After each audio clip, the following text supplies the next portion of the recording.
Thank you very much. Did you hear what the cow said to the farmer on a cold winter morning? Thanks for the warm hand. Anyway, it's going to get better, so don't panic on me. I start small. Nice to see all of you. How many of you have never seen me before? This is your first time? Oh, wow, most of you, okay. I keep thinking for sure I'm more famous than that, but, you know, that is the truth. I'm delighted to be here. Been looking forward to it for a long time. And it's nice to be back. You know, I was here not too long ago. It's nice to be invited back. It says something when you're invited back. It doesn't say everything, but it says something. Maybe it says, let's give him one more chance, right? See if he can get it right this time. But I'm delighted to have all of you here. We're going to spend the day together. I feel two major responsibilities, and I'm sure you can guess what those are. Number one is to make sure you get your money's worth, right? When you shell out your cash, especially these days, you want to make sure you get full value for the money you spent. And I know the tab for the seminar was not that much. Pretty modest fee to get in. Most of you, your tips for the week, right? So it wasn't that much. But I want you to be able to say when you walk out of here today, it was worth my money. But my biggest responsibility is to make sure you get your time's worth. And the reason I say that is because time is more valuable than money. In fact, you might start your notes with that. Time is more valuable than money. You can get more money, but unfortunately you can't get more time. If somebody asks you to spend your money, that's pretty easy, right? We live in America. We're wealthy. So the money's not the problem. But what if somebody asks you to spend a day, right? You got to think that over carefully. And I know you did. I wouldn't waste one of my days, not for anybody, not for anything. Once I understood how valuable they were, I don't waste any. But to make an investment like today of your money and your time, I appreciate that. Today's going to be costly for me. It's going to cost me one of my days to be here, right? And some money, of course. But, you know, I don't need the money. I take the money, but I don't need the money. But guess what I do need? The time. So I'm here not to just joke with you. I'm here not to just tell some funny stories and give a performance and walk away. I'm here to give you some value, and I want to make it worth your time. I'm going to invest a day. You're going to invest a day. Let's get the most out of it and see what we can walk away with today. Anyway, for you that have not seen me before, just very briefly, let me just tell you my story. I grew up in Idaho, farm country, southwest corner of Idaho. In fact, my father still lives on the old homestead where I grew up. He'll be 89 his next birthday. He still hasn't retired. I'm proud of my dad. He's never been ill. He's really something. I'm trying to get him to retire this year. 88. I'm telling my father, what a good year to retire when you're 88. And he says, hey, talk to me in 10 years, right? I might be ready. But anyway, I went to high school. I graduated. I went to college 1 year. Halfway through my second year of college, I decided I was smart enough, so I quit. One of my major mistakes. I should have stayed in school. But I thought, heck, you know, I'm smart enough to get a job. That's what life's all about, right? Get a job, pay your bills, work hard, stay out of trouble, keep your fingers crossed, hope for the best. And I figured I was at least prepared to do that. So I quit college and went to work. A little while later, got married, got my little family going, and I'm out there doing what I thought was the best I could. But about age 25, I'm starting to struggle. I've purchased a little more than I can conveniently pay for on time, and the creditors are starting to call saying, hey, you told us the check was in the mail. What's the deal? And I'm getting embarrassed by that. I'm also embarrassed, big mouth me, with all the fancy promises I made to get married. I'm way behind on those promises, and I'm getting discouraged, wondering what to do. And I thought, well, maybe I should go back to school, right? 1 year of college, pretty short on an application. But, you know, tough to go back to school, right? Especially when you got your family going. Time to stay is when you're there. So I discounted that. I thought, well, if I, you know, had my own business, that would be the way to go. But, you know, I'm short on money, too much month at the end of the money. If you've ever been there, that's where I was, age 25.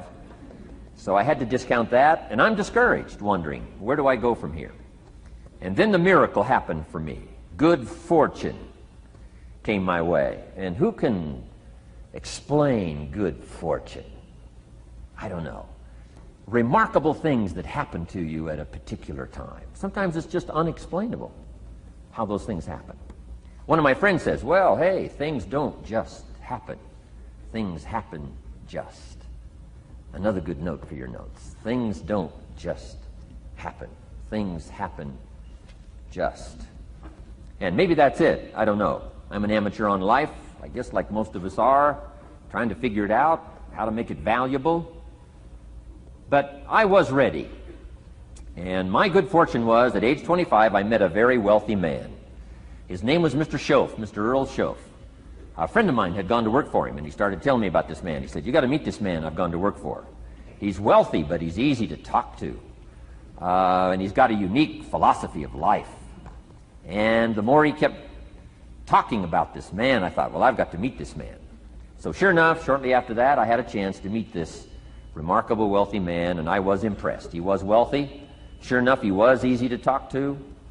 I was so intrigued, within a few minutes, I said to myself, if I could be like him, farm boy from Idaho, if I could be like him, I'd give anything.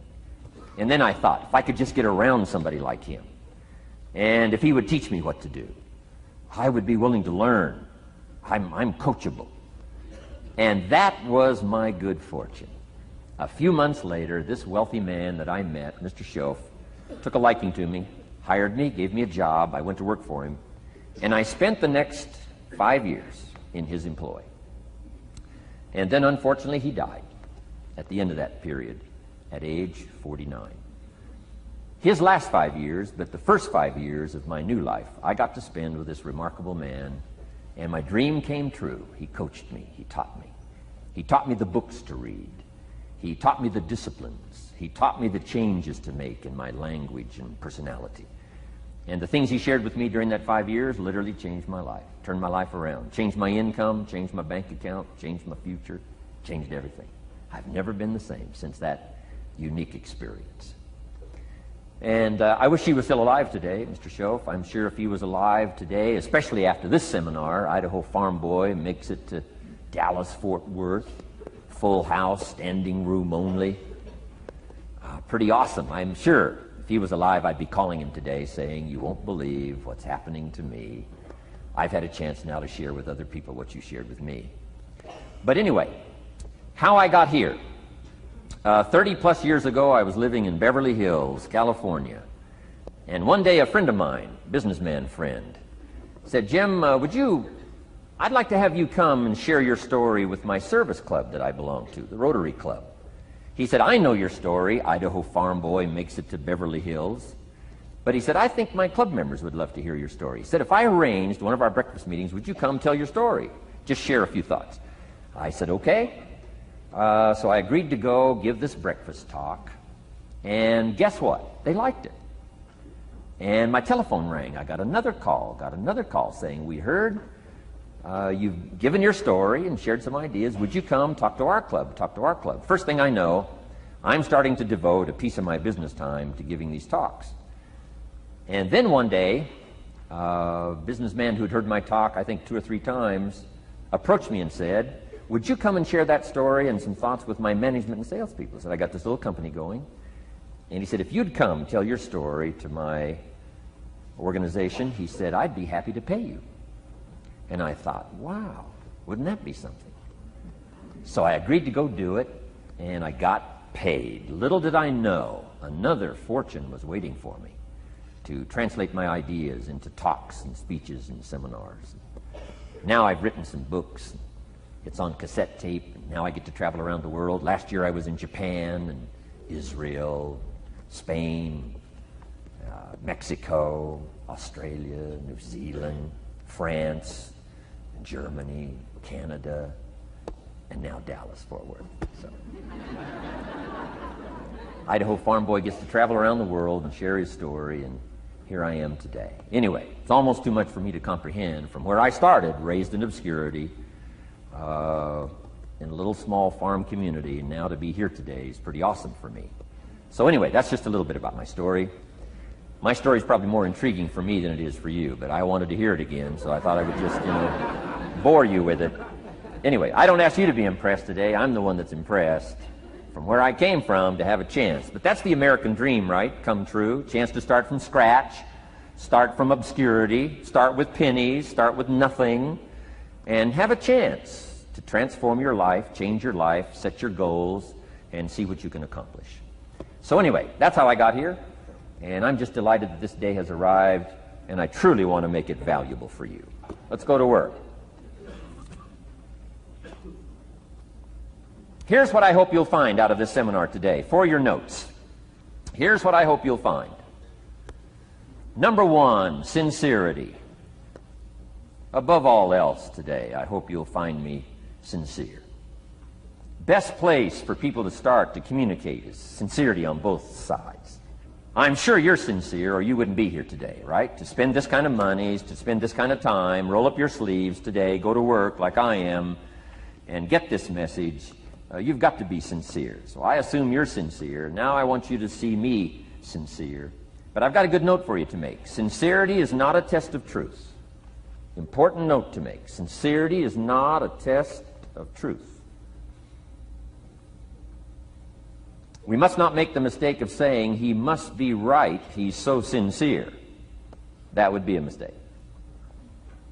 And here's why. It's possible to be sincerely wrong. So we don't mistake sincerity for truth, right? Sincerity is only a test of sincerity. Truth has to yet be tested by truth, okay? But hopefully you will find me sincere and truthful. Next, a combination of things I hope you'll find here today. Ideas plus inspiration. Ideas plus inspiration. Ideas, business ideas and social ideas and personal ideas, we all need ideas. Right? How to have a good day ideas, how to have a good year ideas, how to have your best year ever ideas, good health ideas, personal relationship ideas, how to deal with your family ideas, sales management ideas, financial freedom for the future ideas. We all need good ideas. So today I hope you gather up by notes and by what you can remember a lot of ideas. I want to share as many with you as I possibly can in the time constraints we have. Today is going to go very rapidly. I used to think a day like this was a long day. Found out it's a pretty short day. But I'm going to go as fast as I can, share with you as many ideas as I possibly can. And here's why. Ideas can be life-changing. Ideas can be life-changing. And sometimes all you need is just one more in a series of good ideas. It's like dialing the numbers into the lock.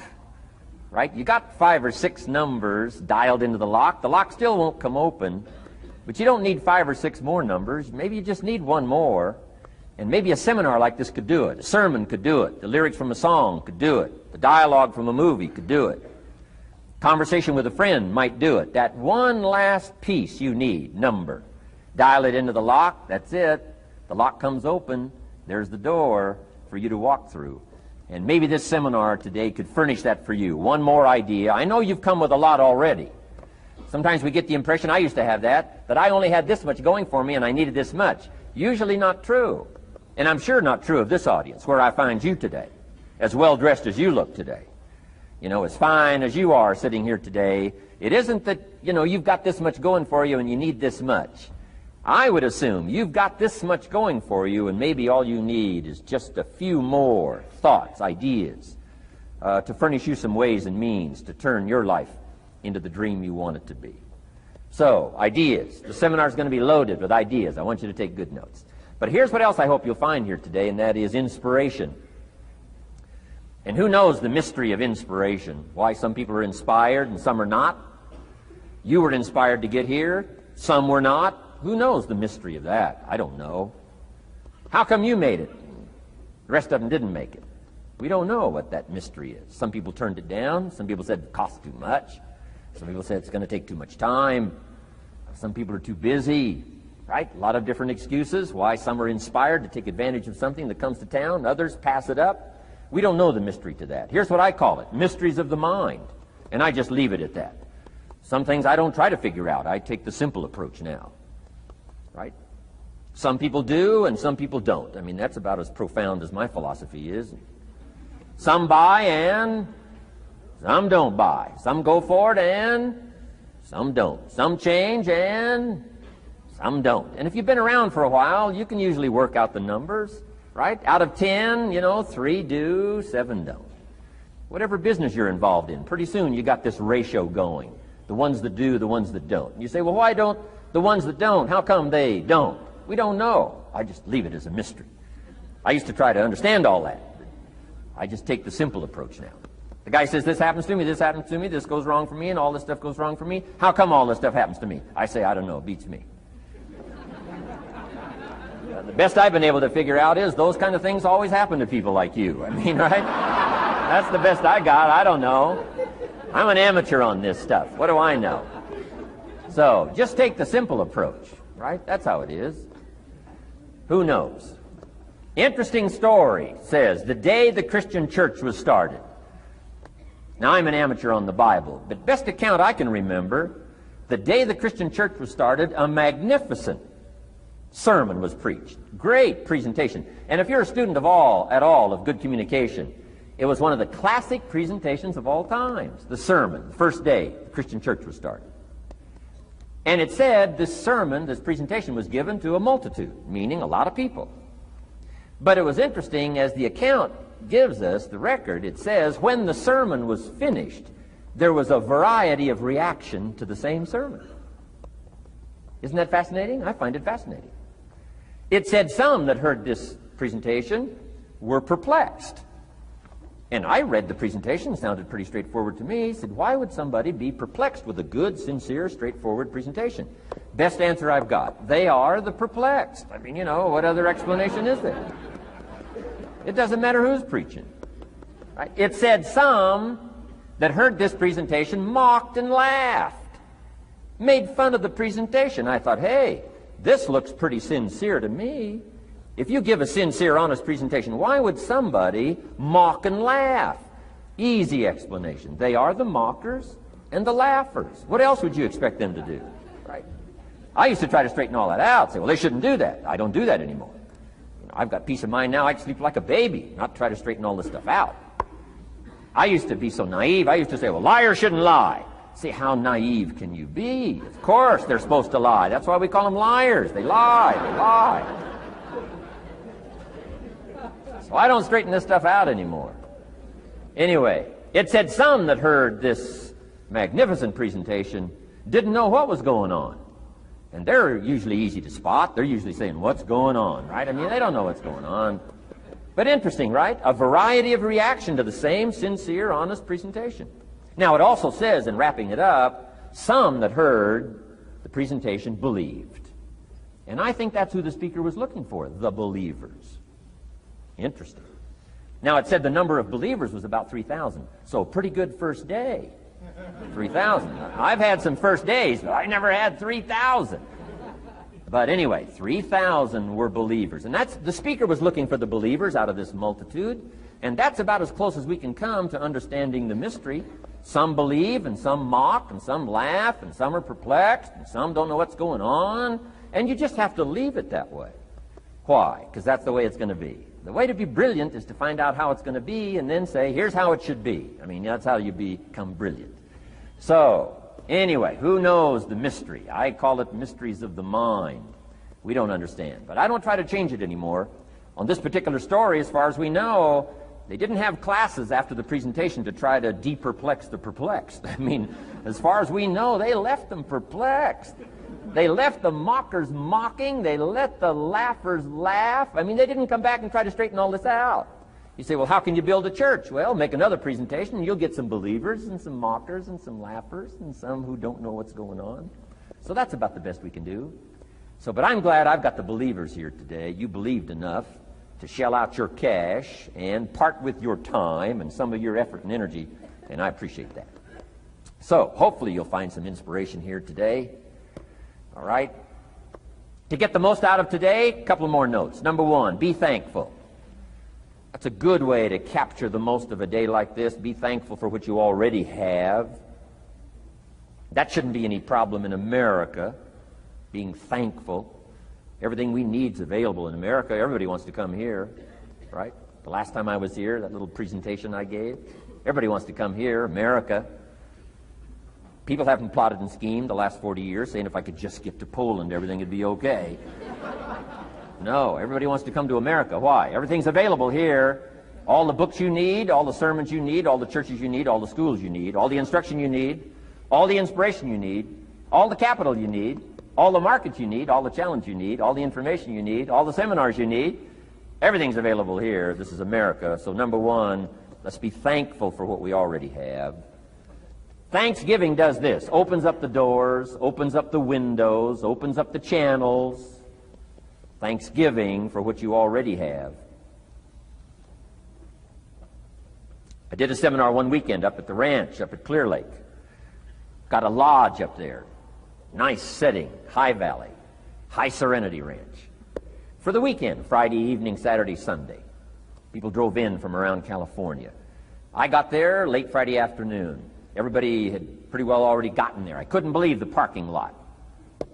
Continentals and Eldorados and Mercedes and Cadillacs and unbelievable. Ferrari, one Rolls Royce, unbelievable. I walked in, good-looking crowd about like this, sitting there ready for the weekend seminar. My opening remarks were, ladies and gentlemen, I think the rest of the world would find it strange that we have all come here this weekend to try to figure out how to do better. Right? I think the rest of the world would say, I don't understand. Guy in his Rolls Royce saying, I got to get to the seminar, find out how to get another one of these Rolls Royces. Unbelievable. Anyway, let's be thankful. Here's what locks up the doors and the channels to receive more: cynicism. That locks you away. That prevents you from learning more. Being a cynic about the past and the future, a cynic about the marketplace, cynical about the people, cynical about the institutions, cynical about the setup, cynical about yourself, cynical about your chances. See, that locks away all the chance for stuff to flow your way. So, good advice, I think, today. Start off, be thankful. Here's number two, listen well. That's going to be a challenge today. I understand that. Seems like most of, our life is still going on outside these four walls, right? Most of our life seems like it's out, continuing out there. Family and business and associates and market and economy and whatever else is happening in the midst of your life. And to sort of, pull your attention from what's going on out there and put it in here for just a few hours, I know is a challenge. But do the best you can, listen well. And here's the last one, take good notes. Be a good student today. Take some good notes. I've not come to entertain you. As you can tell by my opening joke, right? I would not make it in Las Vegas. So we don't have a dog and pony show today, no entertainment.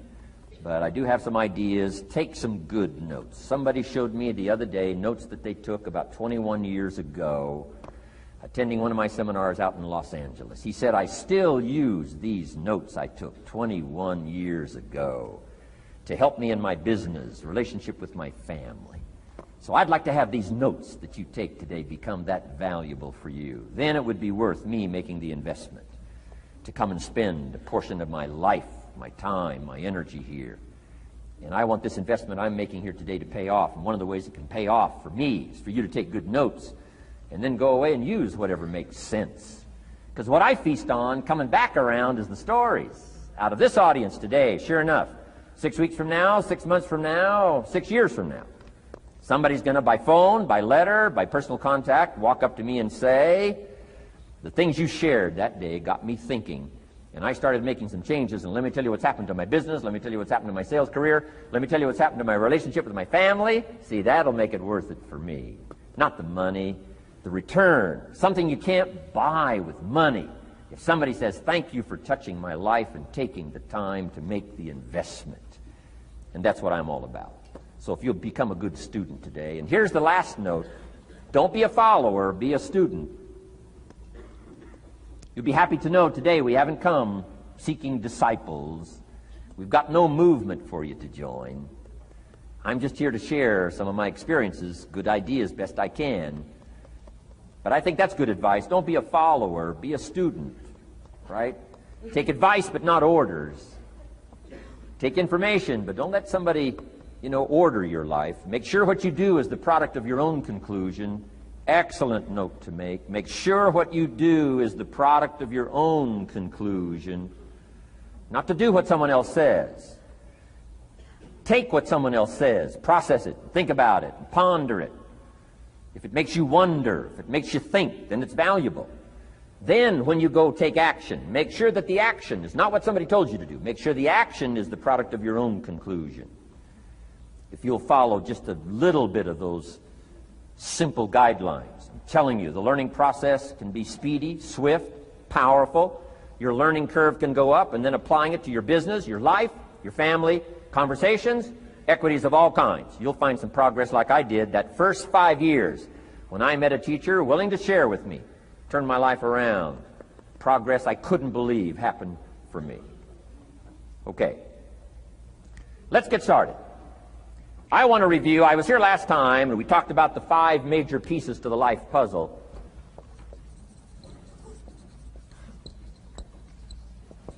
And I just want to review those because it lays such a good foundation for all the rest that I want to share with you today. We got a lot of subjects to cover, so we're going to go rather swiftly, okay? Put on your mental track shoes here and run with me today, because I'm going to deal mostly in concepts. Expect you to, fill in a lot of the details, because I got a lot to share. I want to get through it all. But let's lay this foundation again of the 5 major pieces. Happens to be the title of my latest book. But I think it is so valuable in laying a foundation. It's some of the things I learned between ages 25 and 30. The teacher who taught me so well. He dealt in these fundamentals, we call these. Fundamentals. We call these basics. Basics for sports, fundamentals for sports, fundamentals for your business, fundamentals for the way you deal with your family, a few simple things. Few basic things that if you practice every day can make all the difference in the world, how it works out. I boiled it down to 5 major pieces to the life puzzle. Let's just review those. Number 1 is philosophy. Philosophy, as I taught the last time I was here, philosophy, in my personal opinion, is the major determining factor in how your life works out. Philosophy, the major determining factor in how your life works out. Philosophy. To form our philosophy, you got to think. You got to use your mind. You got to process ideas. And this whole process over a lifetime, starting way back here when we were children, schools that we've attended, our parents, our experiences, all this stuff that we've processed by the thinking process helps to develop our philosophy. And in my opinion, each person's personal philosophy is the major factor in how your life works out. Here's what I called it in that last presentation when I was here. It's called the set of the sail. Each person's personal philosophy is like the set of the sail. Now, I used to think it was circumstances that ordered my life. If someone would have asked me at age 25, Mr. Rohn, how come you're not doing well? Pennies in your pocket, creditors calling, nothing in the bank, behind on your promises to your family, you live in America, 25 years old, got a beautiful family, every reason to do well, and things are not going that well for you.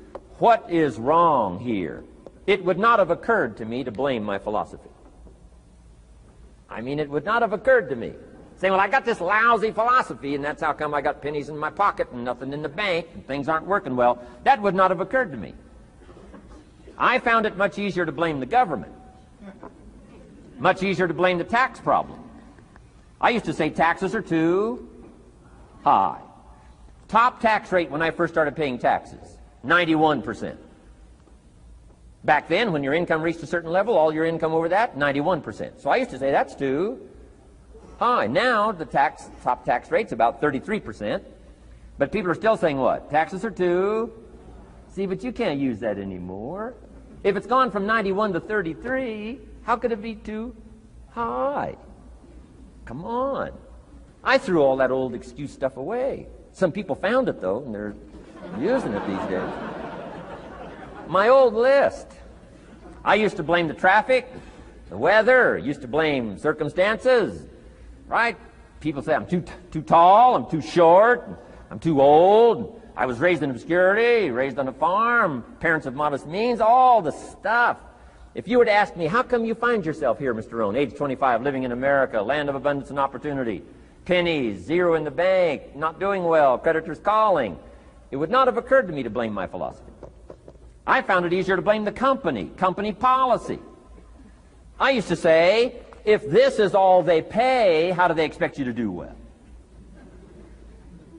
So I figured that, my future was going to be tied to what everybody else was arranging, the economy and, right, interest rates. I used to say things cost too much. That was my whole explanation, not my philosophy, until my teacher taught me better that this is where the problem was, my own personal philosophy. Here's what's exciting about each person's personal philosophy. That's what makes us different than dogs and animals and birds and cats and spiders and alligators. That's what makes us different than all of the life forms. The ability to think, the ability to use your mind, the ability to process ideas, and not just operate by instinct. In the winter, I'm telling you, the goose can only fly south. What if south doesn't look too good? Tough luck. It can only fly south. But see, human beings are not like a goose, can only fly south. I mean, you can turn around, go north, you can go east, you can go west, you can order the entire process of your own life. And we do that by the way we think. We do that by exercising our mind. We do that by processing ideas and come up with a better philosophy, a better strategy for our life, goals for the future, okay? Plans to achieve those goals. All this comes from developing our philosophy. Philosophy helps us to process what's available. Well, when we get here, we got seed, and we got soil, and we got some rain, and we've got some what? Sunshine, and we've got some seasons, and what? The miracle of life. Now, the key is, what do you do with all this stuff? How do you turn all this stuff that's available here into equity and promise and lifestyle and dreams and future possibilities? All of this that's possible now with human beings, how do you take all this stuff and turn it into this equities and values?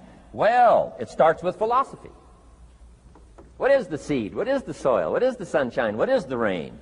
Is it possible to take some of each of all the stuff that's available and turn it into food and turn it into value and turn it into nourishment and turn it into something spectacular and unique that no other life form can do? And the answer is yes.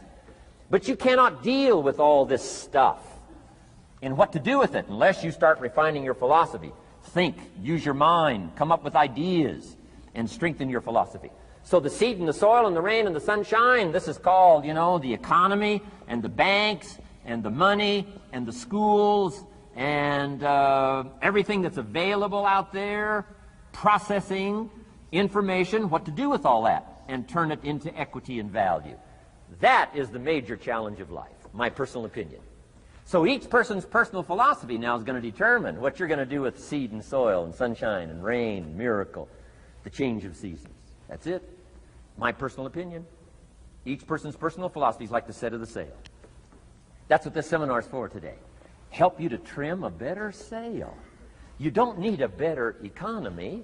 You don't need better seed and soil. In fact, when it comes to seed and soil and rain and sunshine and seasons and the miracle of life, that's all you got. Now, what if you blame this stuff? Then you're blaming all you got. If you blame the economy, and you blame the schools, and you blame the teachers, and you blame the sermons and the preachers, and you blame, the marketplace, and you blame the company and company policy, what else is there? When some people get through with their blame list, there isn't nothing else. That's all there is. And if you blame the only thing you've got to work with, I'm telling you, it's called mistake colossal. In not understanding that that's all you've got to work with. And if this is all you've got to work with, then you don't change the seed, and you don't change the soil, and you don't change the rain, and you don't change the sunshine, you don't change the seasons. Right? Guy says, I'll take 3 springs, 4 summers, 9 falls, no winters. No! You can't fool with this stuff. You got to take it like it comes. Then what do you change to make your life work well? You got to start with your philosophy. Guess what I had to do at age 25 in order to change my own future? I had to change my mind. I had to change my thinking. I had to change my philosophy. I was messed up on what was causing my problem. And once I got that straightened out, that all the stuff I blamed, the government and taxes and the marketplace and the economy and things cost too much, negative relatives, cynical neighbors, once I got rid of that and started going for where the real problem was, which was me, I'm telling you, my life exploded into change. My bank account changed immediately. My income changed immediately. My whole life took on a whole new look and color immediately. And the early results I got from making these philosophical changes tasted so good, I've never stopped the process from that day until this. And I'm telling you, with a little consideration of the refinement of your sail, by setting a better sail, refining your philosophy, your whole life can start to change from today on. You don't have to wait till tomorrow. You don't have to wait till next month. You don't have to wait till spring. You don't have to wait till 93. You can start this whole process immediately. I recommend it. Now, some people do so little thinking, they don't even have their sail up. I mean, you can imagine where they're going to wind up at the end of this week, at the end of this month, at the end of this year. Now's the chance to change, process all this information. So number one is philosophy. Okay. And we dealt with all that, where we get ideas from personal experience, from other people's experiences. I don't want to get into all those details because we covered that the last time I was here. But philosophy, that's number one, my personal opinion. Each person's personal philosophy. Here's the definition of success and failure. Just make this note. Here's failure. A few errors in judgment. Repeated every day. Now, you can automatically assume, Mr. Rohn, I say, I can understand that. A few errors in judgment repeated every day. For 6 years?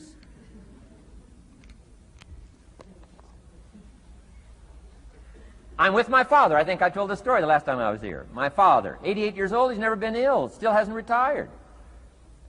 Not long ago, midnight, we're getting ready to go to bed. We've drilled a new well, got some extra water, got some more acres going. He's all excited. At midnight, we're getting ready to go to bed. My father's eating what he calls his midnight snack. A little bite to eat before you go to bed. Don't have to go to bed hungry. And I'm watching him eat this midnight snack. Guess what he had? An apple, a few graham crackers, and a glass of grapefruit juice. I said, no wonder my father's so healthy. My mom taught us all those good health practices. Taught me when I'm growing up, right? I'm an only child. I've never been ill. Passed the big 5-0 some time ago. My 2 daughters, 32, 33, never been ill. My grandkids, never been ill. I'm telling you, the legacy lingers on. As I watched my father have this midnight snack, suddenly it occurred to me. I know that's part of it. An apple, what? A day. That's gotten to Dallas-Fort Worth, right? An apple. An apple a day keeps the doctor away. Good question for this intelligent audience. What if that's true? You say, well, Mr. Rohn, if that's true, that would be easy to do. Then what's the problem? It's easy not to do. It's easy not to adopt it as your own personal philosophy. Or the guy messed up the saying. Guy says a Hershey bar a day. Say, no. No. You've been watching too much television. It is not Hershey bar. You got to be smarter in philosophy than to fall for the Hershey bar a day when it's an apple a day. You've got to be smarter than that. And if you make that kind of an error in judgment every day for 6 years, I'm telling you, it'll accumulate into disaster. Sometimes the first year you say, well, you know, I'm so healthy now, what difference is it going to make? You've got to be smarter than that. Just because disaster doesn't fall on us at the end of the first day doesn't mean disaster isn't coming. You've got to be so smart that you look down the road and say, will the errors in my present judgment of philosophy, what's that going to cost me in 1 year, 6 years, 1 month, 6 months? I'm telling you, the money cost and the health cost and the success cost is too gigantic if you'll look down the road a little ways and say, are there errors in my current judgment like an apple versus a Hershey bar? Is that just a good illustration of some of the rest of my errors in judgment? If it is, that's where I found myself at age 25. I started working when I was 19. I met my teacher who helped turn my life around when I was 25. That's 6 years. At the end of the first 6 years of my economic life, I've got pennies in my pocket. I've got nothing in the bank. The creditors are calling saying, hey, you told us the check was in the mail. I'm embarrassed. I'm behind on my promises. I live in America. I'm a 25-year-old American male. I got a nice family, every reason to do well. And I'm messed up. Now, what's messed up? I used to think it was the community that was messed up, and the country was messed up, and the government was messed up. If those Democrats ever get in the White House, that'll really mess things up. If the Republicans stay in power, that'll really mess things up. The economy was messed up. Interest rates are messed up. I thought all this stuff was messed up. Then I found out that's not what was messed up. I was criticizing the only thing I had to work with. What was really messed up was my own personal philosophy. My own errors in judgment in my own personal philosophy brought me in 6 years to pennies in my pocket, nothing in the bank, and trying to explain why I wasn't doing well, living in America, 25-year-old American male, got a family, every reason to do well. Now, once I understood this, here's the formula for failure: errors in judgment, being lax about developing your own personal philosophy. I'm telling you, it's called accumulated disaster. It doesn't matter whether it's your health or your bank account. Guy's got an empty bank account, probably has high cholesterol. Why? Over the last 6 years, he never paid attention to either one. And it doesn't matter whether it's a dollar, or whether it's your money, or whether it's your cholesterol count. All you got to do is commit the errors, and just because disaster doesn't fall on you at the end of the first day that you don't eat an apple. You say, well, I didn't eat an apple today, and tonight I'm not ill. Well, you got to be brighter than that. Someday you got to leave first grade. The reason we make those first grade desks so small so they won't fit at age 25. I mean, right? You don't belong here anymore. Come on. Now let me give you the secret to success. The formula for failure: a few errors in judgment repeated every day for 1 month starts the weakness, starts the disaster process. You can imagine what happens in 6 years. Now here's the formula for success: a few simple disciplines practiced every day. And you've started a whole new process called a whole new life. A few simple disciplines practiced every day. And if you decide today to go for the apple instead of the Hershey bar, I'm telling you, you have begun the process of turning your life around.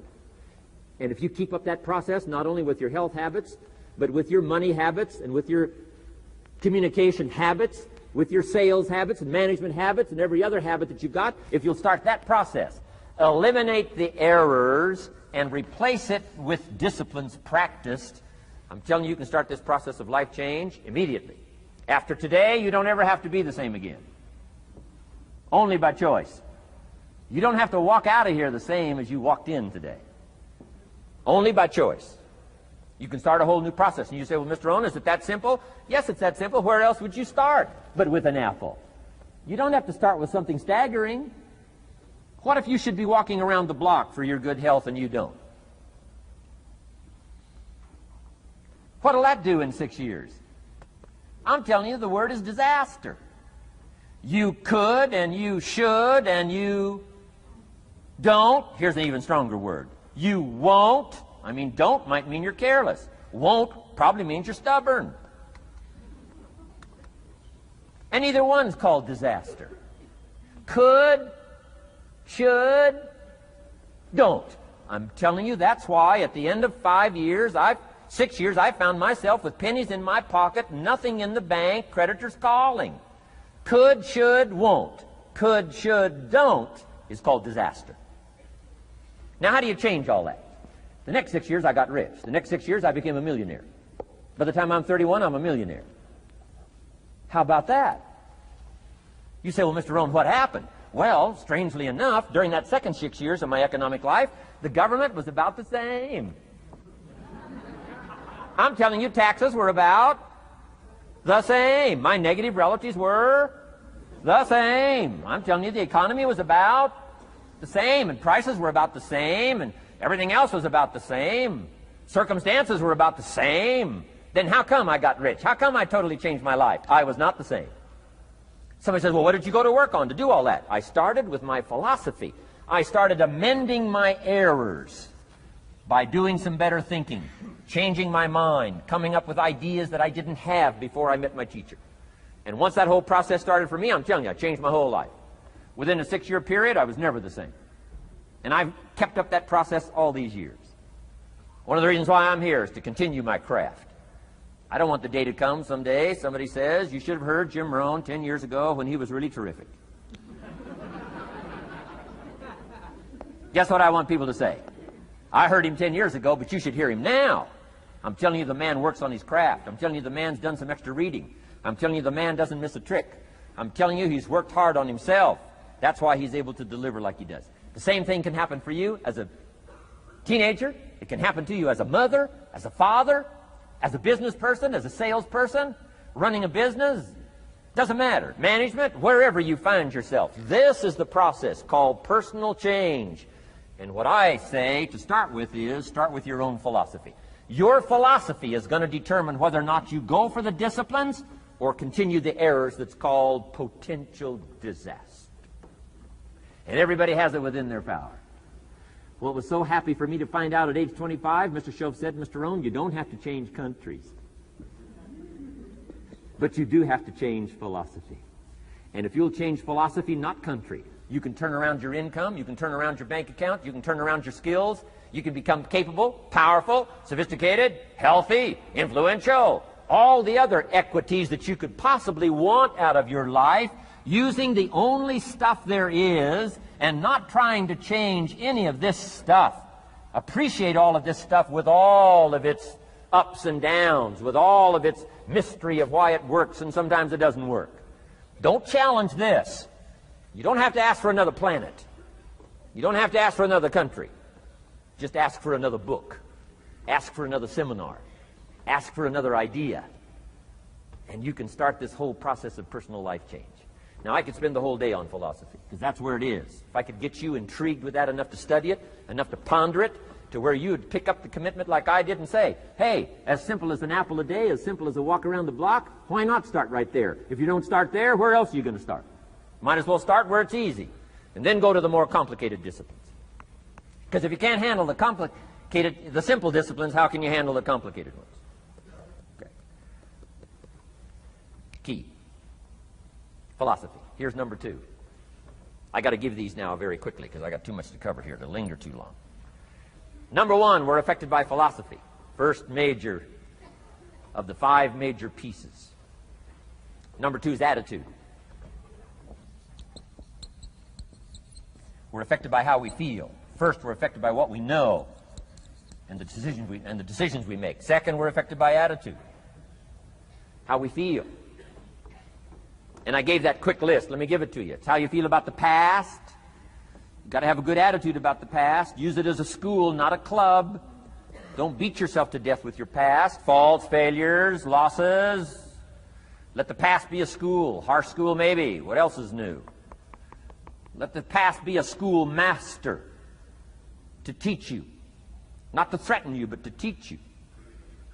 Okay. Next, it's how you feel about the future. Set your goals.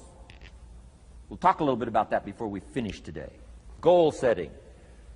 The promise of the future is an awesome force to affect your life every day. Without a future well designed, we take hesitant steps. And all you have to have is hesitant steps for 6 years. You'll be timid, driven into a corner, not boldly willing to go and take your portion, take your share. Okay? Next, it's how you feel about everybody else. Got to have a good attitude about everybody else, because it takes everybody else to make a market.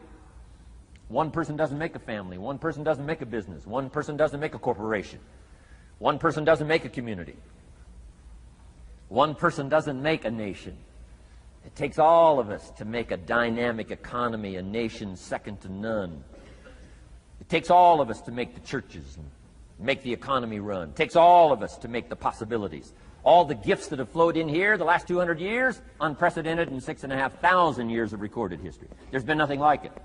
The ethnic streams that have flowed in here brought their gifts, brought their talent, brought their skills, brought their inventions, brought their work ethic. All of it mixed together is called America. Been nothing like it in 6,500 years.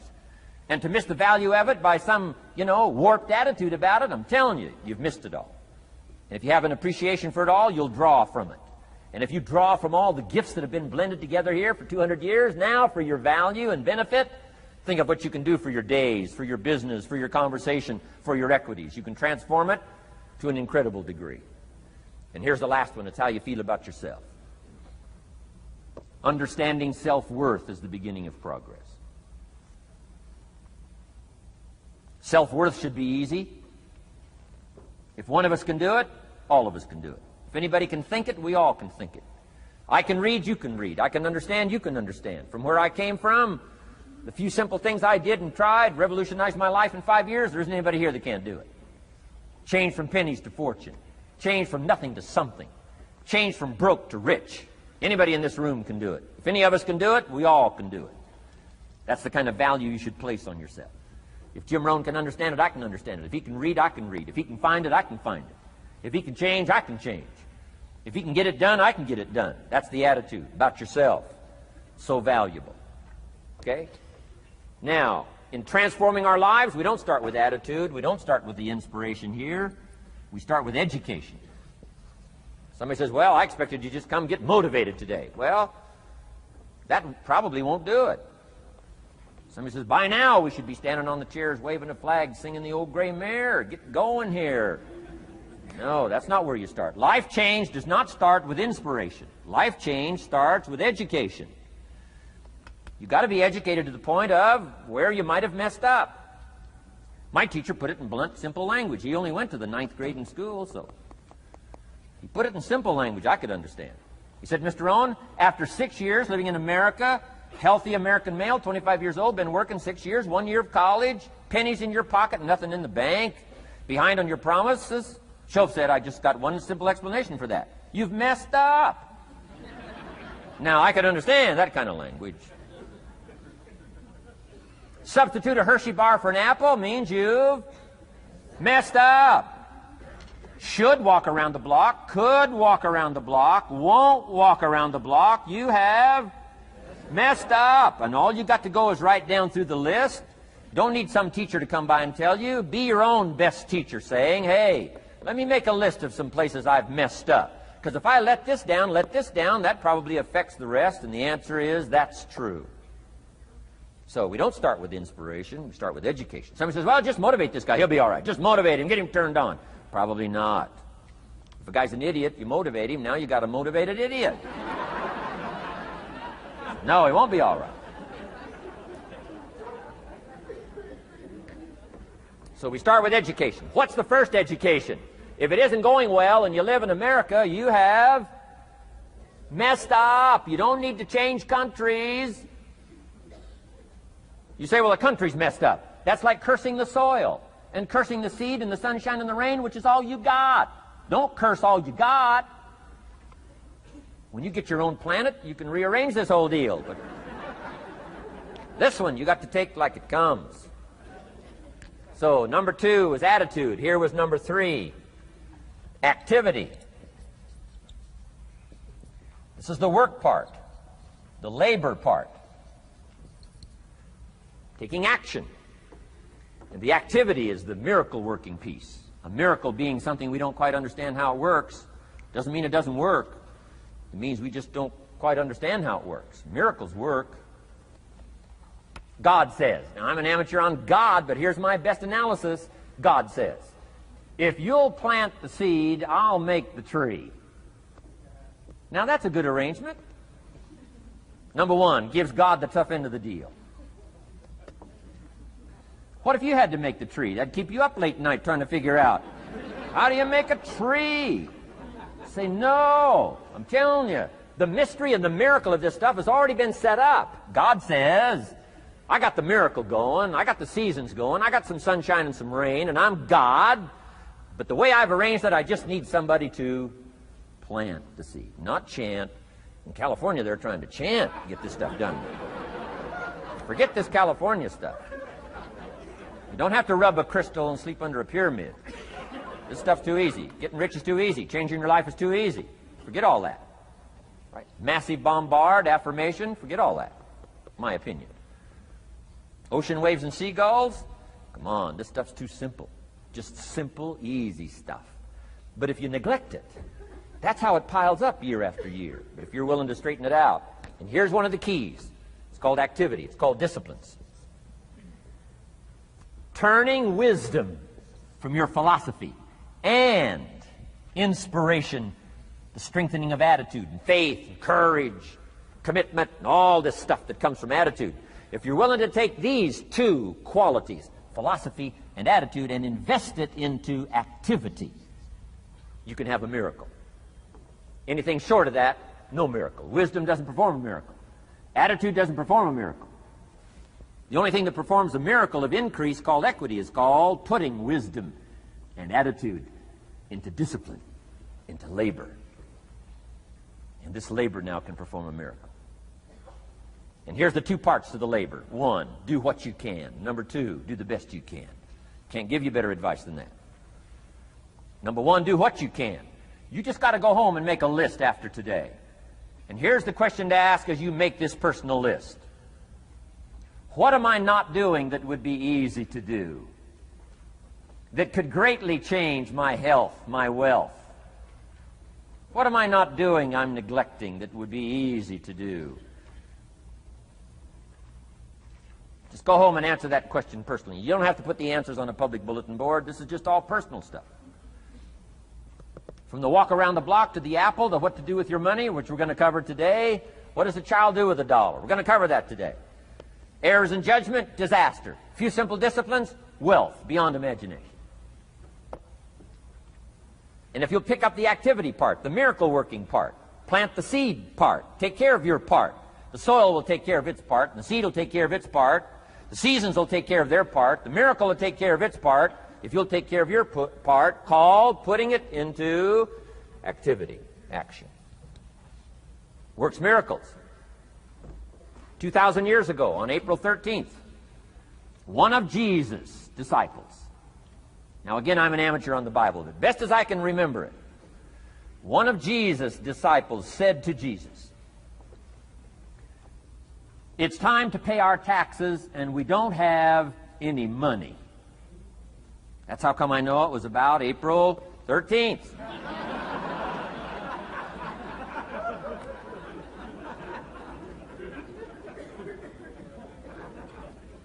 To this statement by his disciple, Jesus said, best as I can read the record, Jesus said, "No problem."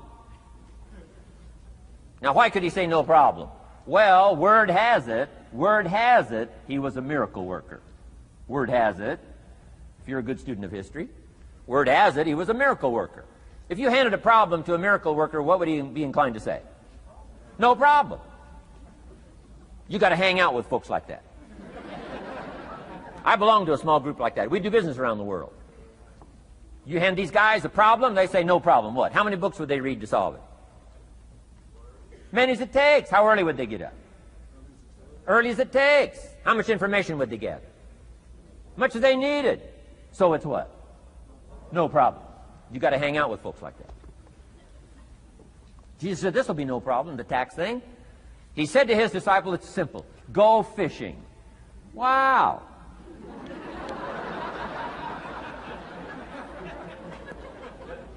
Now that was easy for this particular disciple. His name was Peter.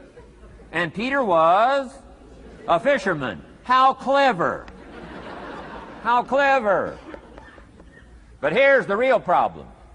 If you should fish, and you could fish, and you don't fish, you got no miracle. You could change, you should change, you won't change. That's called accumulated disaster. In 6 years, you'll be explaining instead of celebrating. Having some ragged list like I had, reasons for not doing well, pennies in my pocket. Could, should, don't, disaster.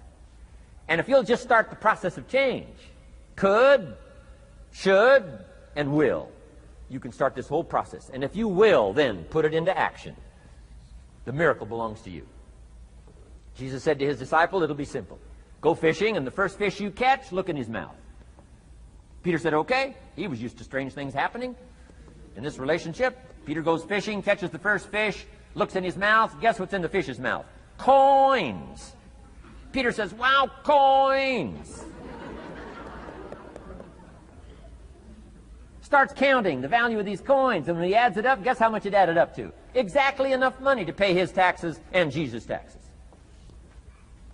Which gives you Jesus' position on taxes.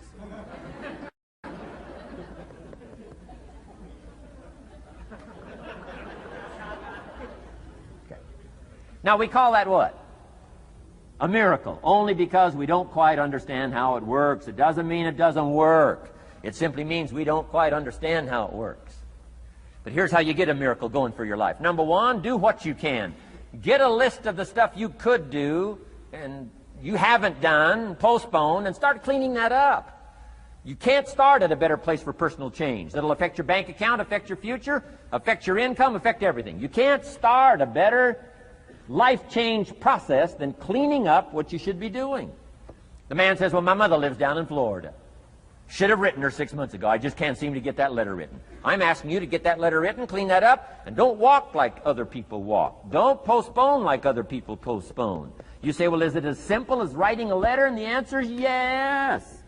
Where else would you start for life change, personal change? You don't need a pink package to fall out of the sky. You don't need massive bombard, pre-conscious, subconscious. Practice channeling, find a 2,000-year-old guru. I mean, you don't need any of that stuff. Pass on all that. Kids are afraid of that stuff. Too much of it, you'll be out on a limb with Shirley. I mean, don't pass on all that stuff. This stuff's too easy. This stuff's too simple. It's called take action, number one, on neglect, on errors, in discipline. Number two, start setting up some disciplines. And if you'll do that, you'll perform a miracle. Now, here's the second part of the miracle. Number one is do what you can. Here's number two, do the best you can. If that's not your philosophy, I would ask you to amend it. Let me give you the best of ancient script. Here's what it says. Whatever your hands find to do, do it with all your might, do it with all your strength, and do it with all your power. What a good philosophy. That kind of philosophy will revolutionize your life if you haven't picked it up lately. Guy slips in late, company doesn't seem to mind, slips out early, first one in the parking lot, heading for happy hour. Stretches his break, comes early for lunch, late back from lunch, company doesn't seem to notice. Guy says, best as I can calculate, I'm putting in about a half a day's work and I'm collecting a full day's pay. And the guy says, I got it made. Little does he know the seeds of his own disaster are already being sown by the weakness of his own personal philosophy. It's not the economy that's going to determine your next 6 years. It's your philosophy about labor and about activity and about miracle and soil and seed and sunshine and rain and the economy and the banks and the money and the companies and the schools and what's going on. It's your philosophy and your attitude. And then your ability to take action. All of that we call the process of life change, miracle working. Number one, do what you can. Number two, do the best you can. Here was number 4. Results. Results. Every once in a while, you got to take a measure, see how you're doing with these 3 pieces: philosophy, attitude, activity. Now we take a measure called results. What is the results at the end of the day, the results at the end of the week? You can't let too much time go by without checking. When time goes by, 6 years I'd been out there working when I met my teacher, Mr. Schoaf. Schoaf said, well, Mr. Rohn, let's just go through a little summary here. He said, in the last 6 years, how much money have you saved and invested? Let's go through a little tab list here. How much money have you saved and invested the last 6 years? I said, what? 0. He said, you have messed up. You remember these notes. I like that. You've messed up. He said, who sold you on that plan? I thought, my gosh, the man's right. I'm a nice guy. I bought the wrong plan. What if you were 50 and broke? Right? Didn't need to change countries. Bought the wrong plan. What a sad scenario that would be. But Schoaf said these questions. Let's go through some results. He said, how many books have you read in the last 90 days? I said, what? 0. Wisdom of the world available? Change your life, change your future? Wisdom of the world available? Develop any skill you want, earn the kind of income you want, have all the treasures you want, equities you want, relationship with your family that you want, everything that you want available, and the wisdom of the world to help you get it. Haven't read any books in the last 90 days. My teacher said, Mr. Rohn, you have messed up. I'm telling you, you've got the deal. Shoaff said, Mr. Rohn, in the last 6 months, how many classes have you taken to improve your skills or to develop new skills? Go for the American dream. Become rich and powerful and sophisticated and healthy and influential. How many classes have you taken in the last 6 months? I said, how many? 0. He said, you have messed up. He said, you don't need to unmess the country. You don't need to straighten out the perplexed. You don't need to straighten out any of this stuff. All you've got to do is look within and let results teach you a great deal about your own activity, your own attitude, and your own philosophy. I went through that process. Take this phrase home. Results is the name of the game. What other game is there? Results.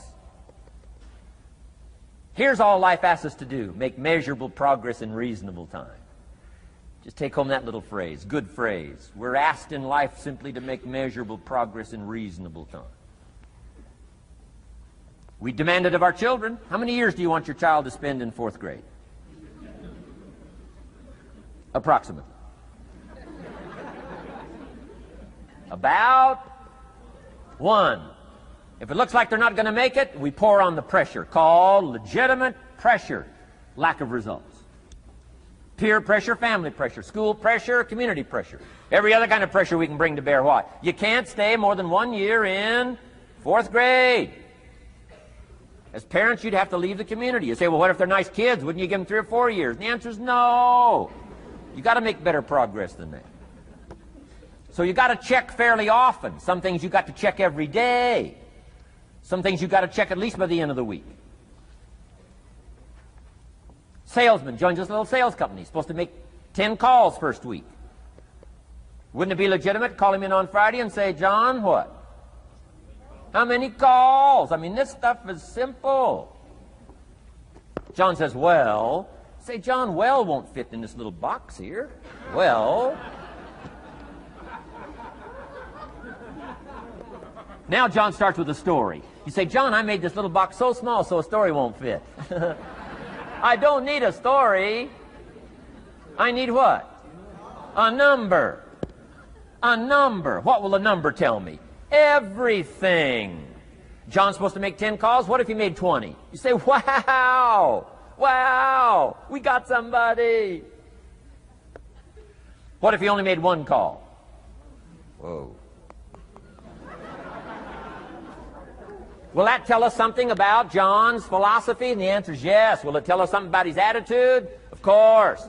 Will it tell us something about his disciplines? Of course. And if he wants a lesson in life change, all he has to do is be willing to face the numbers and come up with the results that will teach you to either celebrate if you got good results or fix whatever needs to be fixed in your philosophy, attitude, activity called disciplines. You don't need to go anywhere else. I do believe in affirmations. And they are valuable as long as you affirm the truth. Because it says in ancient scripts, the truth, what? Will set you free. Free to do what? Amend your errors and pick up new disciplines. That's what the truth is for, to help us amend our errors and pick up the disciplines for life change. That's what the truth is for. So I do believe in affirming the truth. If you're broke, best thing to affirm is, I am broke. You put that up on the refrigerator where you can see it every day. I mean, that's how you do that. Now, if you need a little additional affirmation, you just put up there, I'm 40 and broke. I mean, you know, that ought to do it. And if you need just a little more, put up there, I live in America and I'm 40 and broke. That's enough to turn your life around. It says, hey, something is wrong. Somewhere I have messed up. And I'm telling you, if you'll start with that, it's called the process of life change, and it doesn't matter how small the process is to start. One discipline starts it, and then one discipline feeds another, and the first thing you know, you've got this whole cycle in an upward positive motion. And it's called life change. It's called income change. It's called health change. Relationship with your family change. Equities unprecedented that you can have in numbers that will stagger the imagination if you do not curse what's available and start amending what's possible to get the results that you want. I don't think I can put it in any better language. That's it. Kids can do it. Teenagers can do it. Parents can do it. Managers can do it. Right? Government officials can do it. Anybody can do it. Anybody can do this stuff called personal change. Wow. Results is the name of the game. Success is a numbers game. Good note to make. Success is a numbers game. You got to go for the numbers. You got to understand what the numbers are. How many pounds overweight should you be at age 50? Approximate.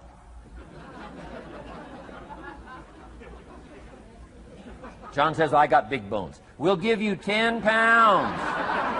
10 pounds for big bones. Otherwise, come on, John. 20 pounds, 25 pounds. Shouldn't we turn on the caution light at work and at home? Blinking caution light. Somebody says, what's that caution light? So John's up about 20, 25 pounds. We got the blinking light going at home, got it going here at work. To remind him what? Wrong numbers. Okay? 35, 40 pounds, red light, blinking at home. Somebody says, what's that blinking red light? Say, John's up about 40 pounds.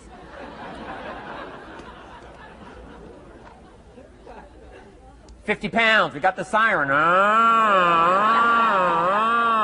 What's that siren at home and at work? John's up about 50 pounds. Cholesterol, almost out of control. Come on. Success is a numbers game. I'm asking you to be mature enough to start checking your own numbers. How many books have you read in the last 90 days? Transform your life.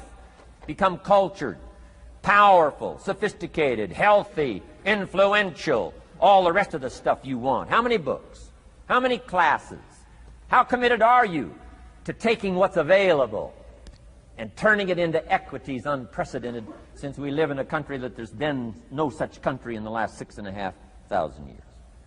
If you'll pick up that process, ladies and gentlemen, I'm telling you, it's called life change of the best order. Now, here's the last one. Number 5 is called lifestyle. Lifestyle is simply learning how to live well. The last of the 5 major pieces. Here's the ultimate challenge of life. I've worked on this, you cannot believe how hard, since age 25.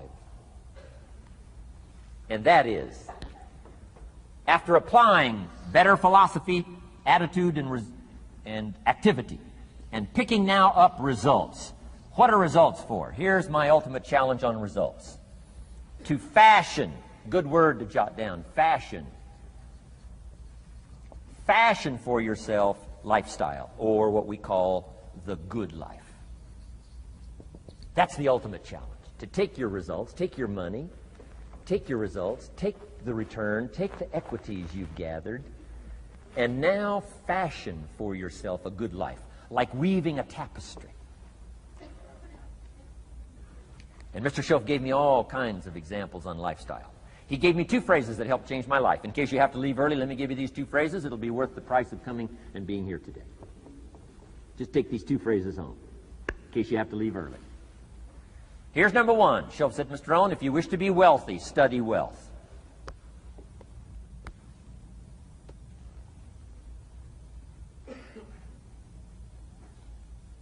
When he said that, I said, my gosh, I don't know anybody that studies wealth. Where am I going to learn it? He said, never mind, Mr. Rohn, now that you've met me, if you'll be with me for a while, he said, and if you'll commit yourself, he said, I will teach you. And he taught me. He taught me the books. He taught me the stuff.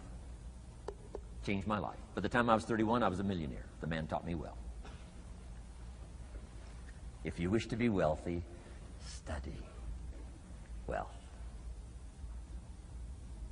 If you were to show me your present economic plan, in a personal conversation between you and me, you say, Mr. Rohn, let me disclose for you my current economic financial plan for the future. Would I get so excited I'd say, hey, I'm going to go across the country and lecture on your plan?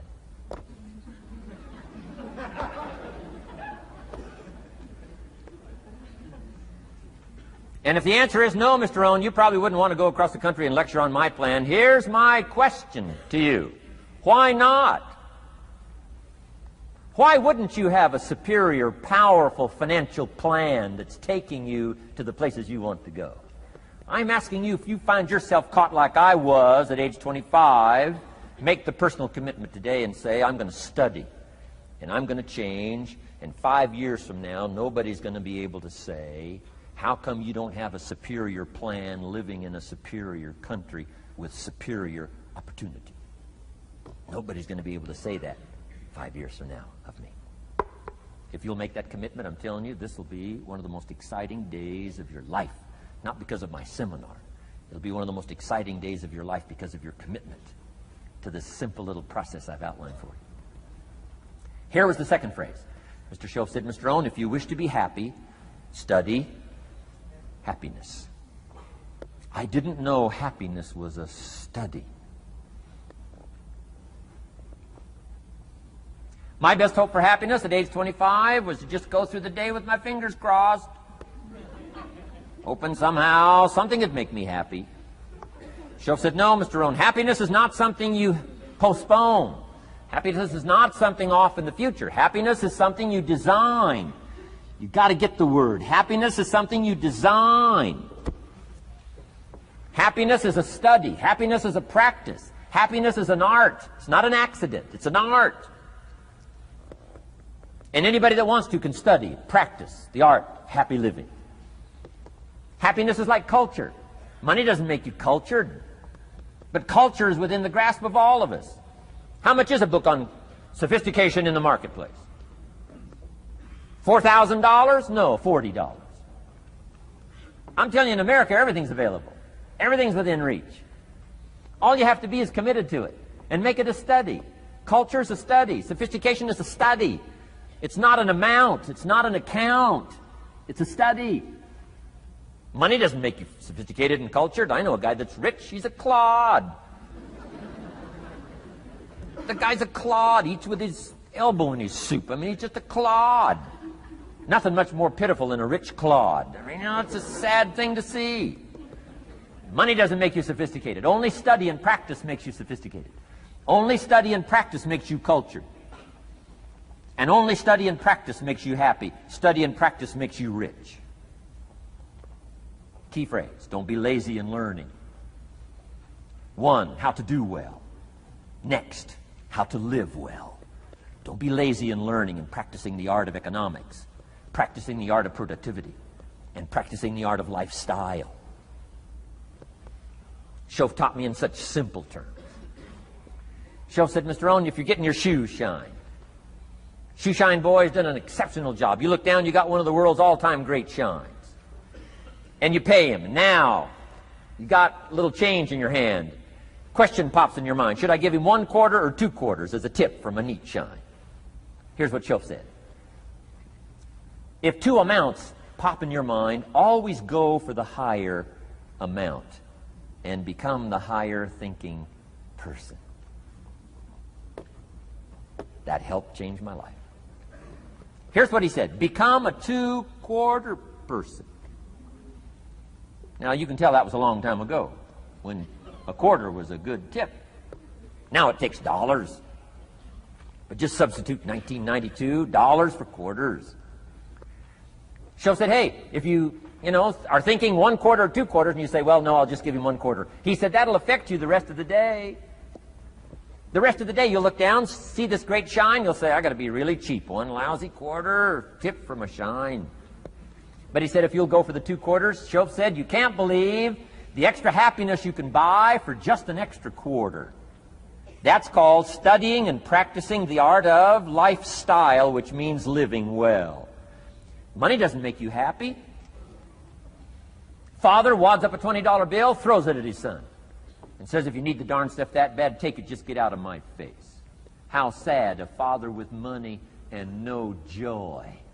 He studied economics, but he never studied joy. I'm asking you to turn that around. Turn that all around.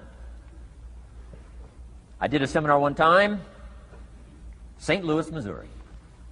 When I finished a seminar like this, a man walked up and said, Mr. Rohn, you've really gotten to me. He said, I'm going to change my philosophy, I'm going to change my attitude, I'm going to change my life, I'm going to change everything.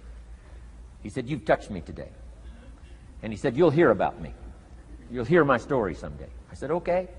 Right? A lot of people, right, say things. Sure enough, a few months later, I come back to St. Louis, did another seminar. When I finished my seminar, I saw this man come walking up. I didn't remember his name, but he said, I'm sure you'll remember me as the man who said, I'm going to go make some changes. You've touched me today. I said, I do remember you. He said, I'm telling you, things are already happening for me. I cannot believe in just a matter of months. He said, one of the things I decided to change was my relationship with my family. He said, my wife and I have 2 lovely teenage daughters. Parents couldn't ask for any more beautiful, lovely daughters. And he said, I'm the only one that's given them trouble. He said, these daughters of ours have never given us any trouble. He said, I've usually been the one all these years giving all the trouble and all the static. He said, my daughters love to go to the rock concerts, and I'm always giving them trouble. They have to beg me for the money. He said, I don't want you to go. You stay out too late. Music's too loud. You're going to ruin your hearing. You won't be able to hear the rest of your life. And he said, I just get on their case. And he said, they keep begging, keep begging. Finally, when they beg long enough, I say, all right, here's the money. If you have to go that bad, just go. He said, that's how I've been up until now. But he said, after I left your seminar, I decided to change all that, called lifestyle, living well. He said, you won't believe it. Not long ago, I picked up the newspaper, and I saw an advertisement, and I knew my 2 daughters, it was one of their favorite performers, was coming to town. He said, guess what I did? He said, I went down and bought the tickets myself and brought them home, put them in an envelope. And when I saw my daughters later that day, he said, I handed them this envelope, and I said to my 2 lovely daughters, you may not believe it, but inside this envelope are 2 tickets for the upcoming concert. They could not believe. And he also added, you'll be happy to know begging days are over. Now they cannot. He said, now don't open the envelope till you get to the concert. They said, okay. So they go to the concert, come concert time, open up the envelope, hand the tickets to the usher. He says, follow me. And he starts down front. The girls say, hey, hold it, hold it. Something must be wrong. He takes another look, says, no, nothing's wrong, follow me. 10th row, center. Now they cannot leave. 10th row, center. The only tickets they were able ever to beg for was, right, 3rd balcony, can't see. He said, I stayed up a little late that night. Sure enough, a little after midnight, my 2 daughters come bursting through the front door. One of them lands in my lap. The other one's got her arms around my neck. They're both saying, you got to be one of the all-time world's great fathers. He said, Mr. Rohn, you're right. I can't believe. Same money, different father. He said, I've started making the changes, and I decided to start with my teenagers, my girls. He said, what a difference it's making in my life. And I'm telling you, you can do that with your lifestyle. You can do it with your sales career. You can do it with your management career. You can do it with any part of your life. If you're looking for equities, unmatched. Do not curse the only thing you have. Don't complain about the only thing you have, which is seed and soil, sunshine, rain, miracle, and seasons. But start changing and processing and evaluating things like we're covering today, and this process of change will take off for you. You will not believe what can happen in such a short period.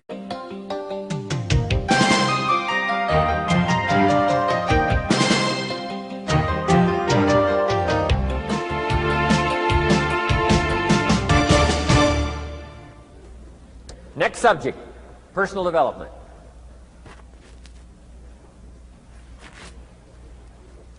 Some of the things Mr. Schoaf taught me starting at age 25, some things came quickly, some things came easily. Setting goals, that was easy. We're going to talk about that later on. But this one I had to struggle with, personal development. It was hard for me to give up my old blame list. It was so comfortable blaming the government and blaming my negative relatives and the company policy, unions, wage scale, economy, interest rates, price. It's not what happens, it's what you do about it. And he said, if you will start that process of change, do something different the next 90 days than you did the last 90 days, like picking up the books to read.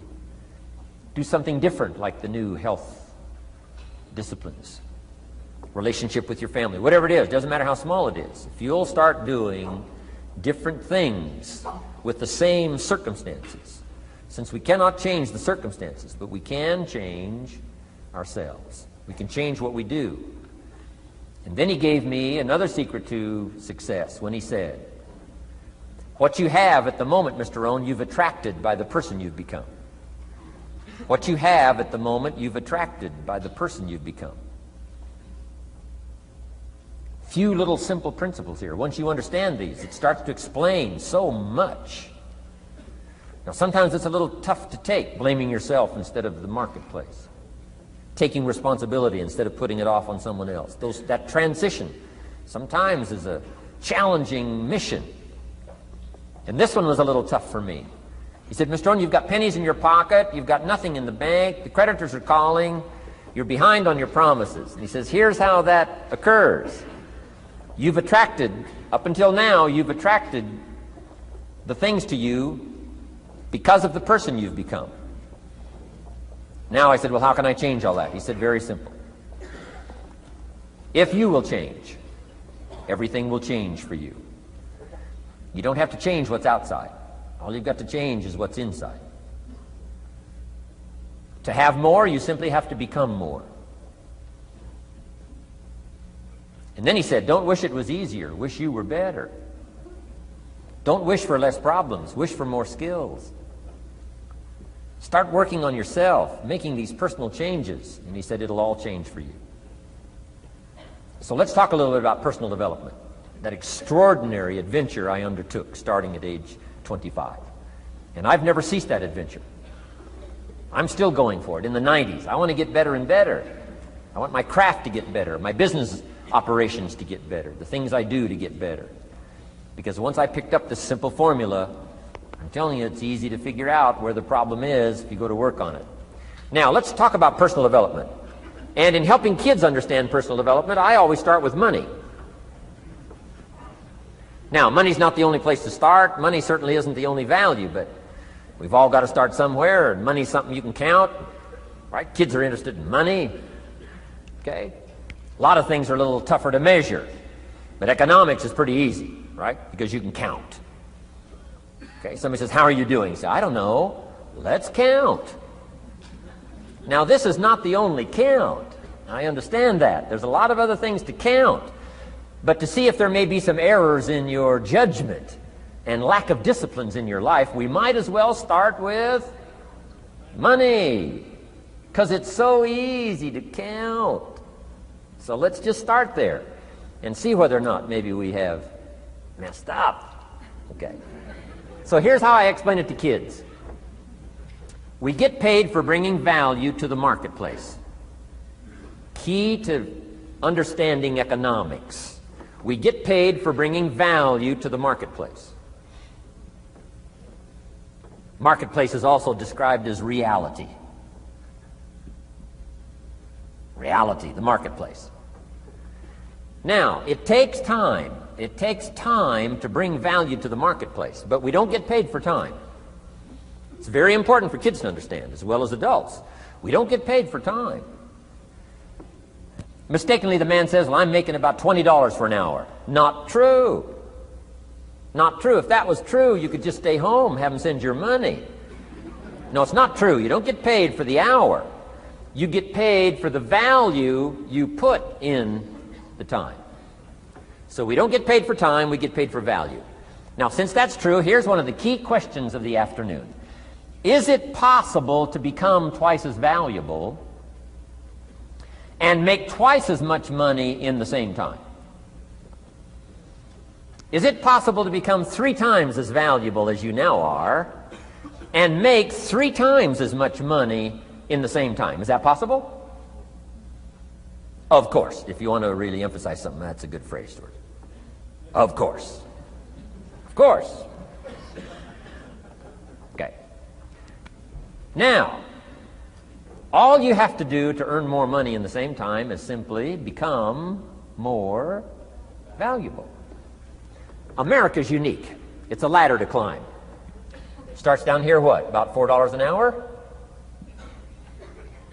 Big argument last year in Congress about the starting place. Should be 5, should be 5, should be 5. Well, no, it doesn't need to be 5. Why not start with 4? It's a ladder. Right? This is not a bed. This is a ladder. This is a ladder to climb. Starts at $4. Now somebody said, well, should be 5, should be 5. Well, maybe. If you're going to stay at the bottom for the rest of your life, it probably should be 5. But that's kind of a pitiful way to live. Start and not grow. Start and not change. Start and not become more valuable. Hey, the whole scenario of life is to start, number 1, and what? Become more valuable, number 2. So America's a ladder to climb. Starts at $4 an hour, and the more valuable you become, you just keep moving up the ladder. Top income last year, what, 52 million? Guy that runs Disney? Would a company pay somebody for 1 year's work $52 million? And the answer is, of course. This is one of those of course places. Of course.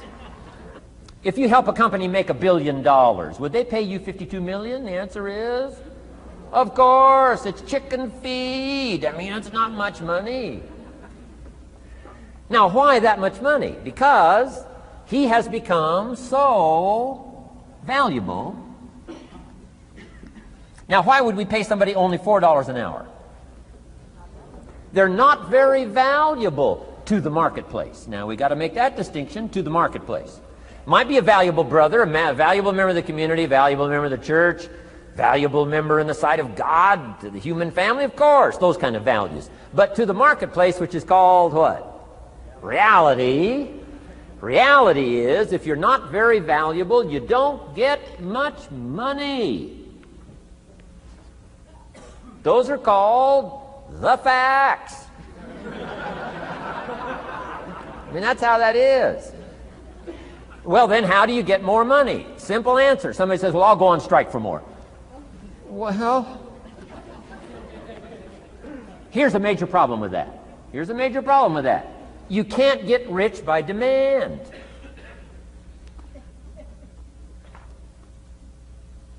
Somebody says, well, I'm waiting for a raise. I'm telling you, it's easier to climb than to wait for a raise. Why not just become more valuable rather than wait? I'm telling you, that's the key to all good things. Becoming more valuable. Why would we pay somebody $400 an hour? They've become more valuable to the marketplace. See how this works? I'm telling you, this stuff is so easy. This is America. This is a ladder. How far is it from 4 to 5? I'm telling you, it's not far. $4 to $5 an hour? If you work for McDonald's, haul out the trash, they'll pay you $5 an hour. If you whistle while you haul out the trash, they'll pay you $5 an hour. I'm telling you. You'll get an extra $1 just for a good attitude. Yay, McDonald's. Wear the hat. It's incredible. $5. And then you just keep becoming more valuable, more valuable, more valuable. I got a telephone call 5 years ago. The company said, we're ready to expand internationally. We need some help. I was sort of semi-retired. Right? Looking for the next exotic beach. They said, no, Mr. Rohn, we got a project for you. Right? Going to expand internationally. We could use your help. Next little while, we'll add some millions to your fortune, make it worth your while. I said, okay. I thought later, isn't that interesting that they called me? My second thought was, of course they'd call me. Who else would they call? I mean, you know, I can get the job done. Now, how come I got a telephone call worth millions? I had become valuable. Now, I'm a farm boy from Idaho. I was raised in obscurity. 1 year of college, and I thought I was thoroughly educated. Made all kinds of mistakes galore. At age 25, the creditors are calling me saying, hey, you told us the check was in the mail. I got pennies in my pocket. I got nothing in the bank. I'm behind on my promises. How come I get a telephone call 5 years ago and it's worth millions? I changed. I turned my life around. Is it possible to become worth millions? Speaking economically, now there's a lot of values to become, but let's just talk economics. Is it possible to become that valuable? And the answer is, of course, of course. Now let me give you the secret. Shoaff said, here's the secret, Mr. Rohn. Learn to work harder on yourself than you do on your job. Once I got that, it turned my life around. Learn to work harder on yourself than you do on your job.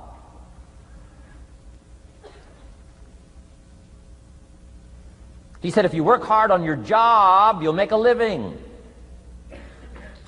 If you work hard on yourself, you can make a fortune. Wow. If you would have known me at age 25, you would have said, Jim Rohn's a hard worker. If you'd have known me, you'd have said that. I'm the guy, I don't mind coming a little bit early, staying a little bit late. I don't mind that. You'd have said, well, Jim Rohn's a hard worker. You say, well, how come he's got pennies in his pocket and nothing in the bank and behind on his promises? Well, I was a hard worker, but I was working hard on my job, not on myself. I'm telling you, if you'll learn that simple little principle and start the process today, latest tomorrow, I'll give you tonight to think it over. And start this whole process of personal development, work on yourself, make yourself more valuable to the marketplace. I'm telling you, you can so dynamically change your income, and economics is the least of the values that you can start earning in terms of equity if you'll start working harder on yourself than you do on your job. Work hard on yourself and develop the skills. Work hard on yourself and develop the graces. All of the stuff necessary to become more valuable to the marketplace. I'm telling you, your whole life can explode into change. Promotions, no problem. Becoming more valuable to the company, I'm telling you, no problem. Money, no problem. Economics, no problem. Future, no problem. If you just go to work on the right thing. Not get things out there to change. Don't try to change the seed. Don't change the soil. Don't change the sunshine. Don't change the rain. Don't change the mix of seasons. Let the miracle of everything that's available work for you, and start working on the inside. Work on your philosophy. Work on your attitude. Work on your personality. Work on your language. Work on the gift of communication. Work on all of your abilities. And if you'll start making those personal changes, I'm telling you, everything will change for you. Now, let me give you another scenario on personal development. It's called the 4 major lessons in life to learn. Before we get to the 4 major lessons in life to learn, let me give you a key phrase for your notes. Here it is. Life and business is like the seasons. Life and business is like the seasons. Frank Sinatra sings, life is like the seasons. Now, here's one of the key phrases that changed my life. Starting at age 25, you can see this whole scenario. Personal development for me began. I've never been the same since. Here's the next key phrase. You cannot change the seasons, but you can change yourself. You can't change the seasons, but you can change yourself. My best hope, right? When I'm 25 years old, my best hope was to go through the day with my fingers crossed saying, I sure hope things will change. I sure hope things will change. It seemed to be my only way for my life to get better if things would change. Here's what I discovered. It isn't going to change. It isn't going to change. I did a seminar one time for Standard Oil executives and management in Honolulu, now known as Chevron. And we're talking economics one day around the conference table. And one of them said to me, Mr. Rohn, you know some fairly important people around the world. You have a chance to travel internationally. Can you tell us what you think the 80s are going to be like? Now you can tell how far back this goes. I said, what do you think the 80s are going to be like? And I thought for a moment, and I said, gentlemen, I do know the right people. And I do have some experience, I think I can tell you. So they all leaned in a little closer, and I said, gentlemen, based on the people I know and based on the best of my own experience, I think in the 80s it's going to be about like it's always been. Aren't you glad you came today? I mean, that's inside stuff. I don't just spread that around everywhere. It's going to be about like it's always been. It isn't going to change. To hope that it'll change is called whistling in the wind. Being so naive, hoping for something that isn't going to occur. I can give you the shortest history lesson that you can imagine in one sentence. What describes human history on the spinning planet the last 6,500 years? Let me describe it for you in one sentence. Here's human history in one sentence. Opportunity mixed with difficulty. That's about as simple as you can put it. And opportunity mixed with difficulty isn't going to change. The man says, well, if it isn't going to change for the future, if it isn't going to change in the 90s, how will my life ever change? Answer, when you change. And if you will change, everything will change for you. Your bank account will change, your income will change, your future will change, the ability to acquire your dreams will change, it'll all change if you will change. And now let's go through the scenario of the seasons. Life and business is like the seasons. Let's cover them. Here's number one, major lesson in life to learn. Learn how to handle the winters. You say, well, Mr. Rohn, a lot of this stuff is fairly obvious. That's true. Just need somebody like me just to come along and remind us. This is what this is called today, a reminding session. I got no new truth for you to discover. This is all old stuff. We just need to hear it again. Somebody get on our case a little bit, right? We all need that. Here's number one lesson, learn how to handle the winters. That's obvious. The winters come right after falls. And pray tell how often? Every year, according to written history, for the last 6,500. To cross your fingers and say, I hope it doesn't come. I'm telling you, we call that naive. Now, there's all kinds of winters. Not just the winter of the season, but there's all kinds of winters. Winter time, the down time, the discouraging time. One writer called it the winter of discontent. The winter when you can't figure it out, the winter when it all goes wrong. Economic winters, social winters, political winters, and personal winters. When your heart is smashed in 1,000 pieces, the nights are unusually long. It's called winter time. Barbra Streisand sings, it used to be so natural to talk about forever, but used to be's don't count anymore. They just lay on the floor till we sweep them away. You don't sing me love songs. You don't say you need me, and you don't bring me flowers anymore. A song of winter. But hey, we're acquainted with all those winter scenarios. We've been through them all. Now the question is, what do you do about the winters? Well, you can't get rid of January by tearing it off the calendar. But here's what you can do with the upcoming winters of your life. The long ones, the short ones, the easy ones, the more difficult ones. Here's what you can do. Get wiser and stronger and better. Just make a list of that trio of good words. Wiser, stronger, and better. To challenge for yourself the upcoming winters of your life, don't you think you could read more? Pick up the scenario, pick up the books, pick up the cassettes. So I would put some stuff on cassettes so you can listen to it. Put it in books so you can read it. Now putting it on video so you can see it.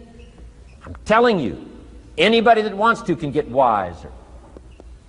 Next is stronger. Anybody can get stronger. If you're willing to do the push-ups, you can get stronger.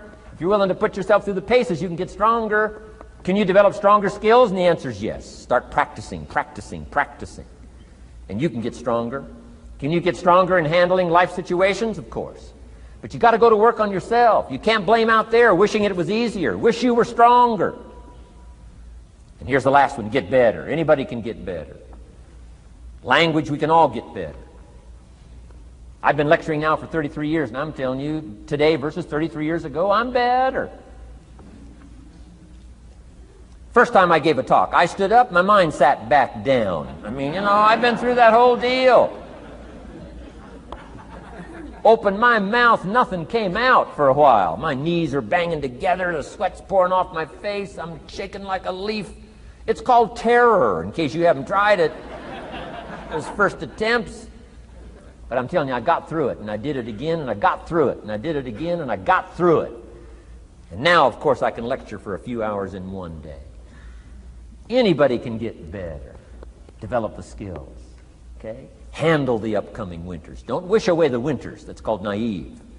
Wish for the skills. Wish for the strength. Wish for the wisdom. Here's the second major lesson in life to learn. Learn how to take advantage of the spring. Uniquely enough, spring follows winter. And pray tell, how often? 6,500 times. I mean, those are good odds. I'd gamble on it one more time. I mean, those are good odds. Every time. You can't beat those odds. Spring is called opportunity. Another day is called opportunity. Days follow nights. How about that? And how often? Every day. But now here's what we must learn to do with opportunity. Underline two strategic words in that sentence. Take advantage. Just because spring comes is no sign you're going to look good in the fall. You've got to take advantage of it. You've got to do something with it. Read every book you can on what to do with your springs, what to do with your opportunities, what to do with your days, what to do with your chances. Don't miss the educational process. Don't miss the process of learning. To understand, opportunity keeps coming, but the key is taking advantage, taking advantage. Everybody in this room's got to learn to do one of two things: plant in the spring or beg in the fall. And it doesn't mean you can't become a sophisticated beggar, but you don't need the reputation. Learn to plant in the spring, take advantage. And there's an urgency here on springtime because there's just a few springs, handful of springs offered to each of us. So take advantage swiftly and quickly. Don't just let the time pass. The Beatles wrote, "Life is very short." And for John Lennon, it was extra short. For Michael Landon, it was extra short. But life is short. At the longest, it's short. So don't just let the springs pass. Take advantage. Seize the day. Seize the moment. Seize the opportunity. That's the key. Springtime. Life is fragile. Life is brief. Elton John sings, "She lived her life like a candle in the wind." It's fragile. It's brief. Whatever you're going to do, you got to get at it. Don't just let it pass away. Here's major lesson number 3. In the summer, learn how to nourish and protect. We've got 2 challenges in the summer in the personal development part of our life. And that is become capable and powerful enough in the summer and wise enough in the summer to nourish what's good and defend yourself against what's bad. Nourish and defend. The summertime is an interesting time. It holds the possibility of the promise of harvest time, but it also has the possibility of the threat. Sure enough, as soon as you've planted your garden, the busy bugs and the noxious weeds are out to take it. And let me give you another word of advice. They will take it unless you prevent it. Summertime is an interesting time. Best as I can describe summertime, you've got to nourish your values like a mother. Nourish like a mother. Go after the threat to the values you've got like a father. Deal with the weeds. Kill the weeds. Nourish the garden and kill the weeds. That's called summertime. What a challenging time. Give life like a mother. Take life like a father. Summertime. You've got to deal with the negative as well as the positive. Summertime is a unique, complex mix of positive and negative. Opportunity and threat. What a scenario of life itself. Opportunity and threat to the opportunity. And you've got to deal with both. You've got to think positive and you've got to think negative. You've got to handle what's ever out to threaten you. You've got to learn to threaten it back. Summertime. Interesting time. Nourish like a mother. Defend like a father. You've got to be like your bloodstream in the summer. Red corpuscles to what? Nourish. White corpuscles to what? Fight. You've got to both nourish and fight. You've got to nourish and be vigilant. Okay. White corpuscles think negative. You can't just think positive. We call you naive.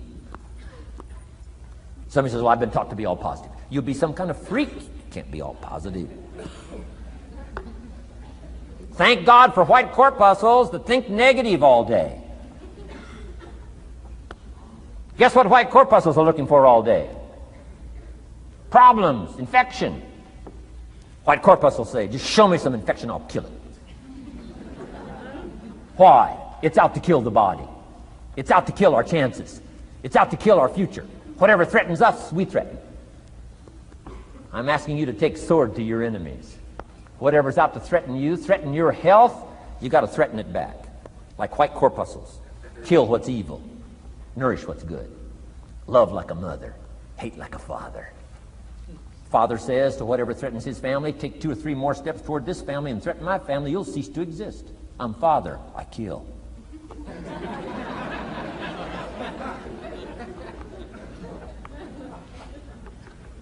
Don't let the weeds take your garden.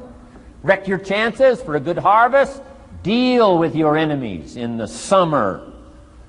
Called good and evil. The great struggle in life is called good and evil. Tyranny and liberty. Sickness and health. It's the way life is. Tyranny threatens liberty. Takes over Kuwait. Can't have that.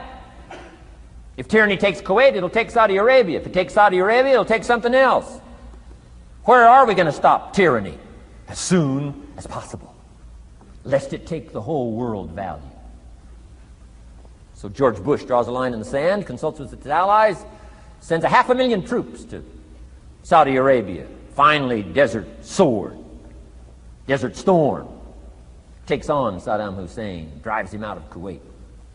Why? Because it has to be done. The great struggle between liberty and tyranny, the great struggle between evil and good. And you've got to treat your own life the same. Says Saddam Hussein, you can't have Kuwait, can't have Saudi Arabia. Furthermore, we're going to kick you out. Hires Chief White Corpuscle, General Schwarzkopf.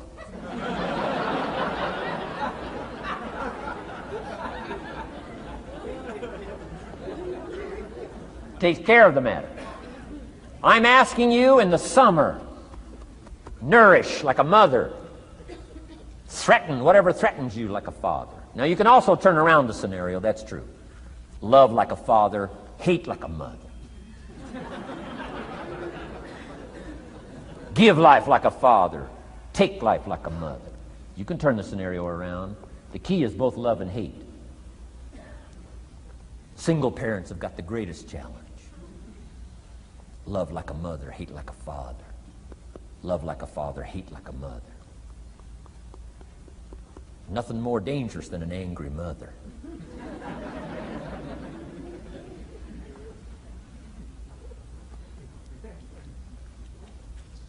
Beware the female species of the animal. They call her Black Widow spider. Why? Because when she finishes, there is no male spider.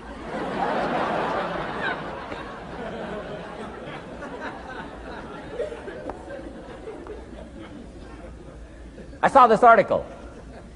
I was flying on an airplane up in Canada. I saw this article in one of the airplane magazines. Showed a picture of this guy with his shirt off, these claw marks down his back, teeth marks in his neck. The guy almost got killed. He was out in the woods, saw a mama bear with her little cub. Said, oh, this looks cute.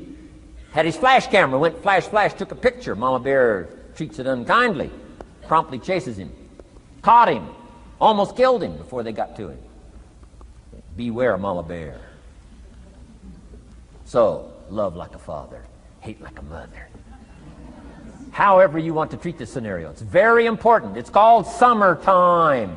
Part of the personal development challenge is to be challenged to learn to nourish all of your values, from a garden to a family relationship, to a love affair, to a marriage, to a business, anything that's valuable to you called equity. You got to nourish it, you got to feed it, you got to take care of it, but you've also got to defend it.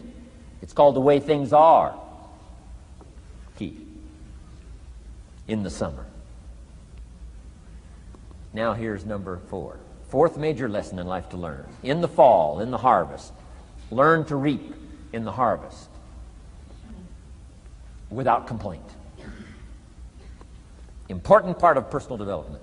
Reap in the harvest without complaint. Take full responsibility Once you've learned this scenario, it's not the seed, it's not the soil, it's not the sunshine, it's not the rain, it's not the miracle of the giving of life, it's not the seasons that's to be criticized. We must take personal responsibility. So in the harvest, take personal responsibility. It's your crop. Whatever you've reaped, it's your crop. Take responsibility. No complaint. And here's the next one. No apology. The best of human maturity is no apology if you've done well, and no complaint if you haven't. Knowing that that's where the answers lie, within, and then without in the miracle of the possibilities that we have to work with. Those are the 4 major lessons in life to learn. Let's talk about some more parts of personal development. Here's the first one. Physical. The physical side. Got to take care of yourself. Do not neglect to take care of yourself. Good phraseology used in the Bible, in my amateur way, but let me put it to you best I can. Here's what it says. Treat your body like a temple. That's a good phrase, good suggestion. A temple meaning something you take extremely good care of. A temple. That's a good phrase. Treat your body like a temple, not a woodshed. A temple, a temple. Take good care. It's the only place you've got to live currently. The temple. Nutrition. My mother studied nutrition, passed it along to me, passed it along to my father, my children, my grandchildren. What a legacy that was. Learning to just take care of yourself. Key phrase. Some people don't do well because they don't feel well. They've got the gifts, they've got the skills. Maybe they just haven't taken care of themselves. They don't have the vitality. Key phrase. Vitality is a major part of success. Vitality. So take care of yourself. I know a guy that raises racehorses. I'm telling you, the guy feeds his horses better than he feeds himself. He's so careful how he feeds his horses. He's so careful what they eat. He's so careful that they get everything. And because of that extreme care, I mean, these are magnificent animals. They can run like the wind. But you ought to see this guy. 10 steps up a flight of stairs, and I mean, he's all out of breath. His horses can run like the wind, and he can hardly make it up the steps. The guy takes care of his animals better than he takes care of himself. Some people feed their dogs better than they feed their kids. Physical. Now, there's all kinds of parts to physical. Here's one. Appearance is part of the physical. Never have a second chance to make a first impression. The physical side. And here's some of the best advice on appearance I can give you. It comes from ancient script again. It says, God looks on the inside, people look on the outside. Isn't that good information?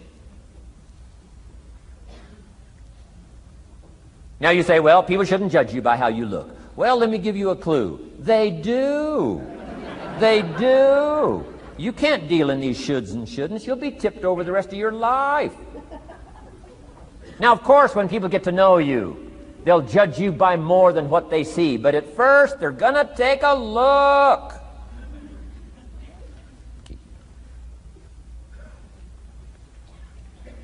So, here's the best advice I can give you. Make sure the outside is a major reflection of what's going on inside. The physical side. A few minutes a day, stay healthy. A little bit of study on nutrition, stay healthy. Key. Now here's the next part of personal development, the spiritual part. Now, I'm an amateur on the spiritual side. I do happen to believe that human beings are more than just an advanced life form. An advanced species of the animal kingdom. I do believe humans are a special creation. That's just my personal belief, and I don't ask you to buy it. But here's what I do ask you to buy. If you do believe in spirituality in any manner, here's my best advice. Study it and practice it. Do not neglect your values. Do not neglect your virtues. If you do believe in spirituality, my advice is study it and practice it. Don't let it go unstudied. Don't let it go unnourished, if you do believe. That's my best advice on the spiritual side. Now here's the third part. The mental side. Part of this personal development challenge is to develop mentally. Learn, study, grow, change. It's what schooling is all about. And the human development takes time, incredible amounts of time. That's why we've taken the time for this seminar. It just takes time. Some things you can't cover in a 20-minute speech. You can't cover in a little 5-minute talk. It takes time. For humans, it seems like more time than any other life form, human beings. The little wildebeest in Africa. Guess how much time it's got as soon as it's born to be able to run with the pack so it doesn't get eaten by the lions? Guess how much time it's got? A few minutes. As soon as the little wildebeest is born, tries to stand up, falls down. Its mother nudges it, gets it to stand back up, falls back down. Finally, on little shaky legs, it tries to nurse. Mother pushes it away. She moves away, so it can't nurse. Why? You can't nurse now. You've got to develop some strength now. The lions. Falls down, gets back up, tries to nurse. Mother pushes it away. No. You got to get these legs strong. How much time have we got? Not much time. Mama wildebeest says, not much time. Not hours, not days, minutes. Wow. But the human baby, wow. After 16 years, we're not sure. Right? Unbelievable amount of time it takes.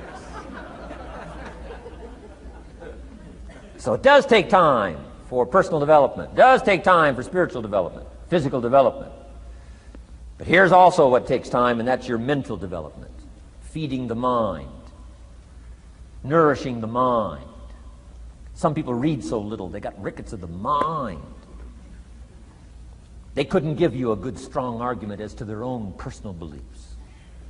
Here's one of the challenges we've got as parents, and that is to get our kids ready to debate the major life issues of the 90s. They've got to get ready to debate. We've spent this last couple of decades debating communism. Communism taught capital belongs in the hands of the state. We've been teaching, no, capital belongs in the hands of the people. Communism taught people are too dumb and stupid to know what to do with capital. You've got to take capital away from all the dumb, stupid people and give it to the all-knowing, all-wise state. And let the state run everything and let the people meekly show up for their work assignment. All glory to the state, communism taught. Kid says, well, is that right? No, all glory to the people. Let the state be the servant of its people, not the people be the servant of the state. I'm telling you, you've got to be able to pick up those ideologies. You've got to be able to pick up the philosophy. And here's the next part. You've got to be able to defend it. If you can't defend your virtues and if you can't defend your values, I'm telling you, even in the 90s, you'll fall prey to philosophies that are not in your best interest. And we've got to help our teenagers, we've got to help our kids especially to be able to debate the major life issues, the political issues and the social issues and the religious issues and the spiritual issues and the nutritional issues and the economic issues and all of the rest of the issues that are valuable for us to build the kind of equities we want. You got to get yourself ready. And one of the ways you got to get ready is not just physical and not just spiritual. You got to get ready mentally. And this is where Schoaf went to work on me, to be ready mentally, to develop the philosophy and also be able to defend your virtues and your values. Let's go through it. You need a good library. Schoaf got me started on my library. Here's one of the books he recommended. Think and Grow Rich by Napoleon Hill. Think and Grow Rich. Shoaff said to me, doesn't that book and title intrigue you? Think and Grow Rich. Don't you have to read that book? Think and Grow Rich. I said, yes, sir. By Napoleon Hill. I went and found that book in a used bookstore. That's where I had to start. In a used bookstore. I paid less than 50 cents for it. I've still got it. It's one of the rare hardback covers. Think and Grow Rich by Napoleon Hill. Wow, Shoaff was right. Get a library started. It'll change your life. Any home over $200,000 has got a library. Why do you suppose that is? Wouldn't that make you curious? How come every home over $200,000 has got a library? Does that tell you something? Does that educate you at all? You say, well, I can't afford a $200,000 home. It doesn't matter what size home. Take your present apartment, clean out a closet, call it your library, and start acting intelligent. And start this process like I did. Start developing a library. Here's what your library needs to show: that you're a serious student of health and life, spirituality, culture, uniqueness, sophistication, economics, prosperity, productivity, sales, management, skills, values of all kinds. Let your library show you're a serious student. Don't be casual in learning. Don't be lazy in learning. Okay. Information is the key. Okay. Learning is the beginning of wealth. Learning is the beginning of health. Learning is the beginning of prosperity. Learning is the beginning of democracy, the beginning of freedom. All values, all virtues start with the learning process. So don't be lazy in learning. Don't be lazy in gathering the library that'll teach you and instruct you. And I got that book, Think and Grow Rich. Some of the ideas in that book inspired me no end, helped me to change my life. Now, it's got some weird stuff in it. You know, it's got some weird stuff. Napoleon was weird, so you gotta separate out a little of this weird stuff. But you can do that. You can separate out the weird stuff, okay? Unless you're weird, just do the weird stuff. Anyway, remember, don't be a follower, be a student. That's the key to all books. Don't be a follower, be a student. Okay. Another book he recommended. Help Me Become Financially Independent. We're going to cover that before we finish this afternoon. The book was entitled The Richest Man in Babylon. The Richest Man in Babylon by George Clason, C-L-A-S-O-N. This little book, The Richest Man in Babylon, I use it as a textbook teaching teenagers how to be rich by 40, living in America. 35 if you're extra bright. Much sooner if you find a unique opportunity. I got rich by the time I was 31, didn't wait till 35. If you find a unique opportunity. So we'll get into that after we come back from our next break. Richest Man in Babylon. Get your library started. Here are some key sections to put in your library called mental food. In fact, we call it food for thought. It's so important to nourish the mind, not just the body, but nourish the mind. Key phrase. Now it needs to be well balanced. You can't live on mental candy. Somebody says, well, I just read this positive stuff. That's too second grade. You've got to get out of second grade. You can't just be inspired. You've got to be taught. You can't just be inspired. You've got to be educated. Key. Here's a good book. It's called How to Read a Book. Good title. How to Read a Book by Mortimer Adler. In this book, How to Read a Book, Mortimer, you know, is the chief editor of the new Encyclopedia Britannica. A good set of books, right, to have in your library. The Encyclopedia Britannica, chief editor, Mortimer Adler. He's in his 80s. He's still active, still writing books. I've got several of his books. The 6 Great Ideas, a lot of books. Mortimer Adler. But he wrote this book, How to Read a Book. Now, in this book, How to Read a Book, not only does he give you some good suggestions on how to get the most out of a book, it's one thing to read it. It's another thing to get the best out of it. He'll give you some techniques on how to get the best out of a book. It's very good. But here's what's also in his book, How to Read a Book. A list of what he calls the best writings ever written. The best writings ever written. I've used it as a centerpiece for my library. So I'm just asking you, take a look. If it suits you, fine. If it doesn't suit you, hey, keep looking until you find something to suit you. But well balanced. Let me give you some of that balance. Number one, history. We've all got to have a sense of history. American history, national history, international history, family history, political history. We all need a sense of history. Shortest history lesson. Opportunity mixed with difficulty. No matter how far back you go, 1,000 years ago, 2,000 years ago, 3,000, 4,000 years ago, I'm telling you, it all reads the same. Once you understand the thread that it isn't going to change, then what's going to change for my life? Answer, looks like I'm going to have to change.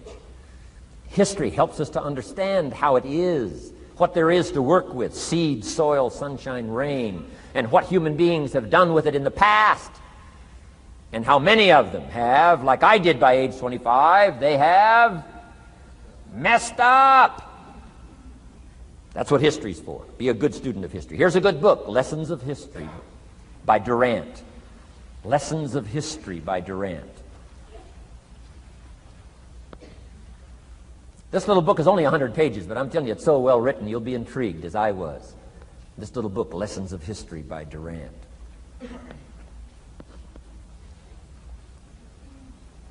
Next is philosophy. Durant also wrote a good book on philosophy. The Story of Philosophy. It's got a good rundown of the key philosophers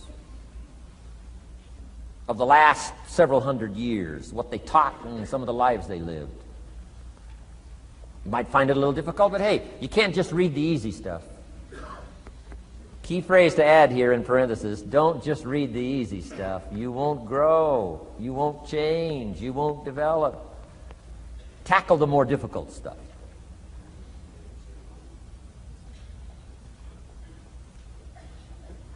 Next, novels. Novels are good. Sometimes an intriguing story keeps our attention so that the author can weave in the philosophy he or she is trying to get across. Ayn Rand was probably better at that than anybody else I could possibly think of. Atlas Shrugged, some of those towering novels. The novel kept us intrigued, but guess what she was doing all the time? Feeding us her philosophy, feeding us her philosophy. Now, whether you agreed with her philosophy or not, you had to admit she was really good at getting it out there, weaving it through the story, in the dialogue and in the speeches and in the text. Fabulous. Novels. Novels are good. Now, here's a little personal advice. Skip the trash. I mean, you don't. Someone says, well, sometimes you can find something valuable in a trashy novel. I wouldn't go through it to find it. You can find a crust of bread in a garbage can, but I wouldn't go through it. Number one, you don't need the reputation. So, not enough time to read the brilliant stuff, the good stuff. Skip the trash, really. My personal advice on personal development, becoming more valuable than you are. Key. Next is biographies and autobiographies, the stories of successful people, unsuccessful people. There's some dramatic stuff, right? Over the last 100 years, it's been written, biographies and autobiographies. Here's one of the best, the Bible. The Bible is a unique book because it's got a list of human stories on one side of the ledger, another list of human stories on the other side of the ledger. One's called examples, and the other's called warnings. And here's what we've got to have on biographies and autobiographies, both warnings and examples. In the Bible, the examples. The Bible says, look at these people's lives, follow them. Follow their philosophy, follow their advice. Then we got the warnings, right? Don't do what these people did. They messed up their life and threw their life away. Vitally important, both sides of the scenario. Now, if your life story ever gets in one of those books, make sure they use it as an example, not a warning.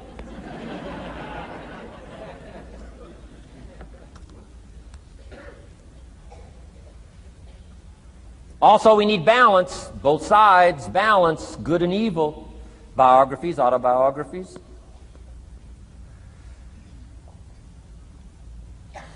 You need a book on Gandhi. You need a book on Hitler. One to illustrate how high a human being can go, and the other one to illustrate what? How low and despicable a human being can become.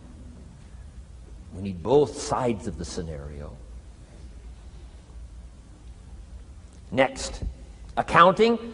Got to have a little, at least primary view of accounting. Kids have got to start learning the difference between a debit and a credit.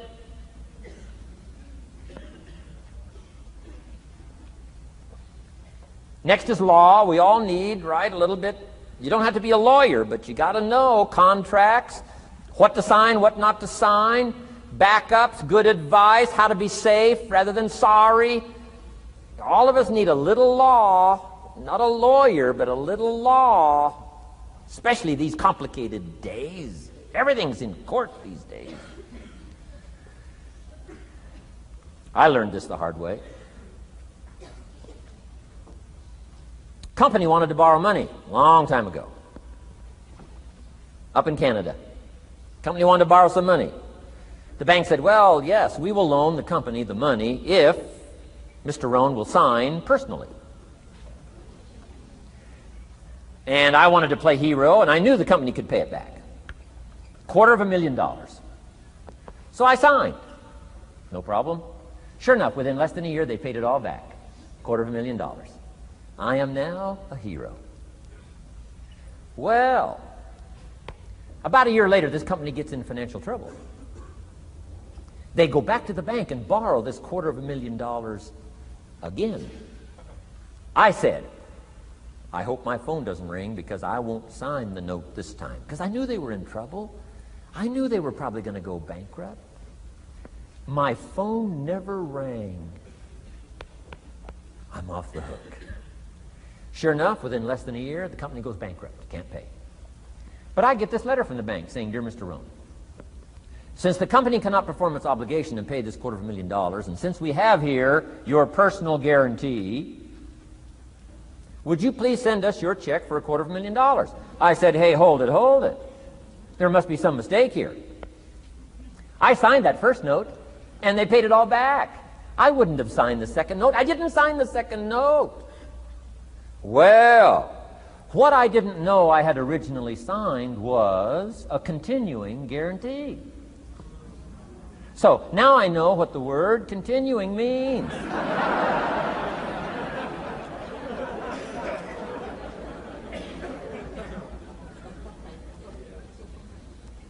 I'm asking you to study a little law, know what to sign, know how to defend yourself, right? Say, hey, we'll get back. Don't sign too quickly. I mean, there's all kinds of things here. Be a student. Don't be lazy in learning. How to defend as well as nourish. How to grow as well as take care of your enemies. You got to learn. Let your library indicate that you're a serious student about personal relationships with your family, gifts and skills, economics, and all the rest. Here's the next one. Economics. We're going to study that when we come back from our break. Economics. We're going to cover, especially for the kids today, how to become financially independent. We're going to let the adults listen.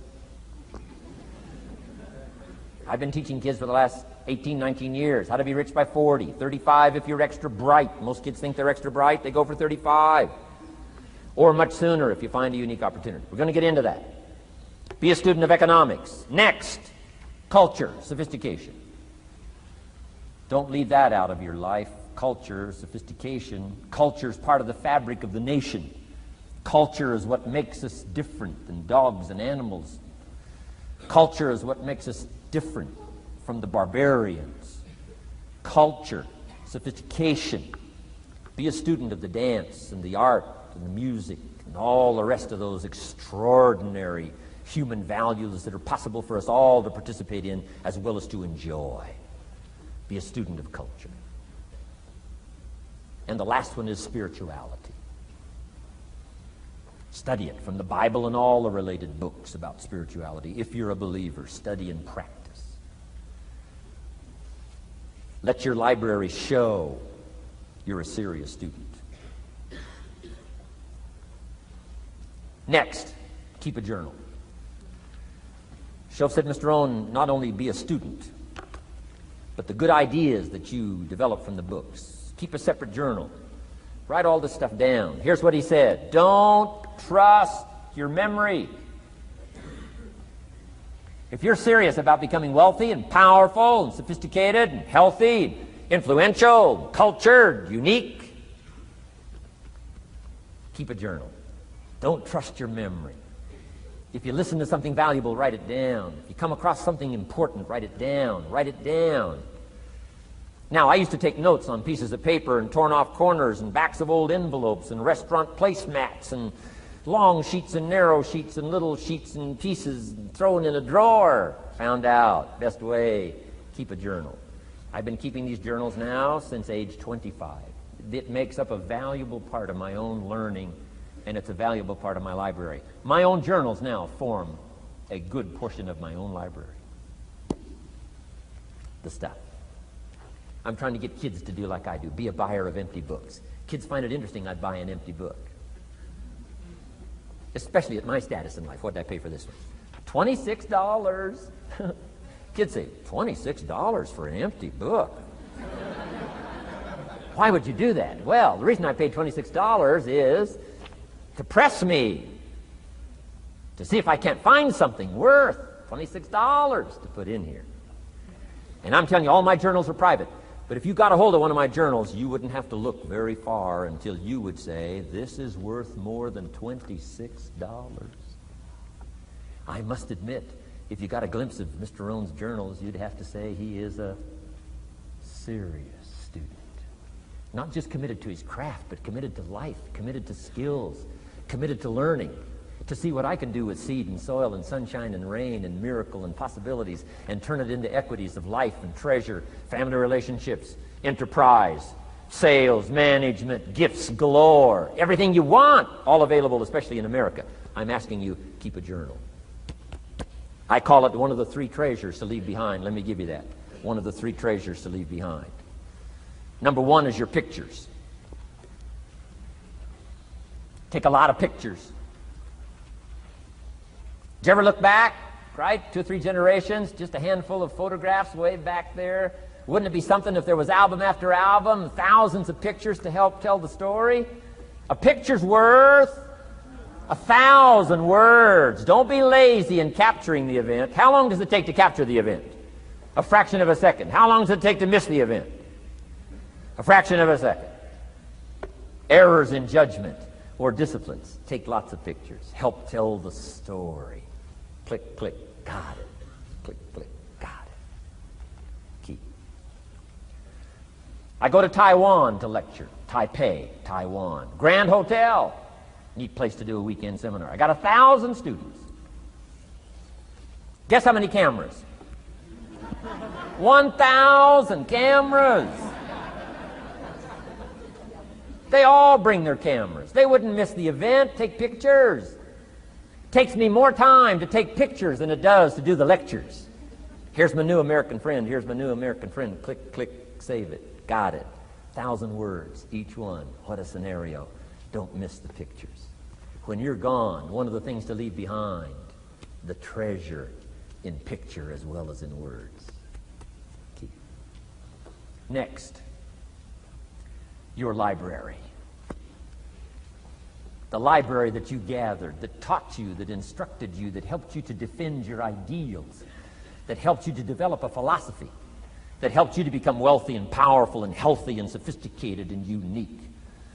The library that helped you conquer some disease, the library that helped you to conquer poverty, the library that caused you to walk away from the ghetto, the library, the books that instructed you, fed your mind and fed your soul.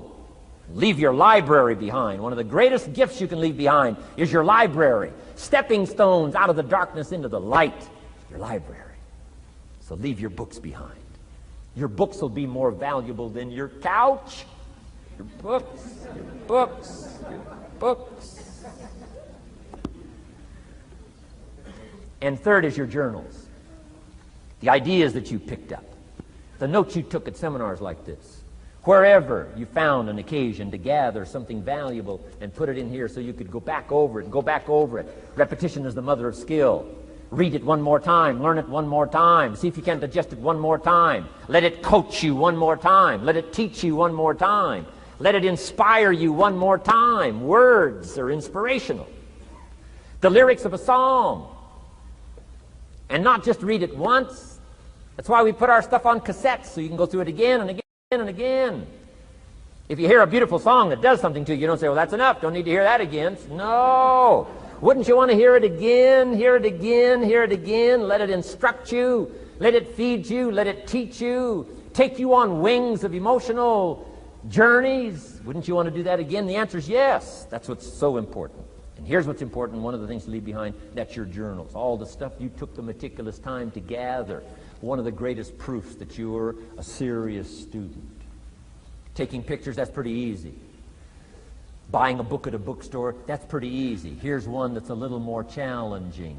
Be student enough of your own life and your own future and your own destiny. Be student enough to take the time to keep the notes and keep the journal. You'll be so glad you did. What a treasure to leave behind when you go. Your journals. Wow. I wouldn't be without mine now. I'm in Carmel, California, one of my favorite places. It's where I wrote my first book called Seasons of Life. I went to this little church one Sunday morning. First time I'd been there. Little small church, I don't know, 150 people. Classic sermon that morning. Classic sermon. One of the best I've ever heard in all of my life. I happened to be there. And I had my journal. While this sermon is going on, I can't believe it was so precise, it was so unique, it was so powerful. And I've got my journal, and I'm taking notes. Taking notes of this classic sermon. Guess how many other people were taking notes? Approximately, guess. How many do you suppose? It looked like, best as I could tell, I'm the only one taking notes of this classic sermon. Now, since I'm a stranger there, and it's the first time I've been there, and I'm taking these notes, people started looking, who is he and what's he doing? I started feeling just a little bit uncomfortable. I'm still writing. Now I'm feeling kind of like a spy, right?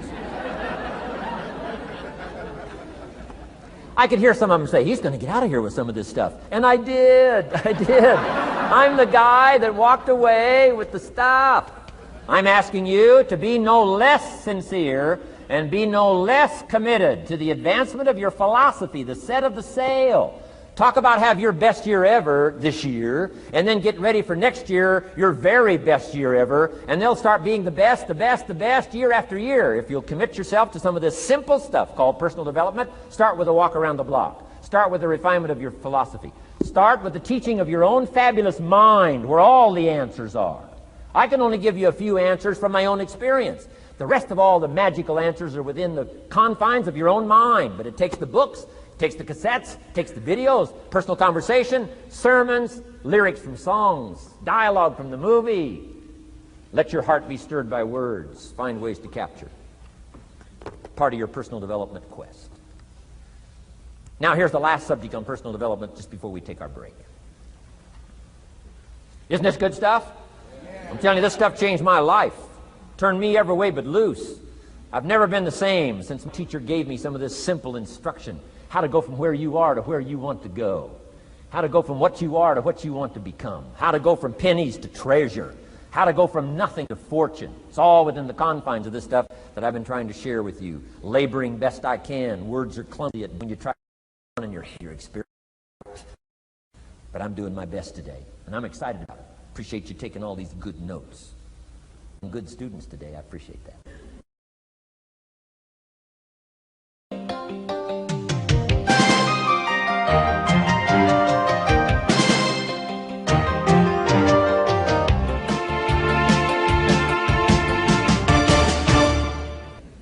Develop these 5 abilities as part of your personal development quest. I call them the 5 abilities. Here's the first one. Develop the ability to absorb. The ability to soak it up like you're doing today. Be like a sponge. Don't miss anything. And not just the words. It's true, don't miss the words, but don't miss the atmosphere, don't miss the color, don't miss the scenario. Don't miss what's going on. Most people are just trying to get through the day. Here's what I want you to be committed to do. Learn to get from the day. Don't just get through it, get from it. Learn from it. Let the day teach you. Join the University of Life. What a difference that'll make in your future. Commit yourself to learning. Commit yourself to absorbing. Be like a sponge. Get it. Don't miss it. I've got a personal friend of mine who's so gifted in this area. I think he has soaked up and remembers everything that's ever happened to him.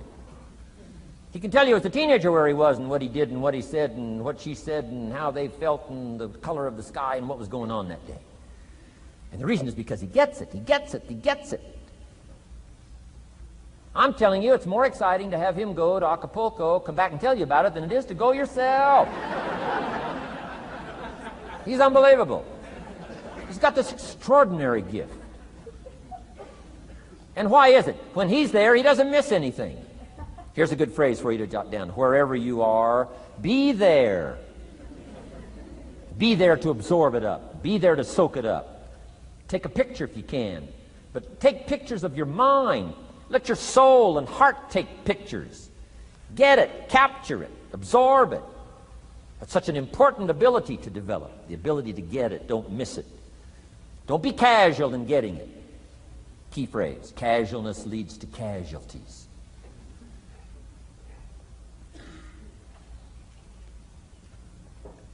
Second, learn to respond.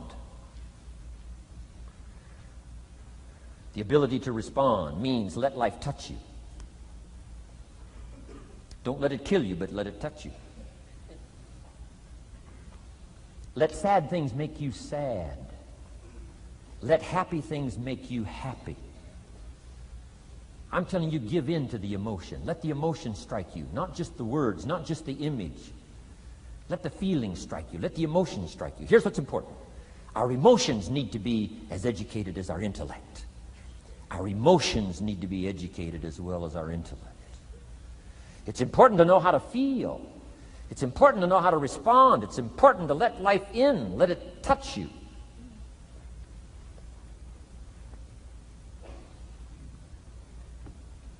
I'm the greatest guy in the world to take to the movies. I get into a good movie. I want a good movie. Make me laugh, make me cry, scare me to death, teach me something, take me high, take me low.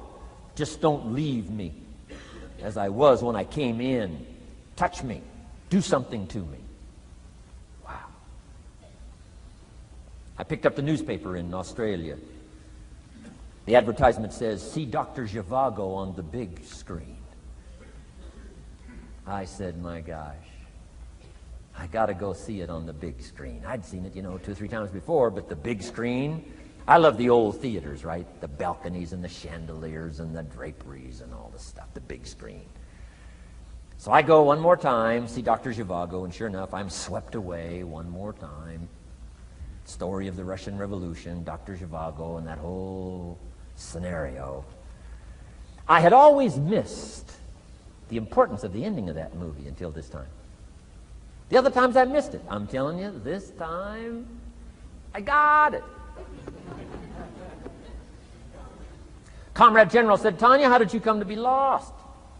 After he'd found her, right? Said, how did you come to be lost? And she said, well, I was just lost. He said, no, how did you come to be lost?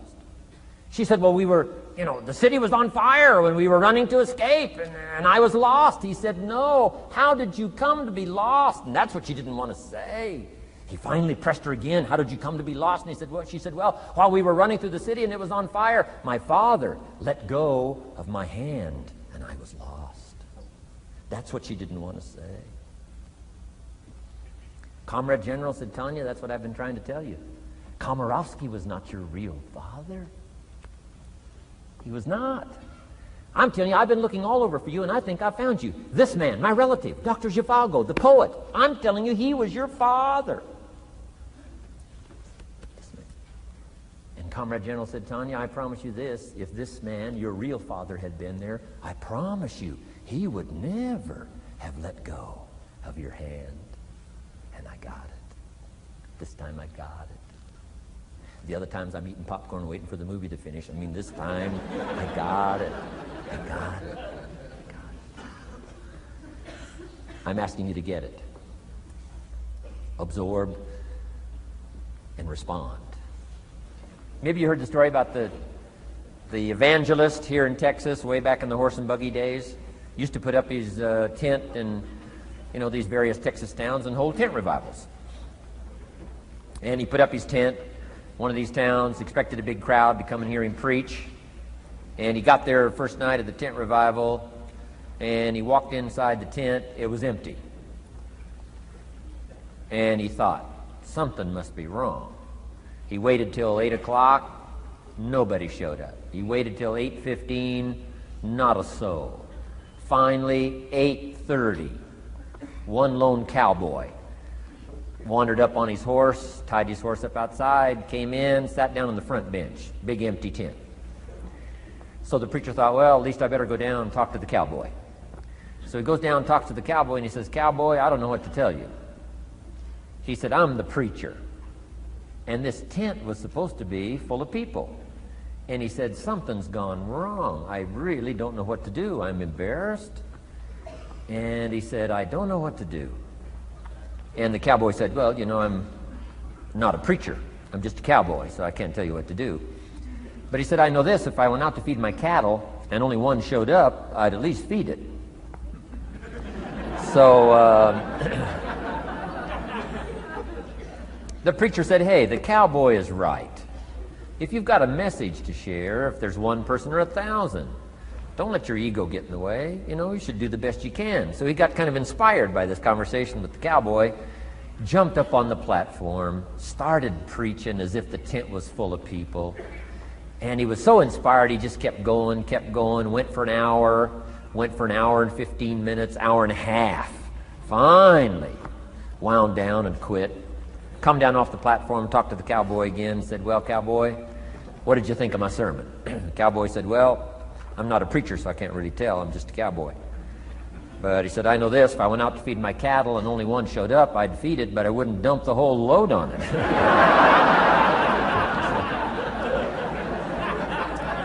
So, if it seems like we're dumping the whole load here today, I guess we really are. But you guys are working hard. Does anybody have 4 pages of notes? Oh, wonderful, wonderful. My job, I'm getting it done. Wonderful. We should give a prize one of these days for the most notes. Fantastic. I congratulate you. You're working as hard as I am. I appreciate that. Okay, we got some more work to do, so let's go to work. Everybody's okay? Say, I'm okay. I'm okay. All right. I'd love to take you with me as my traveling audience. Wow. We've covered the first 2 abilities in the personal development quest. One is the ability to absorb, don't miss anything, pay attention. Good watchword for the 90s, pay attention. Things are moving so fast these days, you got to pay attention, pick it up, soak up the colors, soak up the sounds, soak up what's going on. Second, respond, let life touch you. Let the emotions affect you as well as the sights. Now here's the third ability. Develop the ability to reflect. Reflect means go back over. Study it again. Go back over these notes that you're taking today. Go back through the cassettes one more time. Read the text one more time. But there's more to it than that. Go back over your day. I call it run the tapes again, so that the day locks in firmly. Here's some good times to reflect. 1, at the end of the day. Take a few minutes at the end of the day. Go back over the day. Who'd you see and what'd they say and what happened? How'd you feel? What went on? So that you capture that day. A day is a piece of the mosaic of your life. Number 1, don't treat it casual. Number 2, get from the day. And then number 3, go back over the day so that it locks in. that experience, the knowledge, the sights, the sounds, the panorama, the color motion picture of the day. Just lock it in so that it will serve you for the future, having that day, not missing.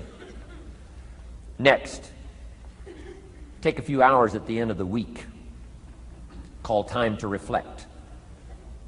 Go back over your day timer, go back over your calendar, go back over your appointment book. Where did you go and who did you see and how did it feel and what went on? Capture that week. A week is a pretty good chunk of time.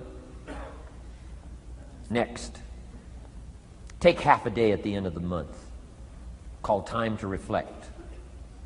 And do the same thing again. Go back over what you read, go back over what you heard, go back over what you saw. Go back over the feelings to capture it so that it serves you.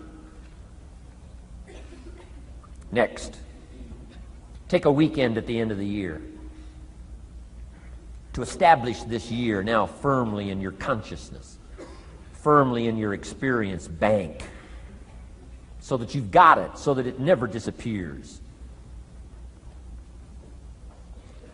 Good ability to acquire, the ability to reflect. Go back over. Remember. Remember. Remember. It's so valuable to be able to remember the thought, remember the idea, remember the experience, remember the occasion, remember the day, remember the weather, remember the emotion, remember the complexity, remember the highs, remember the lows. So valuable at the end of the day. Lock that day in.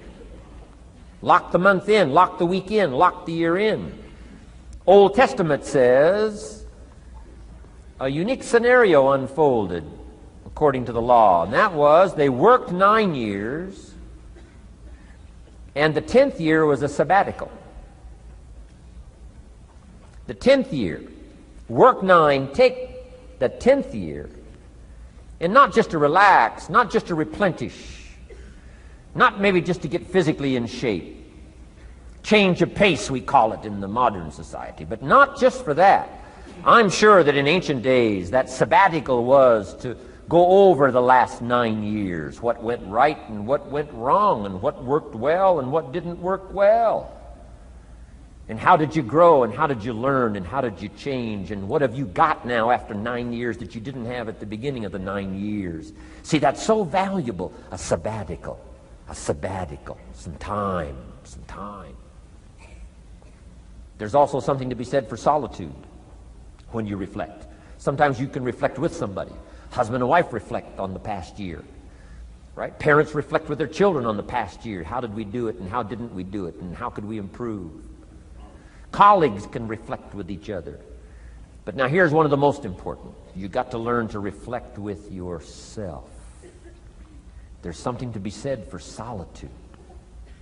There's something to be said for taking those occasions to shut out the world and shut out everything else for a while.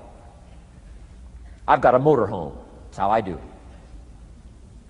With my motorcycle on the back. And I head for the mountains and ride the Jeep trails, where there's very few human beings on the Jeep trails, or out in the desert somewhere. It's called my time to get away. When you live a very public life, you treasure solitude. A chance to reflect, go back over my life, go back over my skills, go back over my experiences. Alone. There are some things you need to do alone. Ponder, think, wonder, read, study, absorb, soak in. See if you can't become better this year than you were last year, better the next 9 than you were the first 9. Solitude. There's even a more modern advice that says, go to the closet for time of meditation, time of prayer. Go to the closet. Closet meaning what? Away. And there's even a graphic description of the away. It said, enter into your closet and what? Got some students here, I'm sure. What? Close the door. For what? Just to shut out everything. Life is experience, and touching and seeing and looking and doing and acting and disciplines and all the stuff. But sometimes, this is where this reflecting is so important, to shut the door. To shut the door and wonder. Prayer, contemplation, thinking, and let things move in to your consciousness and awareness that no other way can it be done. Right? Flying down the freeway, I'm telling you, it's difficult to get through. So many things to do, it's difficult to get through. But times of solitude, times to reflect. So this is so valuable, learn to reflect. Now here's why it's important to reflect. To make the past more valuable to serve you for the future. Here's what's really powerful, learning to gather up the past and invest it in the future. Gather up today and invest it in tomorrow. Gather up this week and invest it in the next week. Gather up this year and invest it in the next year. See, that's so powerful, rather than just hanging on one more year, hanging in there, seeing what's going to happen. Learn, study. This is part of the personal development quest. Becoming better than you are, more valuable than you are, not just in terms of economics, in terms of motherhood, in terms of fatherhood, in terms of being a better brother, a better colleague, making a better contribution to the family, to society, to the community, to the church, to the office, to the commitment, to the partnership. Doesn't matter what it is that has value. Work on yourself, then you bring more value to the partnership, to the marriage, to the franchise, to the corporation, to the enterprise, to the community, to the nation. Self-development, personal development. The best contribution you can make to someone else is self-development, not self-sacrifice. Self-sacrifice only earns contempt. Self-development earns respect. Pity the mother who says, I'm just going to give up my life for my children. Self-sacrifice is not noble. Self-investment is noble from self-development. If I work on myself and become more valuable, think of what that'll do for our friendship. I used to use the old expression, you take care of me and I'll take care of you. I found out how shallow and short-ended that was. And I changed it to read like this, I'll take care of me for you, if you will please take care of you for me. And this is part of it, the personal development, that we work harder on ourselves than we do on our job. Now we bring that to the friendship. Now we bring that to the marriage. Now we bring that to the family relationship as a father, as a mother. And we develop the strength and we develop the power. That's key. And it takes, I think, this scenario of disciplines, these abilities, to acquire those gifts and those skills, that value, so that we bring more. Now, we bring more to the next week. We bring more to the next month. We bring more to the next year. If you follow this absorb, respond, and reflect. I said to my father, when he was about to turn 76, his 76th birthday, I said, dear father of mine, can you imagine what it's going to be like to gather up the last 75 years of your life and invest them in your 76th year? What a difference of philosophy, rather than just hanging on one more year. Gather up 75 and invest them in the next one. Gather up the last 6 years and invest it in the next year. See, that's so powerful in communication, which we're going to study soon. So powerful.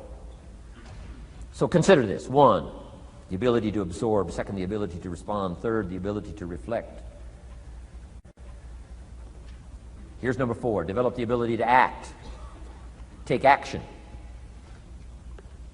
Not hasty if it isn't required, but don't lose much time. Here's the time to act.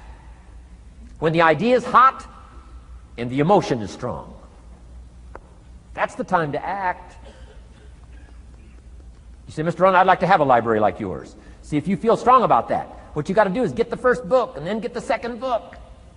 Before the feeling passes and before the idea gets dim, action pronto, action immediate, action as soon as possible. Because if you don't, here's what happens. We call it the law of diminishing intent. We intend to when the idea strikes us. We intend to when the emotion is high. But now if you don't translate that into action fairly soon, now the intent starts to diminish. And a month from now it's cold. A year from now, can't be found. So act. Set up a discipline when the emotions are high and the idea is strong and clear and powerful. That's the time to set up the discipline. Somebody talks about good health and you're stirred. Says, right, I need to get a book on nutrition. Get the book before the idea passes and before the emotion gets cold. Go for the book. Start the library. Start the process. Fall on the floor. Do some push-ups. Action. Got to take action. Otherwise, the wisdom is wasted. Otherwise, the emotion soon passes.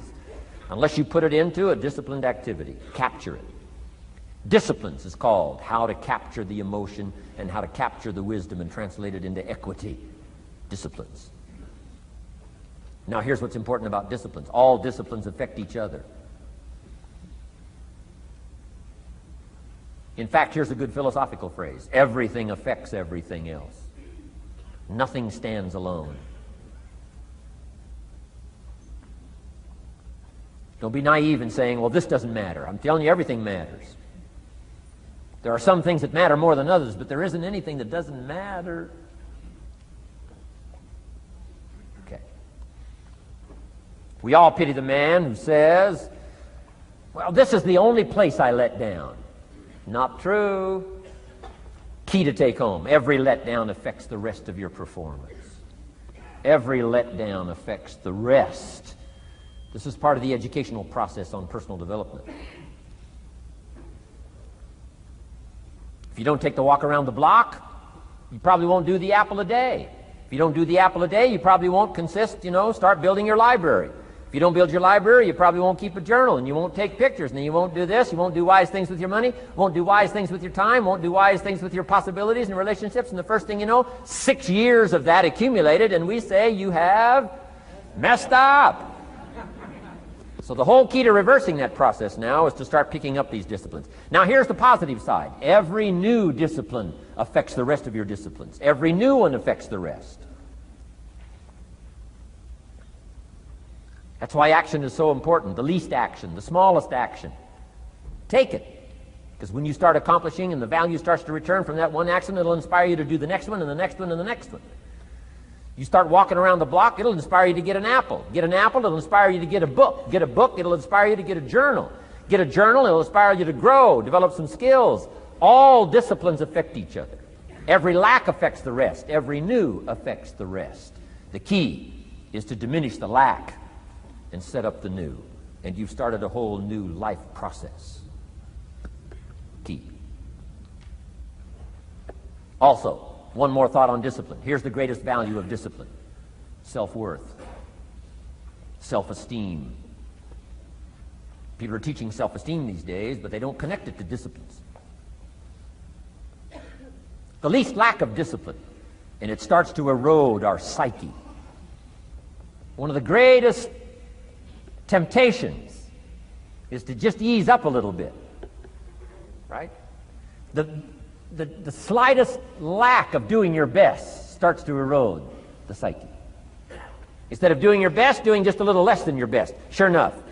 You say, well, it's just going to affect my sales. No, it's going to affect your consciousness. It's going to affect your philosophy. Now you've begun in the slightest way to affect your own philosophy. Here's the problem with the least neglect. Neglect starts as an infection. And if you don't take care of it, it becomes a disease. And one neglect leads to another. And the worst of all, when neglect starts, it diminishes our self-worth, our self-confidence, our self-value. You say, well, how can I get back my self-respect? I'm telling you, you don't have to go to 29 classes. All you have to do is start the smallest discipline that now corresponds to your own philosophy, like I should, and I could, and I will. No longer will I let neglect stack up on me so that I will have the sorry scenario 6 years from now, giving some excuse instead of celebrating my progress. That's the key to discipline. Okay? Let's get kids involved in the least of disciplines. One more, and then one more, and then another one, and then another one, and then some more. And the first thing you know, you're starting to weave the tapestry of a disciplined life into which you can pour more wisdom and more attitude and more strong feeling, more faith and more courage. Now you've got something, a vessel in which to put it. And now the equities start to flow. And the early return, I'm telling you, if you'll start this process, the early return will have you so excited. You'll commit yourself to this strategy for the rest of your life. You'll never go back to the old ways. Join a new crowd. Join a new group. The disciplines to do it. Take action. I recommended the last time I was here the little book, Richest Man in Babylon, and I said I've lectured now to over 3 million people in the last 33 years, and I've recommended this little book to almost all of them, I think. Guess how many have actually gone and got this little book? Answer, very few. My best guess is 10%. Such an easy thing to do. In that last seminar, right, I suggested this little book, number one, is easy to find. Number two, it's easy to buy. The most you can pay for it, $6, $7, $8. You can borrow that from your kids. And number three, it's easy to read. It's in story form. That's why I use it for teenagers, teaching them how to be rich by 40, 35 if you're extra bright, much sooner if you find a unique opportunity. But if it's easy to find and easy to buy, and if it's easy to read, why wouldn't everybody go get it? We don't know. What do you know? You don't know. I don't know. Nobody knows. Here's how profound it is. Some do and some don't. Now here's the numbers. About 10% do. 90% don't or won't. And we don't know the mystery of that. And I'm telling you, 10 years from now, those numbers will still be the same. 10% will, 90% won't. The numbers don't change. Only the faces change. You're looking at one of the faces. I used to belong to the 90% who couldn't be bothered even if it was easy.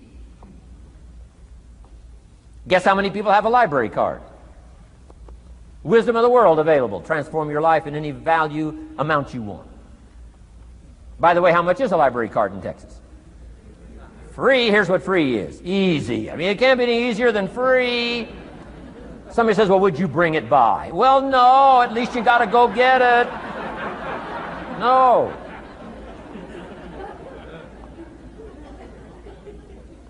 Wisdom of the world available. Transform your life spiritually, socially, personally, economically, and every other way. Teach you how to be rich and powerful and sophisticated and healthy, influential. How many people have a library card? Answer, 3%. 95, 97% couldn't be bothered. Guy specializes in happy hour, but he doesn't have a card.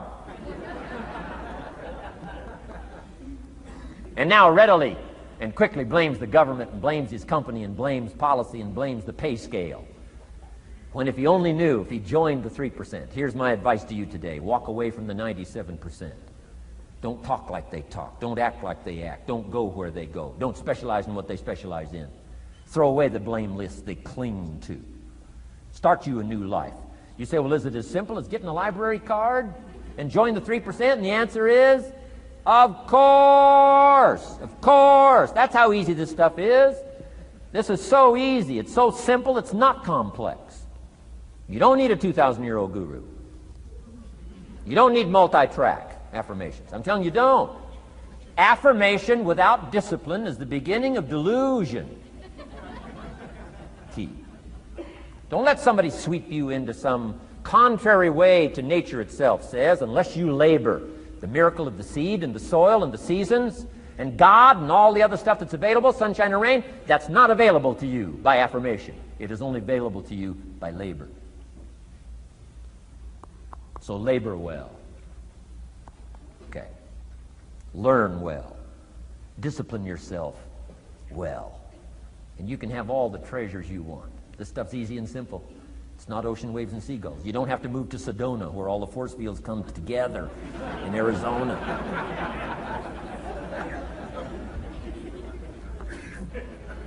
Let's teach our kids the simple ways to transform their health, number one. Their economics, number two. Their ability to communicate, number three.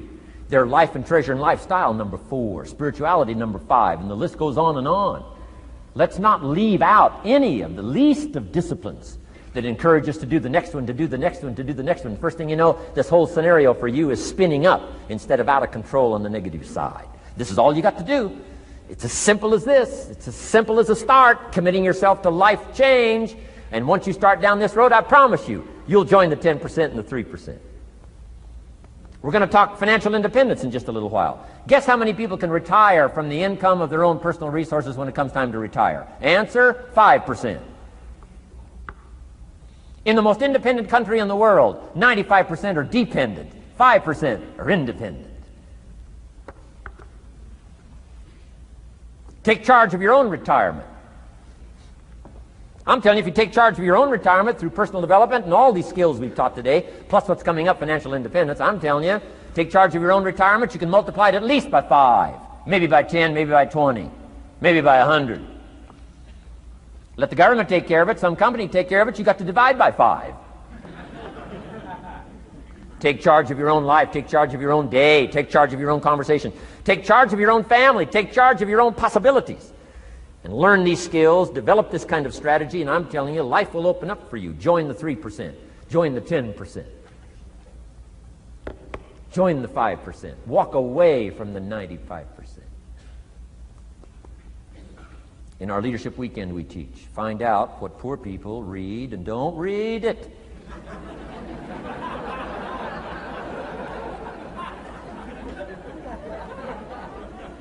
I'm telling you, don't talk like they talk. Lend a helping hand, but don't fall into their poor philosophical scenario. Don't blame what they blame. Don't use the excuses they use. It's called the language of the poor. Switch gears, switch language, switch ideas, switch strategy. Start with the simplest of disciplines. And don't bemean any of these disciplines. The smallest of disciplines starts the process of life change. And if you'll invest in this thing called discipline, you can have whatever you wish. It's called the beginning of a miracle. Now here's the last clue on discipline. Do the best you can. We covered earlier, but here's a good scenario for the do the best you can. I've got a good question for you. Is the best you can do all you can do? And the answer is no. Strangely enough. If we all fell on the floor right now and did as many push-ups as we possibly could, and let's say for some reason you haven't been into push-ups lately, I can't imagine why, but let's say the best you can do is 5. And you look up at the rest of us and say, hey, 5 is the best I can do. We can tell by the look on your face that's probably true. 5 is the best you can do. Now, is 5 all you can do? The answer is no. If you rest a little, you can do 5 more. Wow. And if you rest a little, you can do 5 more.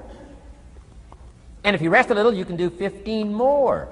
How did we get from 5 to 15? It's a miracle.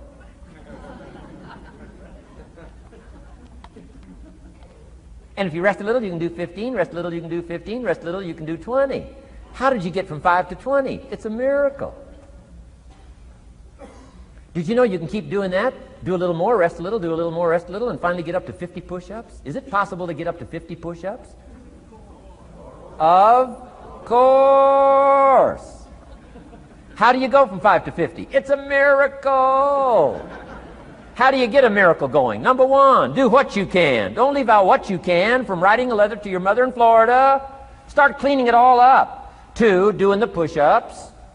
Go from 5 to 50. It's a miracle. Number 1, do what you can. Number 2, do the best you can. Here's number 3, rest very little.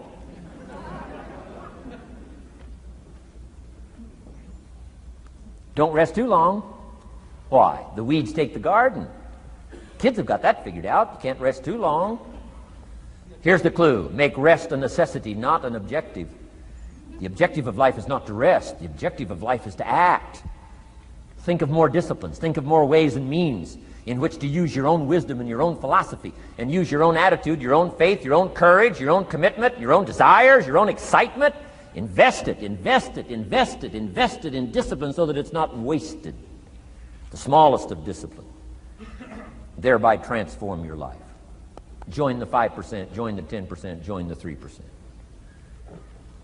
Guess when I went and got this little book, Richest Man in Babylon? The same day I heard about it. I went and got it. Somebody says, well, Mr. Rohn, does that make you different than most other people? And the answer is yes. Somebody says, well, why is that? We don't know. We don't know. What do you know? You don't know. I don't know. None of us knows. Some do and some don't. The numbers don't change. Only the faces change. From those who get in on a seminar like this, listen to a dynamic sermon, read a book, listen to some cassettes, take seriously the next conversation of a friend who wants to level with you, and do something about it. And you can walk away from the 97%, not live there anymore. Because if you don't, the next 6 years of your life will be like the last 6. Mr. Shove said to me, Mr. Rohn, 6 years now you've been working. I'm telling you, the next 6 years of your life is going to be like the last 6 unless you take advantage and start making these personal changes. I made the changes, totally revolutionized my life. So take a look at the next 5 years of your life. It's going to be like the last 5 unless you change. And if you will change, everything will change. Join the 5%. 10 years from now, the numbers are going to be the same. But I'm telling you, some faces in this audience can change and start showing up in the 3% crowd, in the 5% crowd, in the 10% crowd, and thereby dynamically affect your life and your future. Develop these strengths. Now here's the last ability. Develop the ability to share. Pass along to someone else. If you've picked up a good idea today, pass it along. Don't let it stay. Pass it along. A book, if you take one of these little books I've suggested home and it affects you, pass along. Say, hey, I found a book, really helped me. I found a book, got me thinking. I found a book, changed my health. I found a book, got me inspired. Pass it along, pass it along, pass it along. Here's what's exciting about sharing. If you share with 10 different people, they get to hear it once, you get to hear it 10 times. So it's probably going to do more for you than it is for them. But it's called what? Everybody wins. When somebody shares, everybody wins. Wow. Share your ideas, share your experiences, share your knowledge. You can have just as much pleasure as I do. I said, giving this seminar, this is one of my joys in life. Give a seminar like this, make the best investment I can of words and spirit and heart and soul and time, energy. I don't have to work this hard. But I gladly work this hard. Why? I want the return. Your words touch my life. See, that's heavyweight stuff. You can't buy it with money. But I'm telling you, you can get the same thing started by recommending a book. Somebody will read that book, and then they'll read another one, and they'll read another one, and they'll come to you someday and say, you got me started. That book you recommended turned my lights on, turned my mind around, got me thinking, got me pondering, and I've been on track ever since. You can get just as much praise as I do if you'll share. Share with your children. Share with your colleagues. Share with everybody that comes within your grasp. Share. Now here's what sharing does. It not only helps you, helps the person you share with. Here's what else it does. Makes you bigger than you are. If I had a glass of water up here and it was full, question, can that glass hold any more water? If it's full, if the glass is full, can it hold any more water? The answer is yes. But for it to hold more, you got to pour out what's already in. That's what I'm asking you to do. If you're full of ideas, if you're full of good things, I'm asking you to pour it out, pour it out, pour it out. Why? I'm telling you, more will be poured in, poured in, poured in. Next, when you do pour out, you become bigger. It's not like a glass that stays the same. Human beings have the ability to grow in consciousness and awareness and capacity. It's unlimited capacity. I found out kids don't lack capacity. In Europe, the kids speak what? 2, 3, 4, 5, 6 languages. When I grew up, my father spoke German, never taught me. My mother spoke French, never taught me.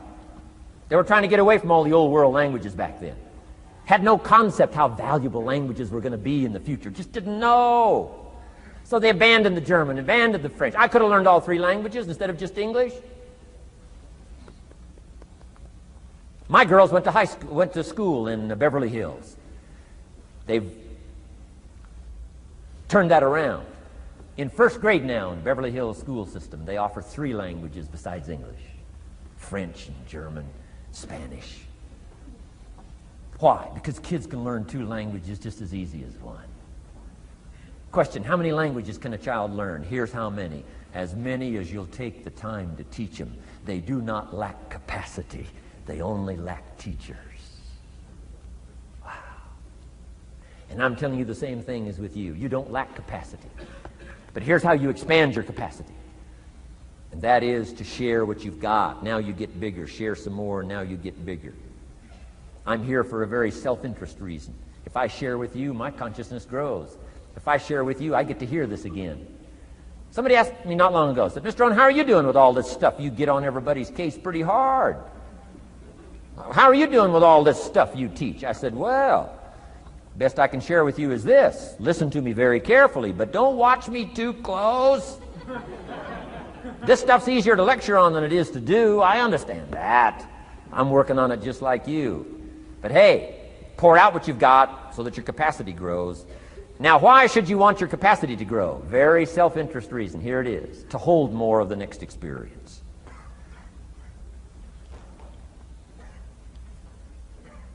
You mean to tell me that sitting in this audience, some people will get more out of it than others? And the answer is yes. If you haven't been into expanding your own capacity lately, you might not get much from this seminar. But if you've been into expanding your capacity, and you've been sharing, and you've been doing all this stuff, I'm telling you, no telling what all this could mean to you today, this chance to grow, change, develop, absorb, take in. I'm asking you to expand and grow so you can hold more of the next experience. Some people can't be very happy. You could pour happiness out on the whole world. Some people can't be very happy. Why? They're not big enough. If you're small, you don't get much. Small in comprehension, small in the ability to think and wonder, small in appreciation, no matter how much is poured out. Prosperity can be poured out on the whole country. Some people don't get much. Why? They're too small in their thinking, too small in their ability to share, have not expanded to their full capacity. Don't be like that. Now, some people aren't going to get much because they've got their cup turned upside down. You couldn't put anything in. Learn to share. It's a glorious, glorious experience. Okay, enough on personal development. Let's cover now setting goals. Let me show you something that turned me every way but loose. I've never been the same since I found out about it. Learning how to set goals.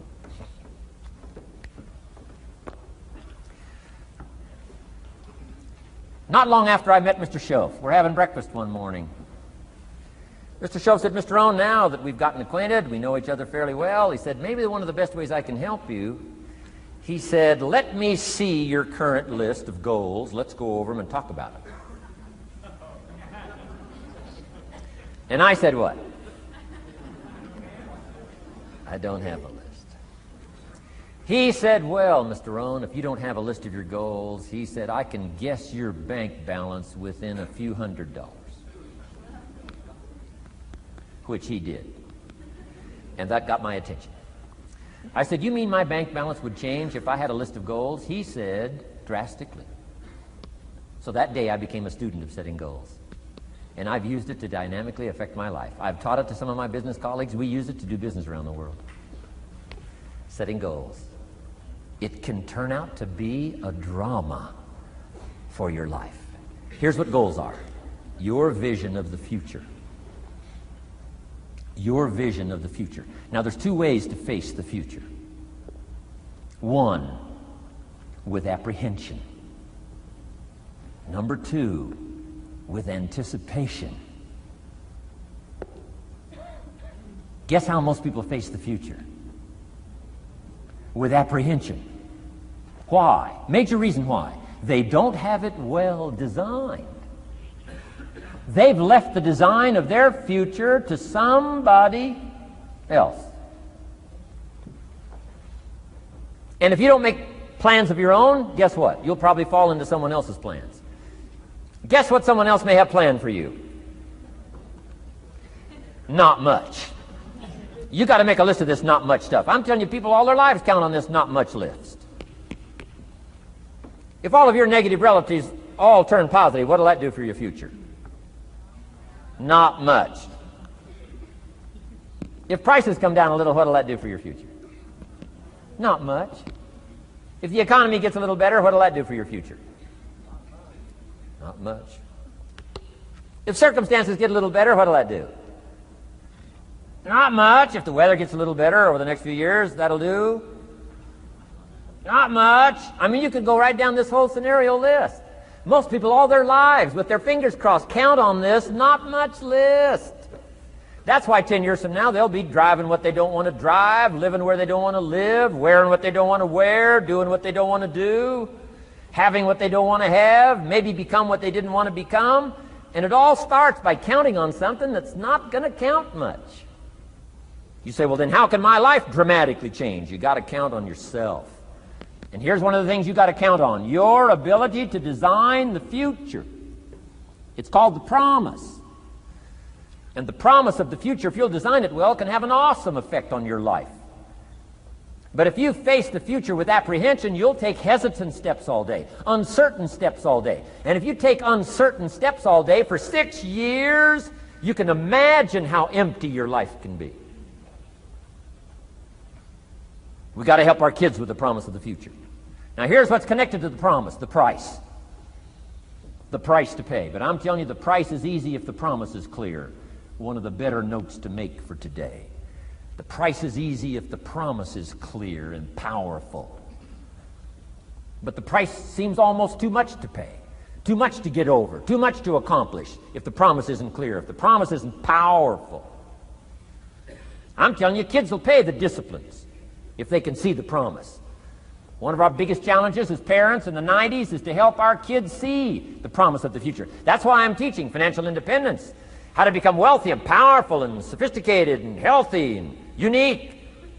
All of the stuff kids would hope to go for. It's all possible. This is America. That's the promise of the future. The price: a few simple disciplines practiced every day. And I'm telling you, the kids will pay the price of the simple disciplines if they can see the promise of the future. But if they can't see, they don't want to pay. And the same is true of all of us. We will pay the most extraordinary disciplines if we can see the promise of the future, called setting goals. So I'm asking you to get a handle on the future. I'm asking you not to leave it to anyone else. Don't leave it to the company. Company's got their own goals. I'm asking you to set your own goals, your personal goals. Income goals and financial goals and health goals and spiritual goals, and where do you want to go and what do you want to do and what do you want to see and what do you want to be. That's it. Promise of the future. Design your own future. It's within your hands and your capacity to do so. Here's how simple now goal setting is. It's not mysterious. You don't have to anchor, you don't have to focus, you don't have to visualize, none of that stuff. Here's how simple goal setting is. Changed my life. Decide what you want and write it down. I mean, that's how profound this stuff is. Decide what you want and write it down. Make a list. Where do you want to go? What do you want to do? What do you want to see? What do you want to be? What do you want to have? What do you want to share? What projects would you like to support? What would you like to be known for? What skills would you like to learn? Some extraordinary things you'd like to do, ordinary things you'd like to do, right? Silly little things you'd like to do, very important things you'd like to do. Decide on all that stuff and write it down, write it down, write it down. That's how simple this stuff is. And it's your own private list. If it's really private, you know, on your list, put some stuff in code where nobody can understand it if this list fell into unfriendly hands. Okay. And simple things, whatever. Foolish things, doesn't matter. It's your list. I had a little revenge on my first list. Budget finance, who used to harass me. I got 2 or 3 payments behind. This one guy called incessantly. Said, we're going to come get your car, drag it rear end up down the street in front of your neighbors. Put me down something fierce. When I met Shof, got my life straightened out, one of the first things on one of my lists was budget finance. And when I finally got the money, I needed a little drama in my life. Finally got the money to pay him off. I put it in small bills in a big briefcase. Walked into the budget finance office on Wilshire Boulevard in Los Angeles. The guy who harassed me so often, his desk was about 3 back. I opened the door, walked in, right up to his desk, stood right in front of him, never said a word. He said, well, what are you doing here? Didn't say a word. I opened up this briefcase, dumped this pile of money all over his desk. I said, count it. It's all there. I'll never be back. Turned around, walked out, slammed the door. Now that might not be noble, but you got to try it at least one time. Pay off with a little drama.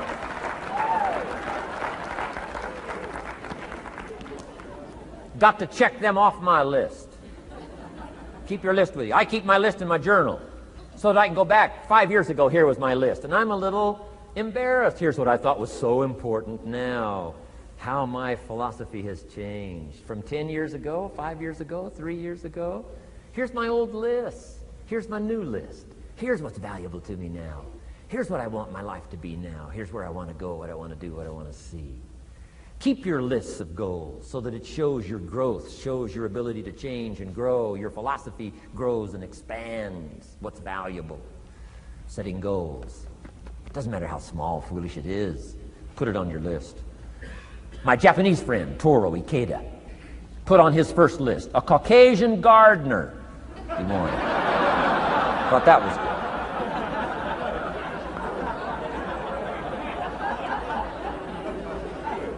I like that. Have you got this profound thing now on setting goals? Here's how profound it is. Decide what you want and write it down. Get together with your wife, decide. Get together with your kids, decide. Get together with your business colleagues, decide. Write it down. Make a list. Okay, that's how easy it is. Now let me give you one more scenario on setting goals. When I started making my first list, Mr. Shoaff said, Mr. Rohn, looks like we're going to be together for a while. He said, I've got a suggestion for you. He said, I think one of the first goals you ought to set, you're a 25-year-old American male. Sure, you've made some mistakes, but now you're on the road to better things. You got a family, worth it. Reasons makes the difference. And he said, you've got every reason to do this. He said, why don't you, among all the goals you're going to set, said, why don't you set a goal to become a millionaire? A millionaire. This is America. All the possibilities are available. Why don't you set a goal to become a millionaire? He said, it's got a nice ring to it. Millionaire. Enough zeros to impress your accountant? Millionaire. And he said, here's why. Now I thought, the man doesn't need to teach me why. I'm thinking, wouldn't it be great to have $1 million? He said, no, that's not it. Here's why. And I had one of the greatest lessons I ever learned, and I'm about to share it with you. This will be worth the price of being here today if you can capture what I'm about to share with you. Babysitter fees, whatever else you paid. Some of you missed some sales today to be here, so this is a costly day for you. But what I'm about to share with you changed my whole life. Here's what Mr. Shoaff said. Set a goal to become a millionaire. And he said, here's why. For what it will make of you to achieve it. And I got one of the greatest classes in one sentence I've ever received in my life. Set a goal that'll make you stretch that far. For what it will make of you to achieve it. What a brand new reason for setting goals. What an all-encompassing challenge to have a better vision of the future. What for? To see what it will make of you to achieve it. And here's why. The greatest value in life is not what you get. The greatest value in life is what you become. Major question to ask on the job is not, what am I getting here? That's not the major question. The major question to ask is, what am I becoming here?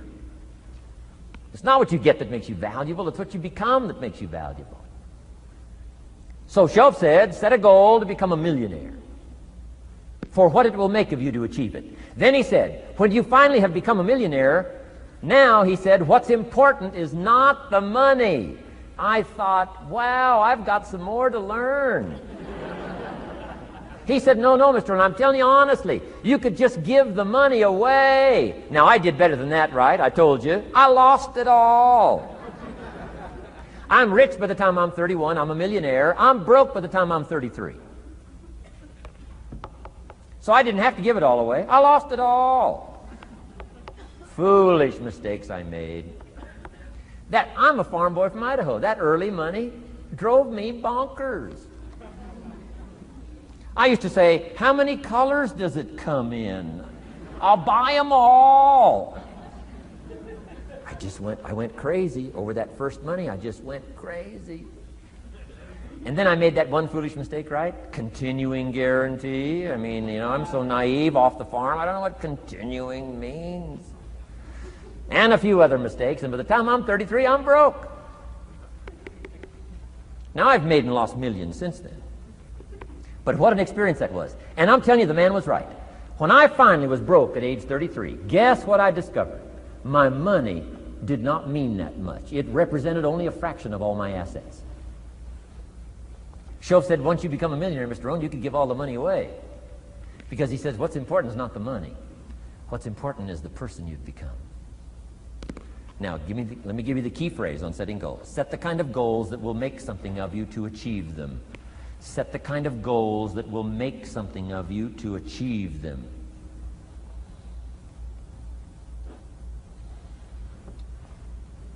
Always keep that in mind. What will this make of me? If I set this goal and go for it, not only will I achieve it, but what will it make of me in the process? What a whole new concept on setting goals. Now, there's two parts to this, and then we're wrapping up goals. Here's the first part now in this goal setting for what you become. Number one, don't set your goals too low.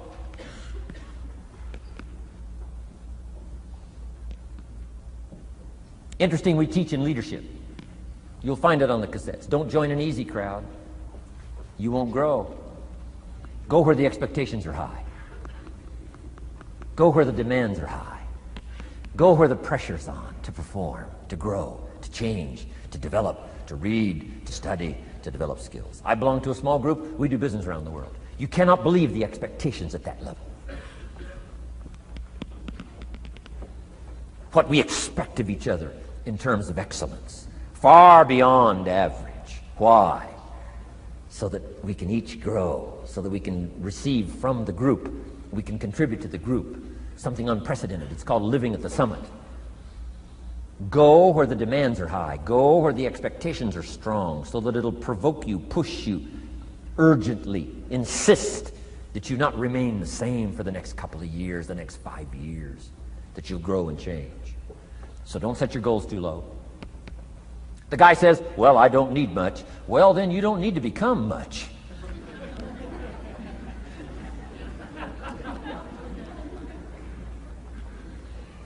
Now, here's the last part on setting goals. Don't compromise. Don't sell out. There were some things I went for back in those early years that I paid too big a price for. If I'd have known how much it was going to cost me, I never would have paid, but I didn't know. Don't sell out. Ancient phrase says, count the cost, count the cost, count the cost. An ancient story says, Judas got the money. You say, well, that's a success story. No. It's true, 30 pieces of silver in those days was a sizable fortune. You say, well, if a guy's got a fortune, right, that's a success story. No, you don't understand. His name was Judas. Doesn't that ring a bell? Judas. You say, oh yes, Judas, the traitor. That's right, the traitor got the money. Doesn't that change the story? And the answer is, of course, it changes the story. Interestingly enough, after Judas gets the money from becoming a traitor, he's got the money in his hot little hand, and now he's unhappy. Somebody says, well, if you had a fortune, how could you be unhappy? Well, he wasn't unhappy with the money. He was unhappy with himself. Key phrase, the greatest source of unhappiness is self-unhappiness. The greatest source of unhappiness doesn't come from outside. The greatest source of unhappiness comes from inside. And here's where the erosion starts, doing a little less than you could. That's where the beginning little infection of unhappiness starts, doing a little less than you can, not feeling that good about yourself. So don't let that happen. Judas is unhappy. He says, what'll I do? He says, oh, I'll just take the money back. Walked in where he got the money and said, here, take this money. I'm unhappy. They said, heck with you, Judas. We got what we wanted. You got what you wanted. Out. They threw him out with his money. Judas says, well, what'll I do now? He says, oh, clever. Should have thought of this first. I'll just throw the money away. And he proceeded to throw his fortune away. Why would he throw his fortune away? He was so unhappy with himself. And that's not even the end of the scenario. After he threw his fortune away, he couldn't change what he became, a traitor. And now, in total abject frustration, he goes out and hangs his worthless self. Which all traitors should do, save the state the money.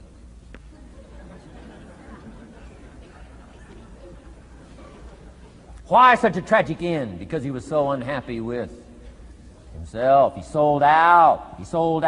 He paid too big a price.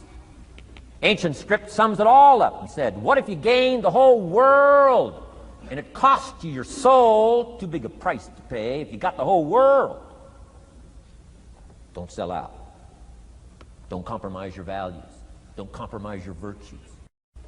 Don't compromise your philosophy. Key. Here's the key word, beware. If Judas could speak back, he'd probably say beware. Two good words from ancient script. One, behold, the positive word. Behold the possibilities, behold the opportunity. Behold the drama, behold the awesomeness, behold the uniqueness. Behold the majesty, behold, behold. What a good word. But here's the other word, beware, beware, beware. Don't sell out.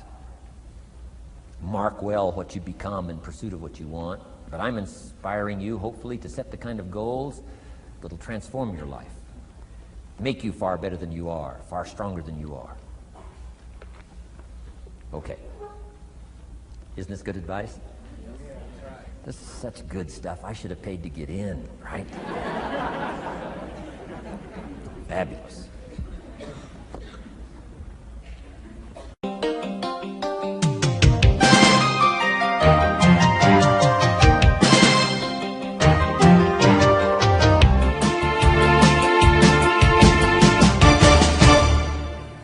What should a child do with $1?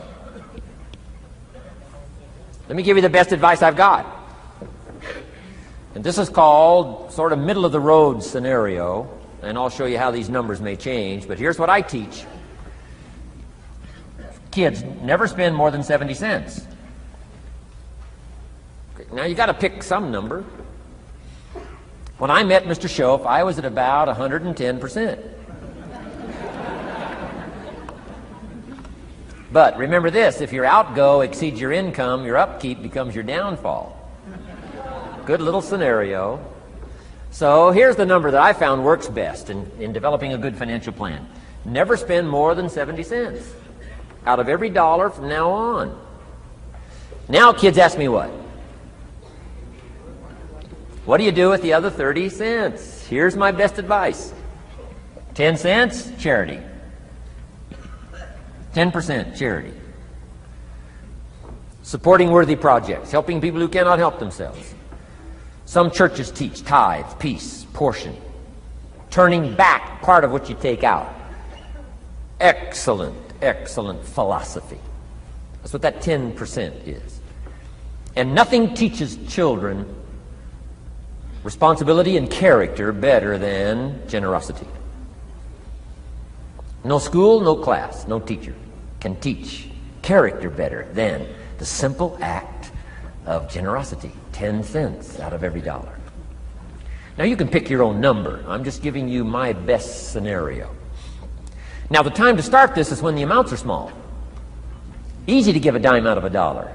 I'm telling you, kids will give you 10 cents out of every dollar if it's part of their philosophy, if you sell them on it. And that's the time to start, when it's easy, 10 cents out of $1. A little harder to give 100,000 out of 1,000,000. Someone says, oh, if I had $1 million, I'd give 100,000. I'm not that sure. We better start you early when the amounts are small, so it'll all be set in when the big amounts start to come. Okay? So 10 cents for charity. The next 10 cents I call active capital. Capital meaning try to make a profit yourself. We live in a capitalistic society. Right? Everybody now wants to join capitalism. That's why the walls are coming down. Capital belongs in the hands of the people. That's where the genius is. So the genius is to try to show a profit. Buy and sell. Render service. Show a profit. Now here's what I teach kids. Profits are better than wages.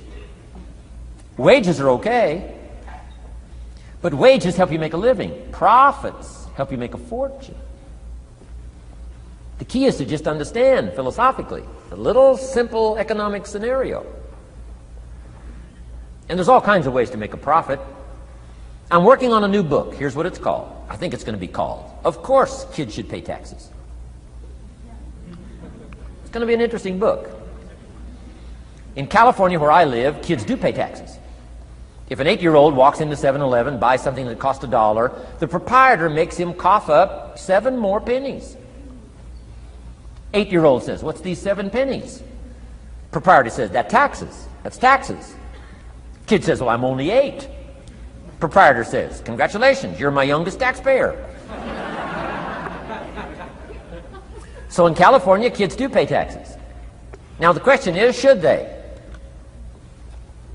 Now the title of my book is, of course, kids should pay taxes. You got it. Right? The disciple went and caught a fish, found the miracle coins, and paid his taxes and Jesus' taxes. So way back then, Jesus did pay taxes. Now the question is, should he? And the answer, my little book says, of course, Jesus and kids should pay taxes. Of course. Of course.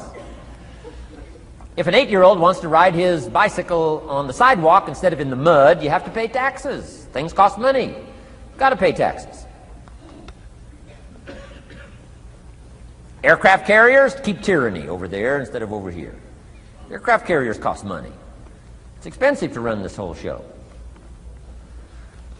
We can't use used missiles. I mean, you know, it's expensive to run the whole deal. Of course, everybody has to pay. Now, active capital means try your best to show a profit. Now, there's many ways to show a profit, not just money. Touch something, leave it better than you found it. That's a profit. Some profits are intangible, some profits are tangible. Long before Earth Day, for all sophisticated people, it was very proper when you left your hotel room to turn out the lights. All educated people. Why? Leave a profit. It's so easy to flip the switch and leave a profit. Some say, well, the hotel gets the profit. What do you care? All you need to become is a person who leaves a profit. Wow.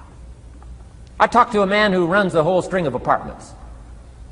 He said, guess what? Most people, when they rent an apartment, leave it, what? Trashed, worse than they found it. What kind of a reputation would that be? Whatever you touch turns to trash. Whatever you touch gets dirty. Nothing you touch gets better. See, that's a poor philosophy. No wonder it leads to poverty, small lives. As one writer said, living lives of quiet desperation. This is where it all begins. Failure to leave a profit when you can, turn out the lights, doesn't matter what it is. Become profit-minded. Profits are better than wages because profit has the potential to make a fortune. Wages has the potential to make a living.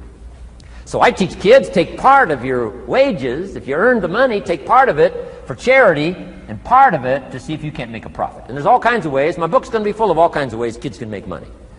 I teach kids how to have 2 bicycles, one to ride and one to rent. I mean, you know, it doesn't take long to get into business. You don't have to be a genius. Halfway bright, you can start showing a profit. Now, here's the next 10 cents called passive capital. Meaning, let somebody else use the capital, you provide it, you're passive, they're active. And let them pay you interest. Profits and interest. Unique way to make a fortune. In fact, there's a Bible philosophy. I teach teenagers this Bible philosophy. Here's what it teaches.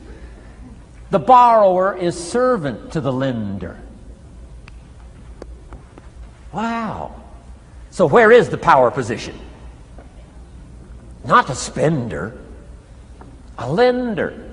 And if I've taught teenagers well, if you ask them, among some of the things you want to be, you know, when you grow up, you know, as years pile on, what would you like to be? I'm telling you, among some of the things that they would like to be, if they've sat in on my classes or gotten some of my material, they will say, I want to be one of them lenders.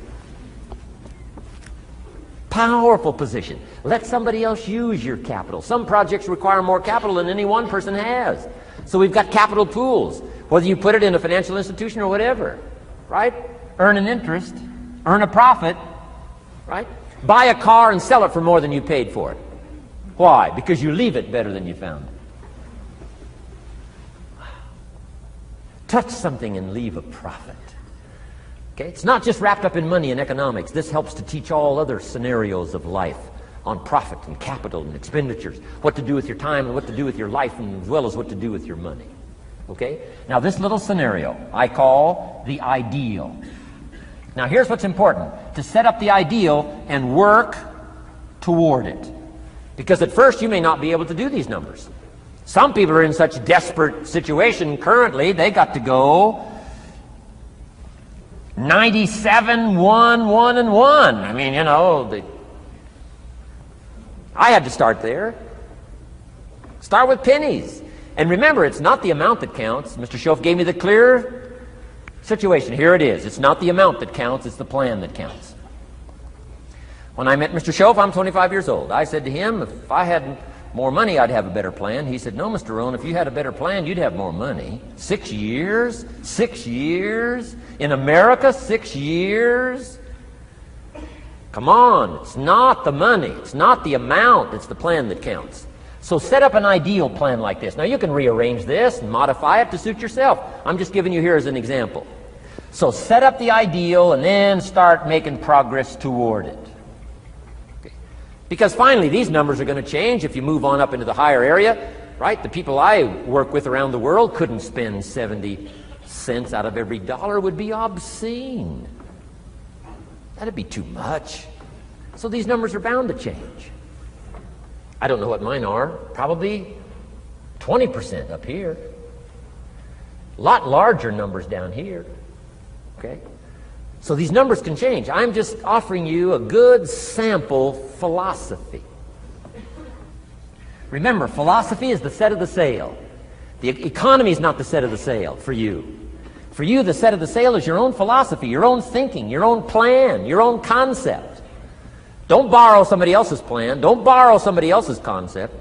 Don't borrow the concept, you know, spend all you can, cross your fingers and hope for the best. Don't borrow that. Develop your own philosophy, and I'm telling you, it'll lead you to unique places. Now, the rest of a lot of this is on the cassette tapes, but let me just give you 2 or 3 more pieces of the scenario here. Then I want to talk about communications, and then we're going to wrap it up. Okay. Here's 2 or 3 more parts to financial independence. Number 1, keep strict accounts. This is the best of disciplines. Keep strict accounts.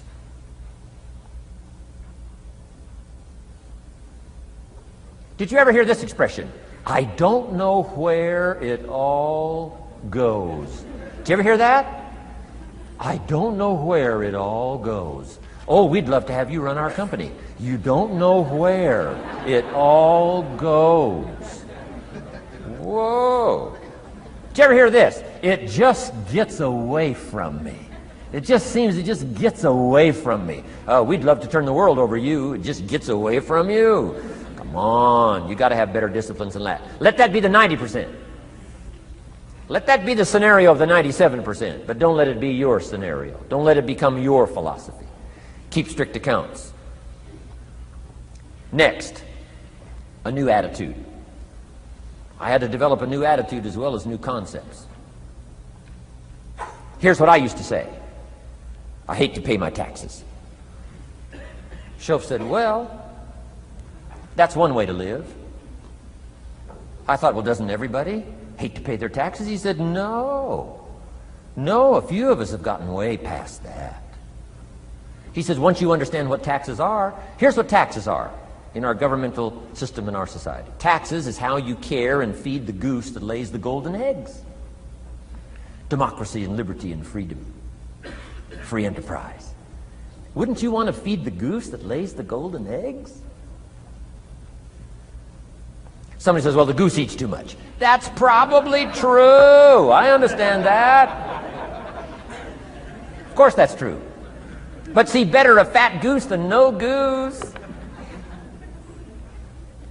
And here's the truth be known. We all eat too much. Let not one appetite accuse another. Of course the government needs to go on a diet. So do most of us. But hey, you still have to care and feed the goose that lays the golden eggs. Once you understand that that's what it's for. See, it is so important, the right attitude. Here's what I used to say. I hate to pay my bills.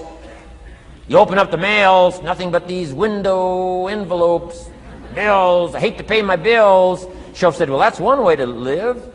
I said, well, doesn't everybody hate to pay their bills? He said, no, some of us are way beyond that. I said, is it possible to love to pay your bills? He said, yes. Reduce your liabilities?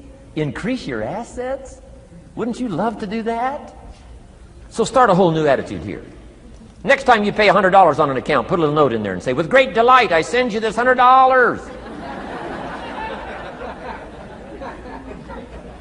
I mean, they don't get many letters like that. Reduce my liabilities, increase my assets. My picture's changing. My picture's improving. I love to pay my bills. Keep the money in circulation. Pay my taxes. Feed the goose that lays the golden eggs. It's a matter of attitude. And here's the last on attitude. Everybody must pay. Of course, life is called opportunity, but life is called price. But we must all pay. We must all share. One of the classic stories of all time from ancient Bible script says, Jesus one day and his disciples were standing by the church treasury, synagogue treasury, watching people as they came by and put their offering in the treasury. That wouldn't be a bad idea. Jesus and his disciples standing by the treasury while everybody walks by. Jesus says, how much was that? How much was that? Interesting. And the story said some people came by, put in big amounts. Some people came by, put in modest amounts, average amounts. And the story says, then a little lady comes by and puts in 2 pennies in the treasury. Jesus says to his disciples, look at that. Look at that. His disciples said, 2 pennies, 2 pennies, what's 2 pennies? Jesus said, no, you don't understand. She gave more than everybody else. They said, 2 pennies is more than everybody else? He said, yes. Because I'm certain that her 2 pennies represented most of what she had. And if you give most of what you have, then you've given the most. Wow. What a lesson to learn. It's not the amount. It's what it represents of your life that counts. Now let me give you the wisdom of the scenario that did not occur. And this is the greatest of wisdom. And in my own particular peculiar brilliance, I have the ability to record for you what was not recorded in the scenario of the story. Here's what did not occur, which may teach us one of the greatest of the wise things that was taught in this scenario. Here's what did not occur in the scenario. Jesus did not reach into the treasury and get this little lady's 2 pennies and run after her and say, here, little lady, my disciples and I have decided that you're so pitiful and you're so poor that we've decided to give you back your 2 pennies. I'm telling you, that did not occur. If it would have occurred, she would have been what? Insulted. She would have rightfully said, I know my 2 pennies aren't much, but it represented most of what I had. And would you insult me by not letting me contribute what I wanted to contribute, even if it's only 2 pennies? I'm telling you, that did not occur. Here's part of the wisdom of the story that was not recorded. Jesus left her pennies in the treasury, meaning everybody has to pay, even if it's only pennies. That's the key. And whether you start with pennies or whether you start with dollars or whether you start with nothing, remember, part of the scenario is to spend, of course. Part of the scenario is to invest, and part of the scenario is to show a profit, and part of the scenario is to help take care of people who can't take care of themselves. If you'll set up your own philosophy, I'm not asking you to buy my philosophy. I'm not asking you to adopt my numbers. I'm only wanting to provoke you to think, for you to come up with a splendid economic philosophy that's got you up early and got you up late, has got you thinking and pondering ways to use your resources and turn it into the dreams you want for the future. And that's my little story on financial independence. Okay. Here's the next to the last subject, communication. How to affect other people with words. I've got just a little 4-point program here for you to consider. The whole expanded version now, 3 days, right? 3 days of all this is in that package that you're taking home. So this is called an abbreviated version of all the rest, this 1 day, video day. 4 steps to good communication. Here's number 1, first of all, words can work miracles. That's why communication is so important. Words can work miracles. Words are powerful. Words are almost godlike. In fact, ancient script says the Word was God. God was the Word. Wow, words and God. I said to my Israeli audience last year, in the beginning, the story of creation is unique. It says, in the beginning, Jehovah God spoke and said what? We've got some students here, I'm sure. In the beginning, Jehovah God spoke and said what? Let there be light. And what? There was light. Wow. Wow. It looks like words create light. Is that possible? I'm telling you it's possible. Humans can get pretty close. What if somebody can't possibly see how they could do well, how they could become successful, how they could transform their lives and their health, their future, and their finances, spiritually and every other way? They can't see, and you come along and share your story, and maybe borrow some other stories. And by the time you get through with a good presentation to this person, they say, now I can see. Before you got here, I was blind.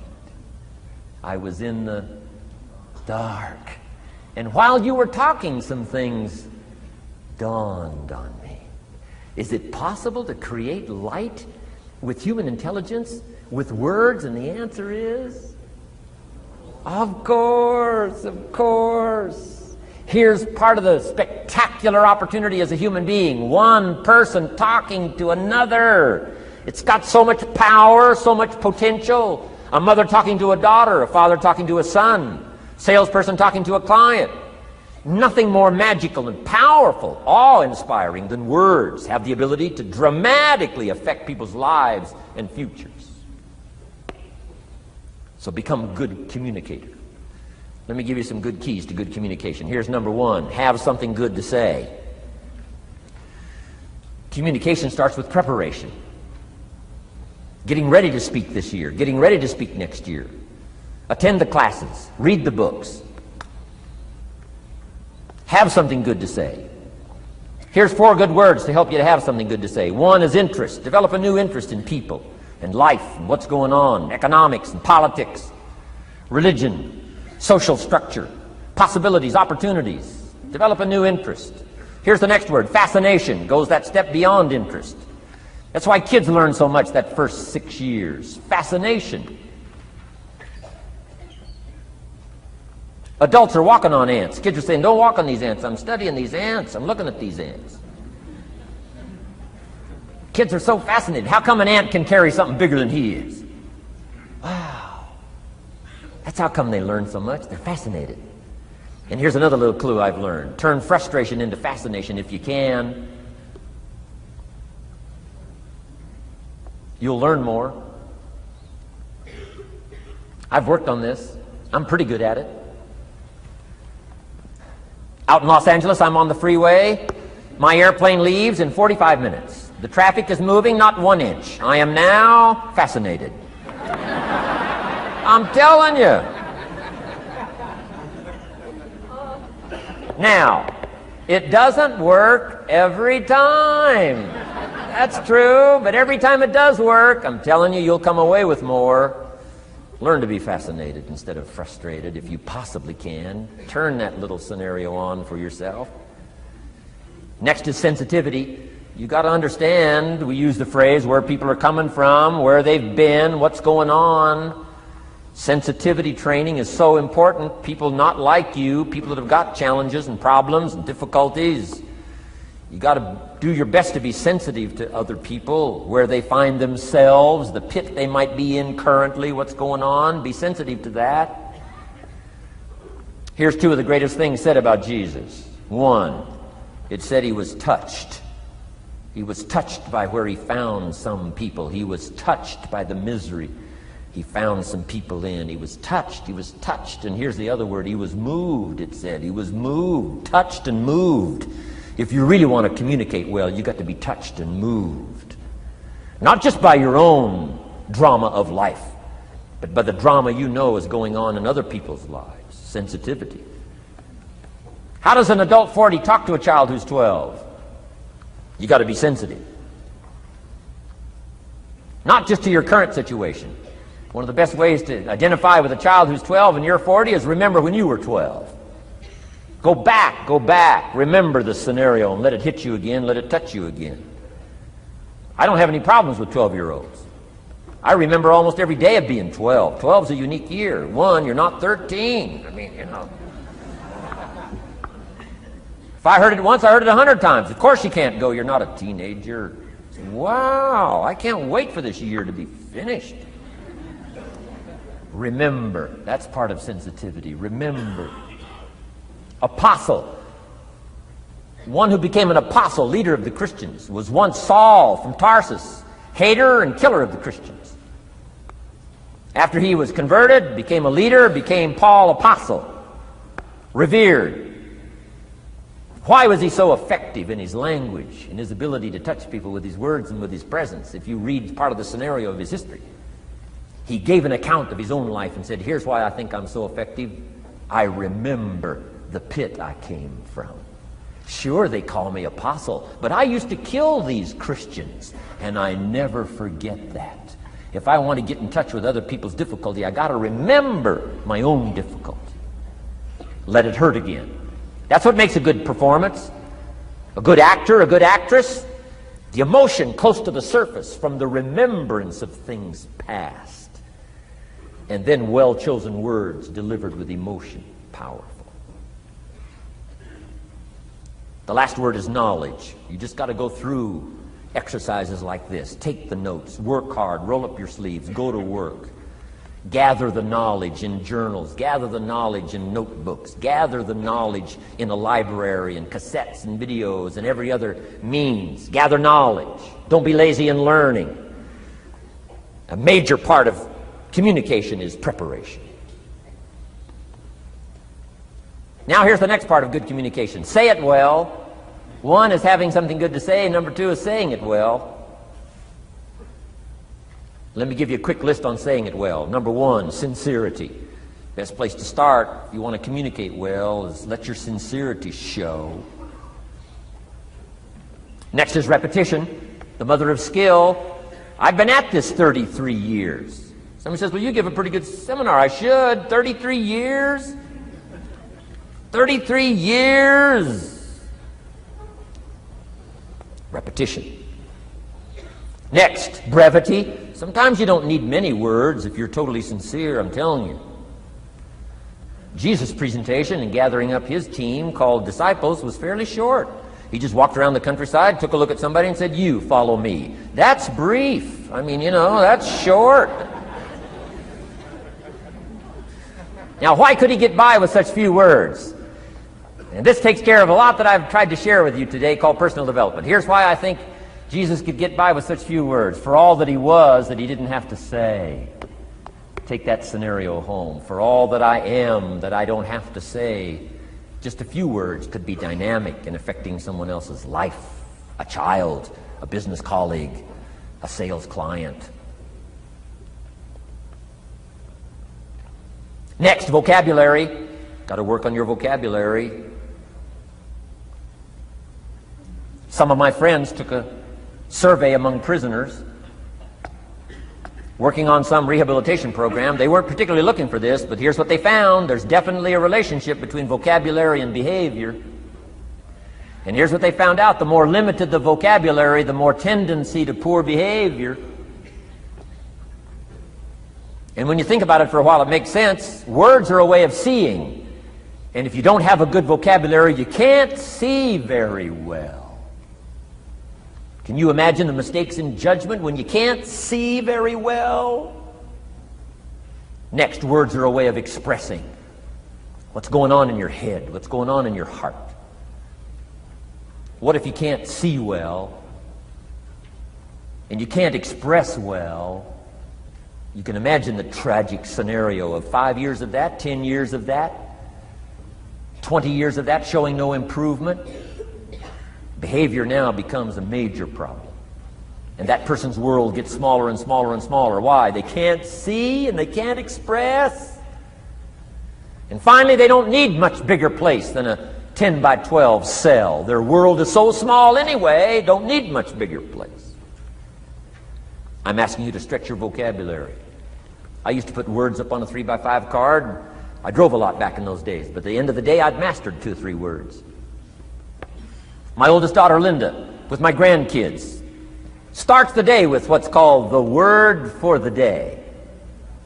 She writes it on a chalkboard, the word for the day. And the kids memorize that word and the meaning of the word. And every once in a while during the day, she'll say, what's the word for the day? The last day I was there, the word was superficial. Natalie's 4, Nathaniel's 5.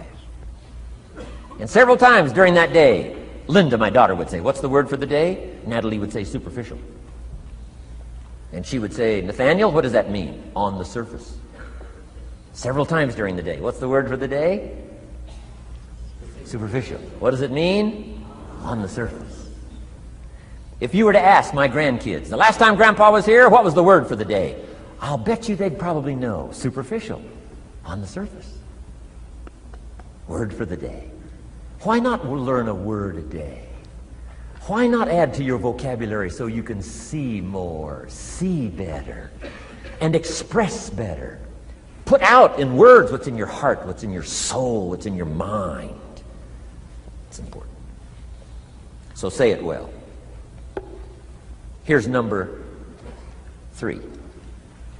Number 1 was have something good to say. Number 2, say it well. Here's number 3. Read your audience. These are just simple concepts now. You've got to add some of the details, but that's what I'm mainly good for, is concepts. Read your audience. If you're talking to a child, you've got to study the face of the child. You've got to study a little body language. You've got to study what's going on. So you'll know whether to shift gears, come on a little stronger, ease off a little, might be too strong, search for another illustration, soft, strong. A lot of that is dictated by reading your audience. When I first started lecturing, I had some challenges here. I was so absorbed in my notes, lecturing like this. I'm telling you, in those early days, the audience could have left and I'd kept right on going. I didn't know what was going on down here. I didn't know what was going on over here. I didn't have any idea what was happening over here, whether I should come on a little stronger, ease back. I didn't know. I couldn't read my audience. So, read your audience. A prospect, read. Now let me give you some ways to read. Number 1, by what you see. Body language tells us some things. How to shift gears, whether to go on, whether to stop. If you're talking to somebody and they're leaning toward the door, that means you gotta hurry, right? They're not gonna be here long.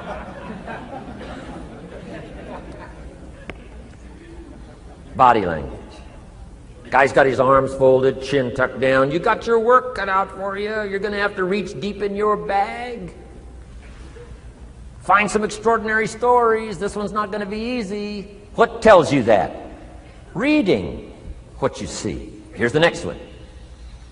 Read what you hear. You've got to read a child's impatience. Kids don't mind telling you whether they're bored or impatient. Kids' attention span is short. Doesn't last long. You've got to get it said. You start talking to a child, 30 seconds they say, "How long is this going to take?" Whoa! Read. Listen. Listen for the response. Now you'll know whether to shift gears, change your language, find a new illustration, soften, stronger. Read your audience. Read what you see, read what you hear. And here's one of the most important. Read what you feel.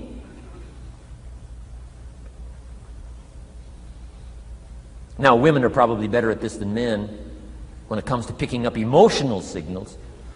Men, they can see, and men, they can hear, but it takes a little training for a man to pick up those emotional signals that are so important so you don't say the wrong stuff. Because it's so easy to make a mistake in language. What if you meant to say to someone you care about? What if you meant to say, "What's troubling you?" And instead you said, "What's wrong with you?"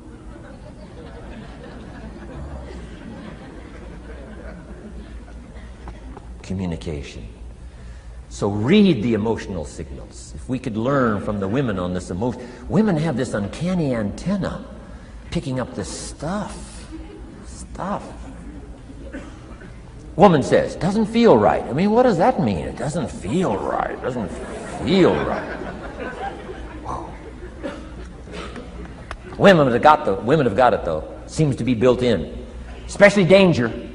Women pick it up quicker than men. It's built in, I think.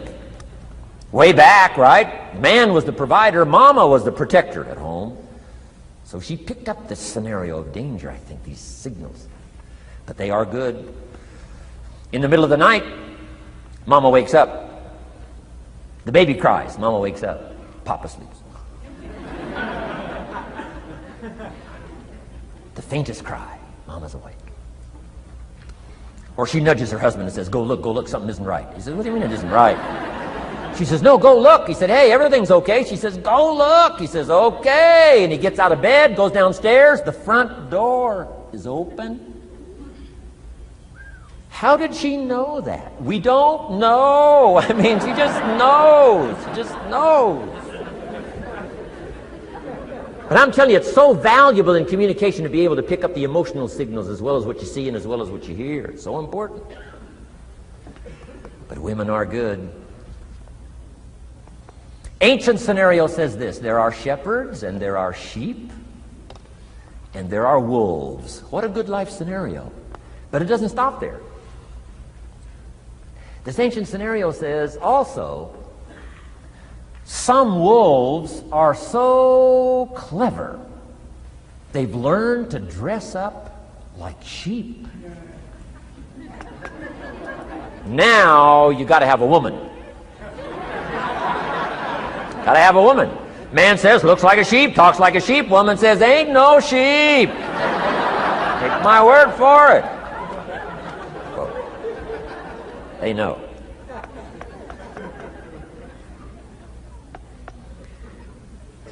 Read. Pick up the signals. Don't ignore the signals. Develop this personal development scenario, communication, financial independence, and all the rest. Now here's the last part. Intensity. Words mixed with emotion. Words mixed with hate. Words mixed with love. Words mixed with faith. Words mixed with courage. That's what's powerful. Words have a certain effect, but words loaded with emotion have an incredible effect. If I had a little straight pin, if a guy buys a shirt, it's got all these little pins in it. I take out all these pins. If I took one of those little straight pins and I threw it at you, and let's say it reached you and hit you in the face or hit you in the hand, you'd feel it. This little straight pin, you'd feel it. That means I got you with my words. But what if I took that little straight pin and wired it to the end of an iron bar about that long? See, I could drive that pin through your heart.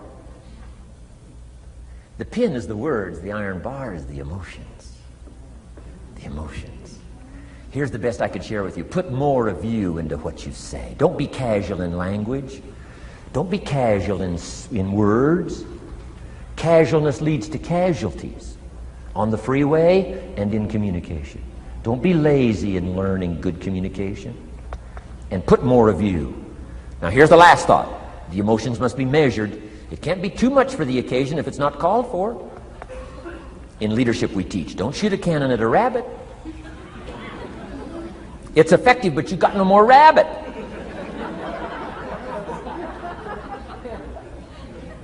So here's some of the most powerful scenario in communication. Here it is.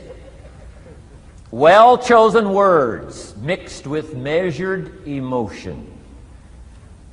The basis of affecting people with good communication. Well-chosen words mixed with measured emotion.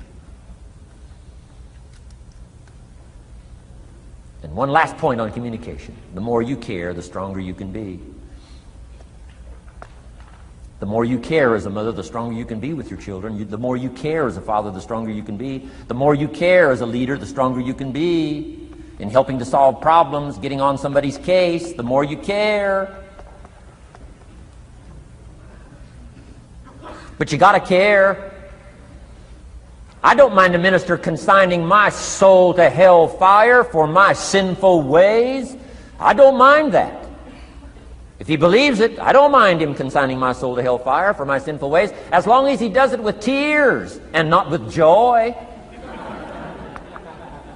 If you're going to preach a message on hellfire and consign people to hell's fire, you got to cry and sob your way through a sermon on hellfire. We would all dismiss as a performance a dry-eyed sermon on hellfire.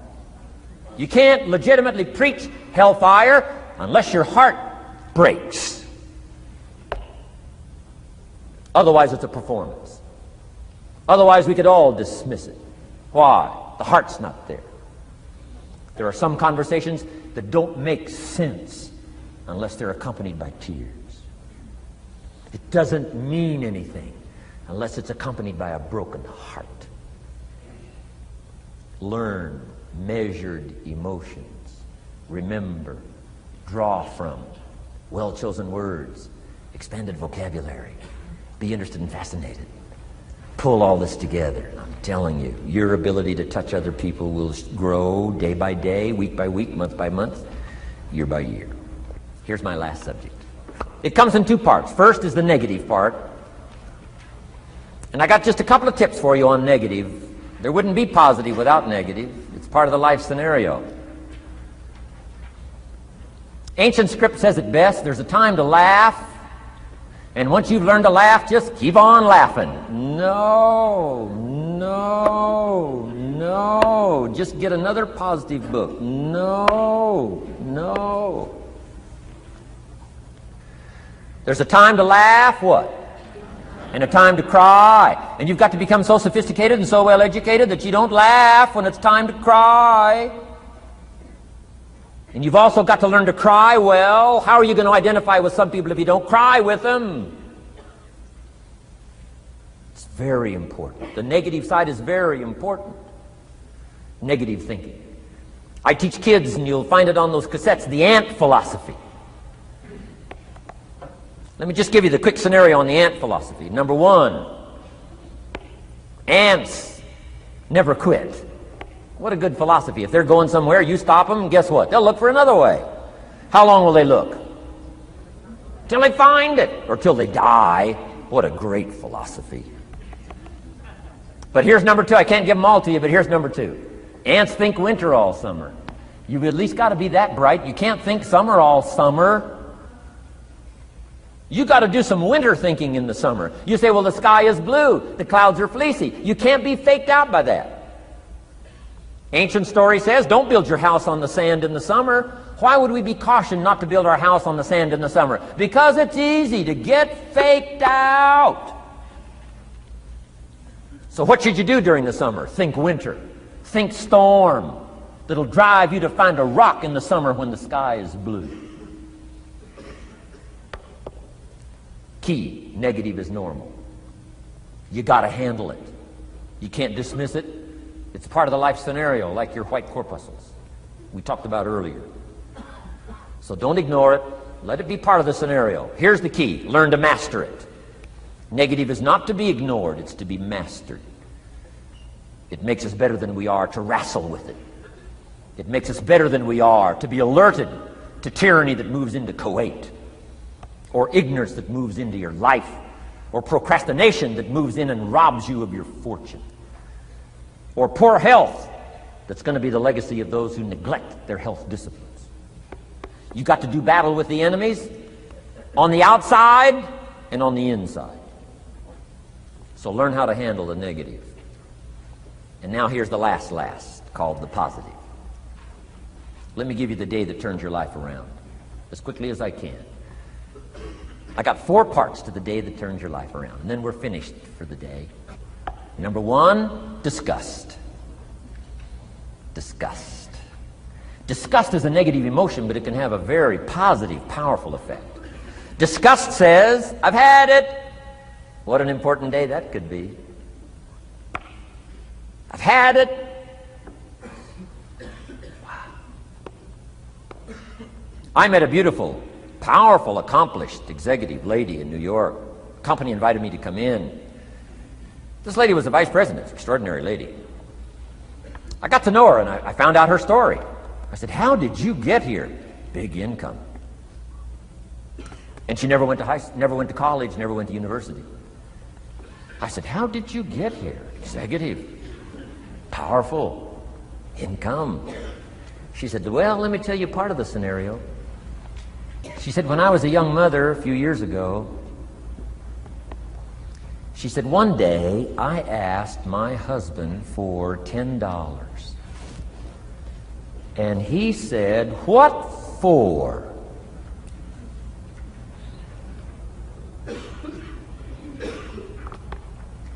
She said, before that day was over, I decided I would never, ever ask again.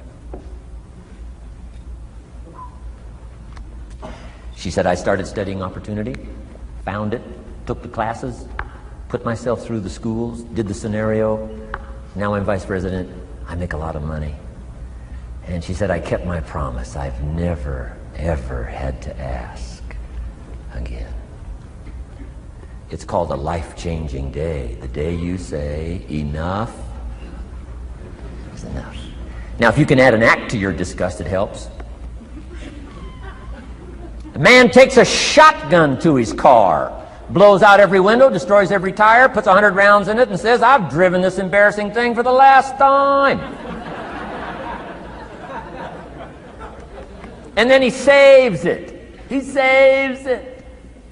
And later when somebody says, how did you become rich and powerful? He says, let me show you this car. One day I'd had it up to here. I blew it to smithereens. Enough is enough. Powerful. Here's the last three. Next is decision. Decision making is a life-changing day. If you went home today and in the next few days cleaned up a list of decisions, it could furnish enough inspiration for the next 5 years, 10 years. What an inspiring day, the day you can bring yourself to decide. And here's the third one, desire, wanting too bad enough. Who knows the mystery of that? We don't know. But here's something I do know. Sometimes desire waits for a trigger, waits for something to happen. Who knows what the happening may be? A song, the lyrics, a movie, the dialogue, a seminar, a sermon, a book, an experience, confrontation with an enemy, a conversation with a friend who finally levels with you. Whatever the experience it is, it's so valuable. And here's my best advice. Welcome all experiences. You never know which one is going to turn everything on. Don't put up the walls. The same wall that keeps out disappointment keeps out happiness. Take down the walls. Go for the experience. Let it teach you. And here's the last one. Resolve. Resolve says I will. Two of the most powerful words in the language. Benjamin Disraeli said, nothing can resist a human will that will stake its existence on its purpose. Shortly put, I'll do it or die. Best definition of resolve I got from a little junior high girl, Foster City, California. I'm going through some words one day. I got to this one and I asked the kids, who can tell me what resolve means? Some didn't know, some tried. Interesting. The last one was the best. Little girl about 3 rows back, she said, I think I know, Mr. Rohn. I said, what? She said, I think resolve means promising yourself you will never give up. I said, that's the best I've ever heard. She's probably giving seminars somewhere today, right? I mean, that's the best I've heard. I asked the kids, how long should a baby try to learn how to walk? How long would you give your average baby? Before you say, hey, enough's enough. No. Any mother in the world would say, you're crazy. My baby is going to keep trying what? Until. What a magic word. I want you to write it down. Until. Promise yourself you'll read the books until your skills change. You'll go to seminars until you get a handle on it. You'll listen to it until it makes sense.